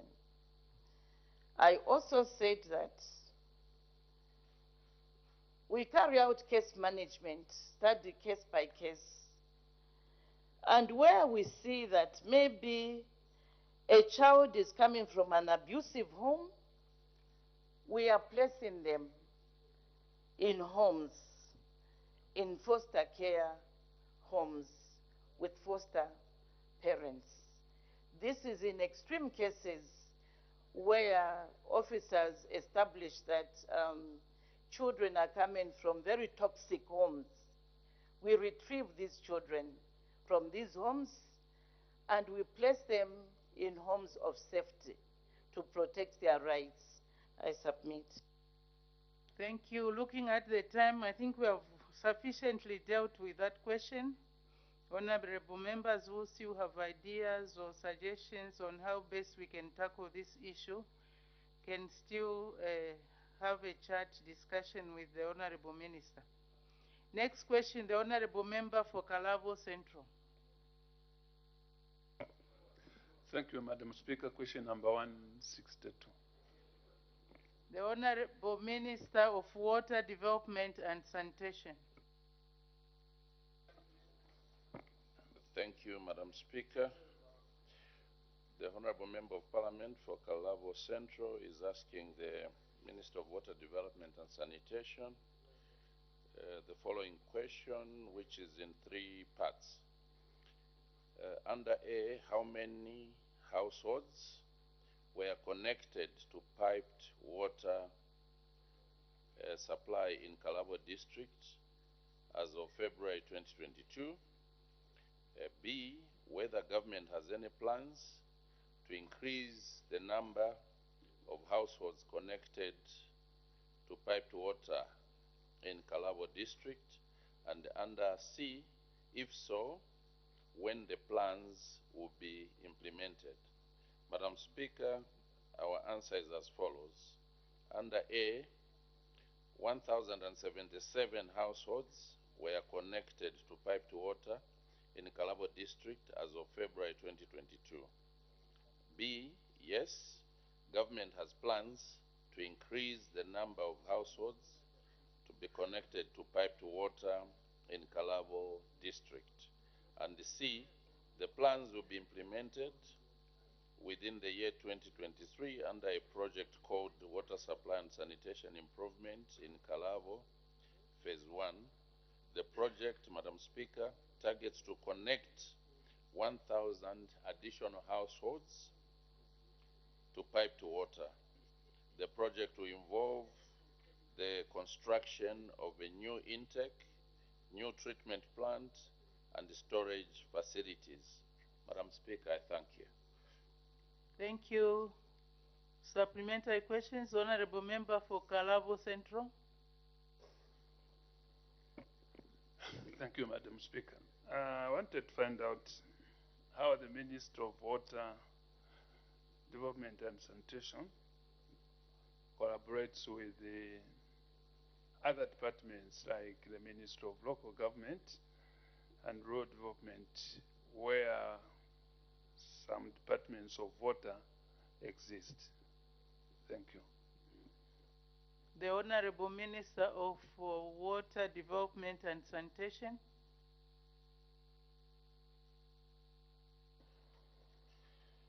Thank you, Madam Speaker, and I want to thank the Member of Parliament for Kalabo for that question.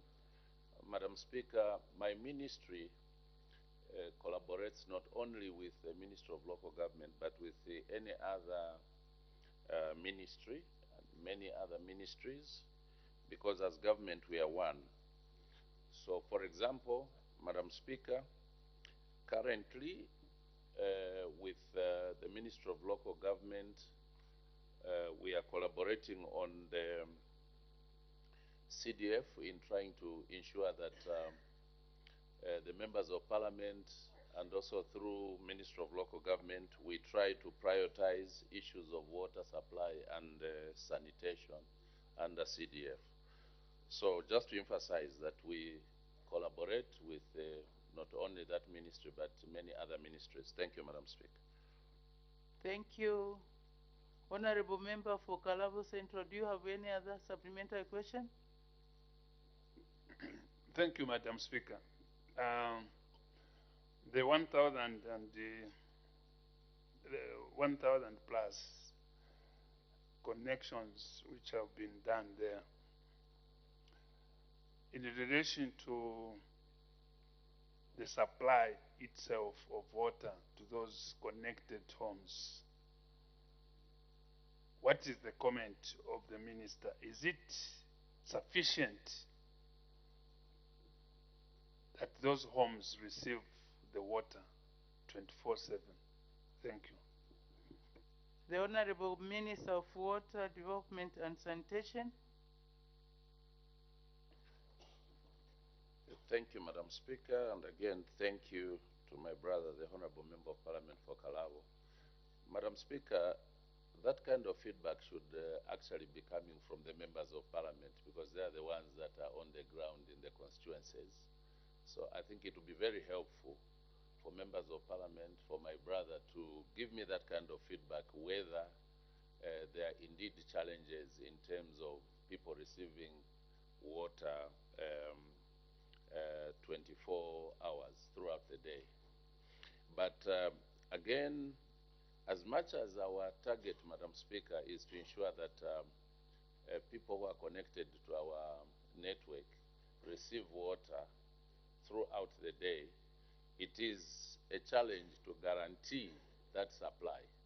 It's one thing to set that target, but to guarantee the possibility that you have water throughout the day might be a challenge, because the Member of Parliament may wish to know that for us to supply this water, we also depend on availability of electricity. So on a given day where there's no supply of power, it means then we face challenges in terms of supplying. But we endeavor to ensure that our utility companies try to supply water for many hours, as close as to 24 hours as possible. Thank you, Madam Speaker. Thank you. I'll allow just 2 more questions. We have to manage our time. The Honorable Member for Chinsali, precise to the point. Thank you, Madam Speaker.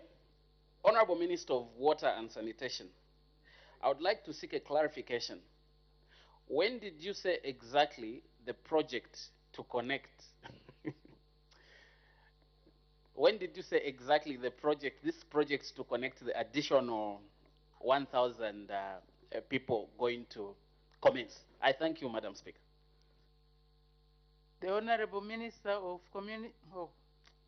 Water Development and Sanitation. Thank you, Madam Speaker, and I also want to thank my brother, the Member of Parliament for Chinsali, for that question.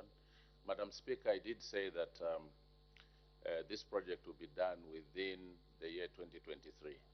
Thank you very much. Thank you. The Honorable Member for Matero.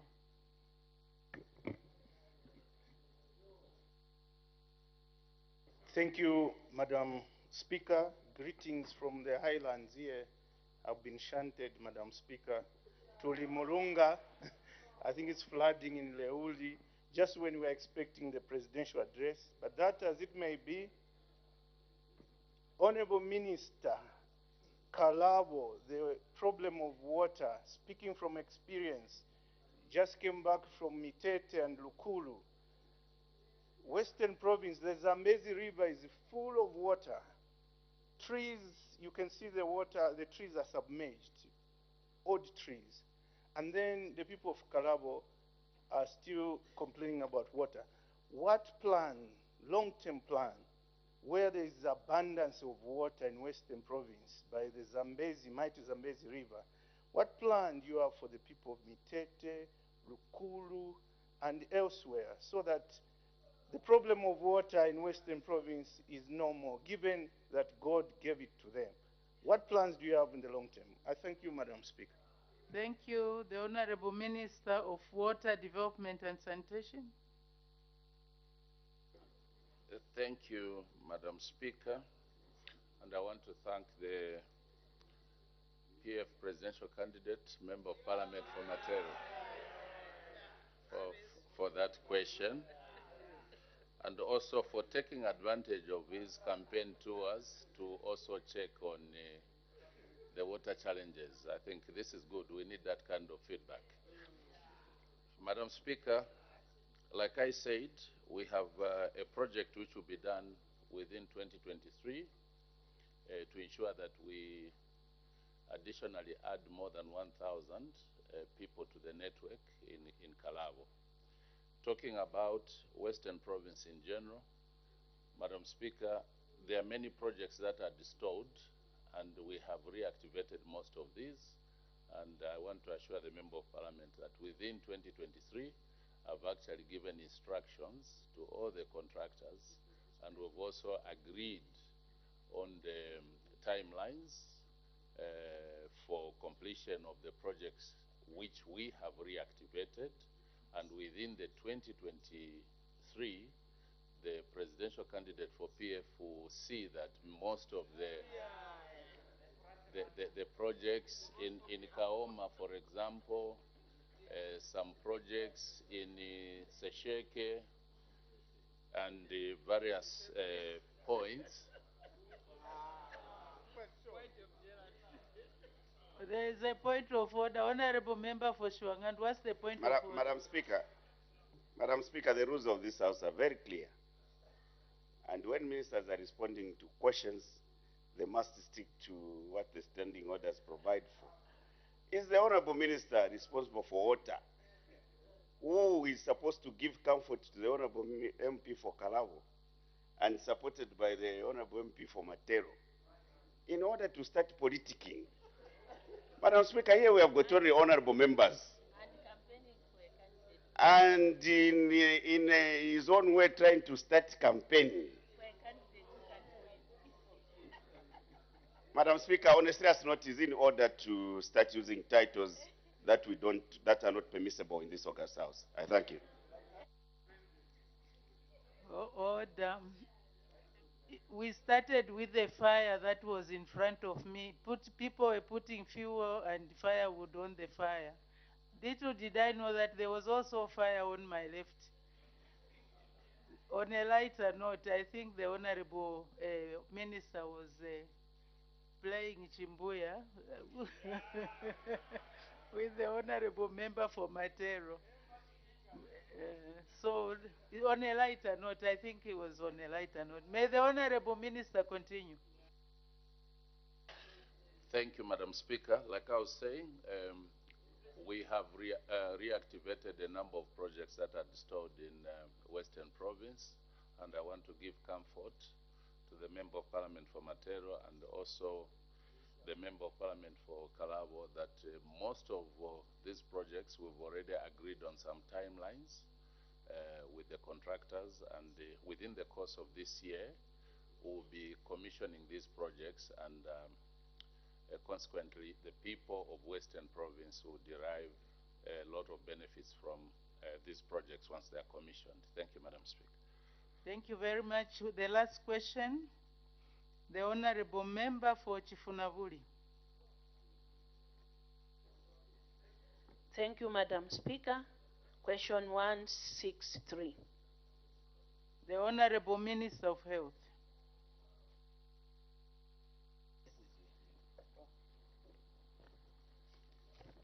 Thank you, Madam Speaker. Thank you, Honorable. The Honorable Member, Ms. Nyembe, wants to ask, or is asking the Minister of Health, whether the government has any plans to upgrade the following rural health centers to mini hospitals in Chifunabuli district. And B, if so, when the plans will be implemented. The listed rural health centers, Madam Speaker, are 1, Chibuyi, 2, Kasuba, 3, Chishi, 4, Mponda, 5, Nshungu, 6, Mwewa, 7, Mwansakombe, and 8, Kandolo. Our response is as follows, Madam Speaker. Government has no immediate plans to upgrade the following rural health centers. And because the priority of government currently is firstly to complete the ongoing construction works that include the health port, health centers, and district hospitals. To be, Madam Speaker, as stated earlier, government has no immediate plans to upgrade the above mentioned rural health centers, and therefore question B falls off. Thank you. Thank you. Supplementary questions. The Honorable Member for Chifunabuli. Thank you, Madam Speaker. Minister, Chifunabuli has got Luwe Mission Hospital and Kasaba Mission Hospital, which we thank the Catholic Church for providing services to our people for a long time. Are you not disadvantaging the people of Chifunabuli who cannot access family planning because by faith the Catholic churches do not offer such services? Thank you. The Honorable Minister of Health.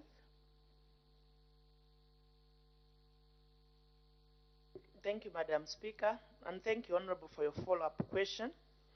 And Honorable, I just want to say that I hear you, but I'm sure you agree with me that we must finish first what is half done before we start completely new things, and especially that we are talking about upgrading, except to state that when it comes to the issue of maternal issues, as you have asked the supplementary question, I think you agree that we have already made a policy statement to the effect that all rural health centers and even urban centers in the country which do not have maternity annex will be given maternity annex. And I think that instruction has also been supported by Ministry of Local Government, who has agreed that we prioritize extension of annexes, maternity annexes. So if that is the issue, I think that you already know. And I thought that by now, as Member of Parliament, you are already prioritizing the annex maternity wings that are supposed to be added to all the health centers. Also to state that we are also doing some rehabilitation works, looking at what is in the budget. And that again is something that we can be talking about. But just an upgrading, a general upgrading that we are not doing in the near future. Thank you. Any further supplementary questions? The Honorable Member for Chifunabuli. Thank you, Madam Speaker. Minister, I will again come back. If you have observed the architectural drawings for the clinics in rural areas, most of them, they are very close to the examination rooms. So the women of Chifunabuli have been complaining, especially when they go for delivery, because they are so close to the examination room. And you know, we take these, we react differently. So others, they feel their privacy is being compromised. I know you have already said you are not yet ready to do the upgrading, but in the near future, are you not looking at it, Minister, whereby the maternity wing in the near future is put at the far end of any clinic in this country? Thank you, including Chifunabuli. Thank you. The Honorable Minister of Health. Madam Speaker, thank you, and thank you, Honorable. I think that I may not really fully appreciate the point that the Honorable Member has brought to the fore, except to say that some of these local issues will have to be dealt with by the local authorities. As you are aware, Madam Speaker, one of our key policies that we are beginning to implement this year is to give some of the functions of Ministry of Health to local authorities, primary health care. And therefore, because of that, we want the local council and the members of parliament and the communities, the leadership, the local people to make their own decisions. So if, for example, they feel that they want an annex to stand alone, away from the clinic, because culturally there may be issues there which people in Lusaka may not appreciate, it will be up to the local council to make that decision. And this is why we have already done physical decentralization as government. The resources are with them. So for some of these small issues, I think that it will just help that the local authorities make those decisions. However, I have already indicated that the issue of maternity annexes has already been agreed that every health facility that does not have a facility must put up an annex. So again, it's up to the district health department to see how best that can be done. We don't have like a fixed way where a clinic should be, whether it should face east, whether it should face west. No. I think that these are issues that really, at district level, you can deal with the matters yourselves as a district. Also to state that you have 2 hospitals in that district. Yes, one is a mission hospital. And I hear you when you say, oh no, we want to thank the Catholics and we want to do this. Yes, we do thank the Catholic churches and other churches that help government. And indeed the private sector, NGOs, civil society, there are quite a number of players now, not only in the education sector, but in the health sector, who are really helping us and making things possible for us. And when you talk about mission hospital, you must also take note that government does support and spend resources on mission hospitals. We budget for them like they're just our hospitals. Workers or staff, health staff that are working in mission hospitals are paid by government. So their salaries are paid by government. The drugs they are using are also supplied by government. And in some cases, in most cases now, even the grants that we are giving to Zambia, to government facilities are also being given to mission hospitals. The global fund that this government or this country receives, the grants that will, the support that this government is receiving, for example, from the global fund, Catholic hospitals are also recipients, just like government. So really at the end of the day, I can safely say we are working together. So when you commend them, don't commend as if the government is doing nothing about that. We are supporting. So when you have a mission hospital, take note that there is mutual cooperation and financial support and technical support. So it's important that MPs who are leaders should actually understand that. Madam Speaker, I just also wanted to say that Chifunabuli district has 2, in fact, first-level mission hospitals. One Lombwe and second Kasaba, sometimes which is referred to as St. Margaret's Mission Hospital. And the construction of health posts in some of these places where they are being built will be completed by end of 2023, and therefore consideration will be given for construction of district hospitals in districts that do not have first level hospitals. So if a district has a mission district hospital, we may not make that a priority district for the construction of a hospital. Why? Because there is a district hospital that we are financing and supporting, even if it's a mission hospital. And we have districts that don't have mission hospitals, they don't have government hospitals. Those will be the first ones we will consider, and then we'll move to the others. So I just thought that maybe with the little information, MPs and the public can be assisted to understand and appreciate. But most importantly, and take note, development will be equitable to all the districts, to all the provinces, irrespective, because it's important that all the Zambians get a share of the support of their government, because it's their money. Thank you.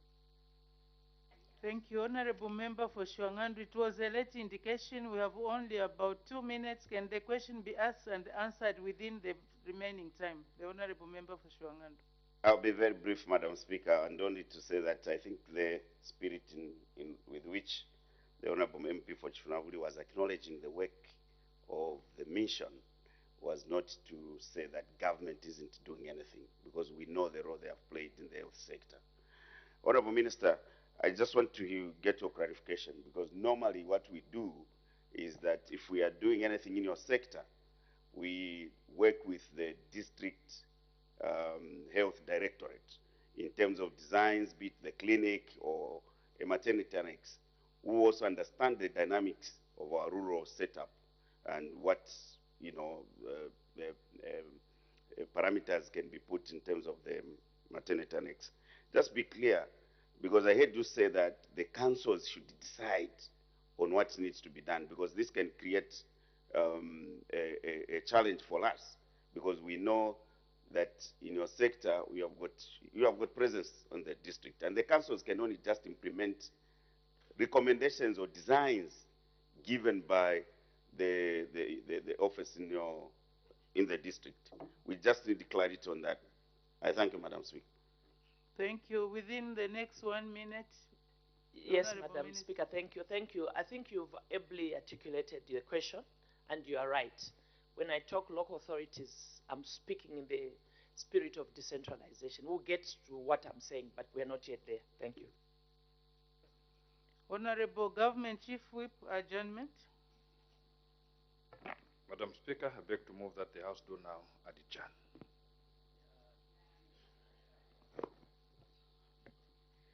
As no notice of an item of debate on the motion of adjournment of the House has been received, I put the question. The question is that the House do now adjourn. Any debate? Any objection? The question is agreed to. The House is now adjourned.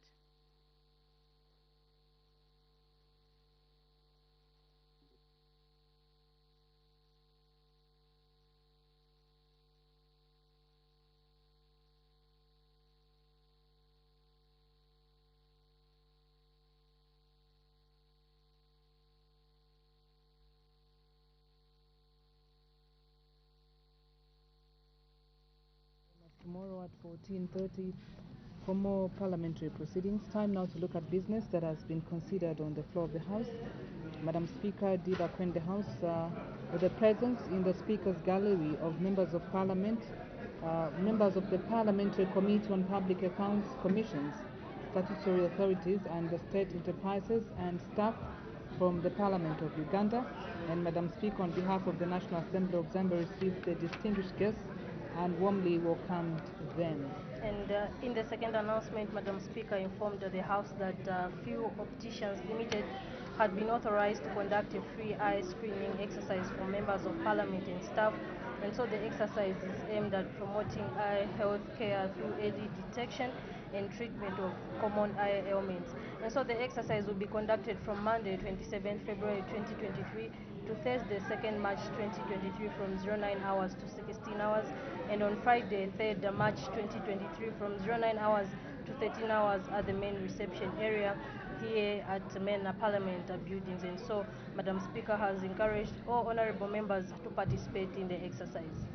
After that announcement, Madam Speaker did permit the Minister of Local Government and Rural Development to render ministerial statement. It was on the status of the contracts for rehabilitation of feeder roads in Zambia. The Minister did say that in an endeavor to improve road connectivity, that's rural road connectivity, the Ministry between 2014 and 2021 procured 240 feeder road contracts to rehabilitate approximately 9,436.5 kilometers of feeder roads, and this amounted to 12 billion 913,458,980 kwacha. And so the minister did state that the total budget allocation of the Ministry of Local Government and Rural Development from 2014 to 2021 was 1,094 kwacha. And so despite the clearly stated budget for the feeder roads, government went ahead and procured works beyond the available resources, and so the procurement was done through open and selective tendering. And the minister went on to say that the ministry therefore needed to put in place measures to curb the growth of the debt associated with feeder road contracts, and in doing so the ministry did obtain the services of an independent consulting engineer from the Association of Consulting Engineers of Zambia to undertake the following measures. Some of them include the review of the procurement process followed to contract out the 240 contracts. Another one was assess the status of all contracts at 80% completion and above. And the other measure is assess contracts at levels of completion between 40% and 80% with a view of rescoping or downsizing and promoting them to the above 80%. And so another measure is assess contracts between 1% and 20% execution with a view to negotiating a termination. And the minister did say that as a way forward, while the ministry will continue to rationalize the process of implementing the feeder road programs, the ministry is encouraging the local authorities to take advantage of the enhanced flagship constituency development fund to purchase and own a full set of earth-moving equipment and other road construction equipment so that they can undertake the construction of feeder roads to reduce on the costs accruing to central government. So that's just a brief of the ministerial statement that was delivered by the Minister of Local Government and Rural Development. The House went on to consider 8 questions for oral answer under Standing Order 74, and so the first question for today came from Watcher Member of Parliament, Mr. Mshanga, and he directed his question to the Minister of Youth, Sport and Arts. He wanted to find out whether the government has any plans to reconstruct the Winter Mlea Stadium in Kawe district, and in B, if so, when the project will commence, and in C, if there are no such plans, why. And so the Minister did respond to those questions. He said the Ministry has continued to prioritize sports development in the country, adding that government has proposed to rehabilitate sports facilities. And in the B part of the question, the Minister responded to say the construction of the Winter Mlea Stadium in Kawe district will commence once funds are made available, and so therefore question C fell off. Okay, so we must also mention here that question 160 was withdrawn by the Member of Parliament for Kalabo, Mr. Miyuto. He was actually supposed to ask the question, but he did withdraw that particular question, and Madam Speaker did grant that withdrawal. Question 156 did come from Mr. Mutai Chalo of Chaman North. He did ask the Minister of Infrastructure, Housing and Urban Development a question in 4 parts. Why the construction of the Magistrates Court complex in Chama district, which is at 80% completion, has stalled? In response, the Minister did say that it stalled due to delayed payments, and the project will resume once the contract is awarded, and the total cost for the outstanding works is 2,715,088 kwacha and 16 ngwe. The last part of the question, the time frame for the completion of the project is 6 months. Question 158 came from Fera Member of Parliament, Mr. E. Tembo, and he directed his question to the Minister of Education.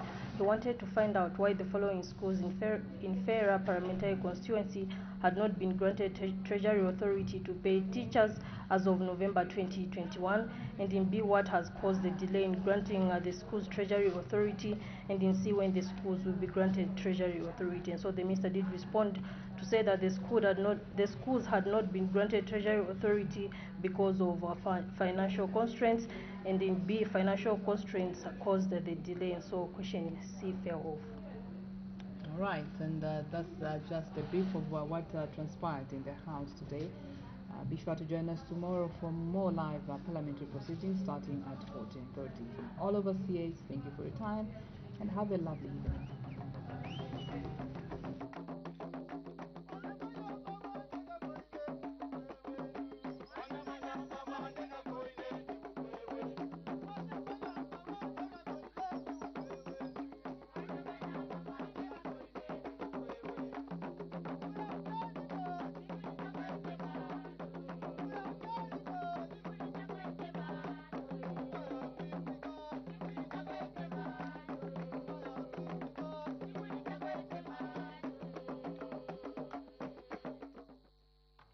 want to keep the good times rolling? Then pay and get bumped up to a higher package. Nimbasela Nafuti by GoTV. Because when you pay your subscription, you get bumped up to the next higher package for free.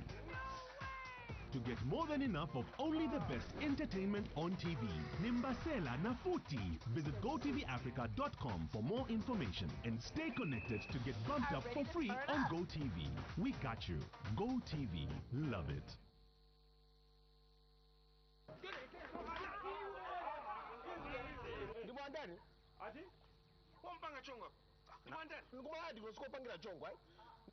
Kinara, we are all going to be massacred here today. It is over. Will you, for heaven's sake, just for once, shut up!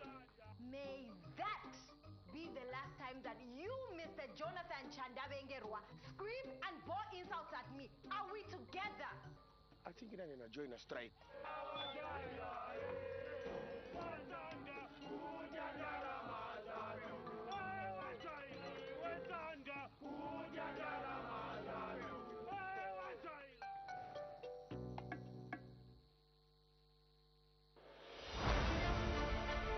MP's Diary this Thursday at 08:35 hours features Lusaka Central MP Honorable Mulambo Haimbe.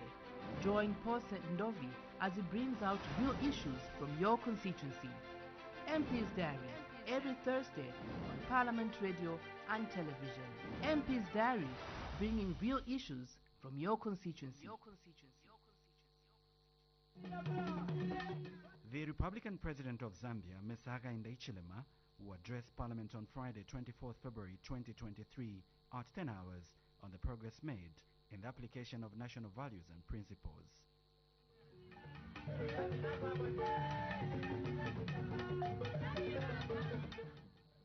Both Parliament Radio and Television will air live the address.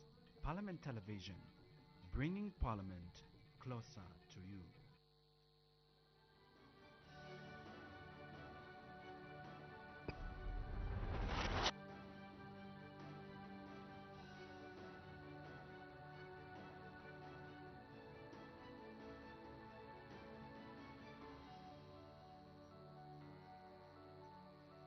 My name is Mulunda Darius. I'm the Member of Parliament for Siavonga constituency. I came to Parliament in 2016 and I'm doing my second term at Parliament.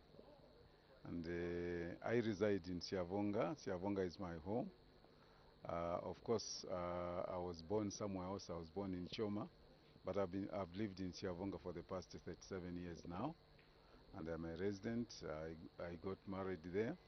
And all my children and my investment is in Siavonga. I went to school. Of course, I started my school in Ichoma, but I ended up completing my school in Siavonga, at Siavonga Primary School. And I went to Chipepo Secondary School in 1988. I came out in 1992. And since then, I've been in Siavonga. Of course, I did tertiary education. I've got a diploma in public admin from NIPA. I also did metal fabrication from Kawe, and then I'm currently doing my last year in law, that is with Open University.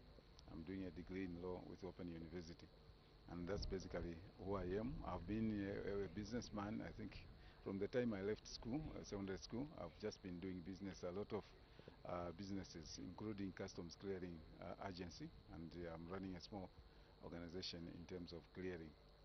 Other than that, I'm also doing other things in terms of business.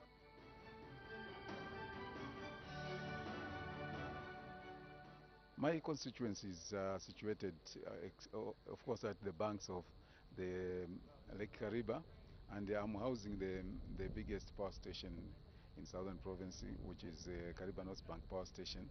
We've got the Great Wall of Kariba Dam, and my constituency is both rural and urban, and 3/4 of my constituency actually is the rural part of it. And I've got one ward in the urban side, urban part of my constituency. So my constituency is a hilly one. We don't do a lot of, there is no much agriculture, but we are doing agriculture in certain places. But the biggest industry is the fishing industry that is done in Siavonga and a lot of people are engaged in this industry. They are mostly in the fishing industry. Of course, we've got other things like the hotels, lodges, and we have quite a number of people as well that are employed in these hospitality industry in hotels and lodges. So basically, that is what Siavonga is.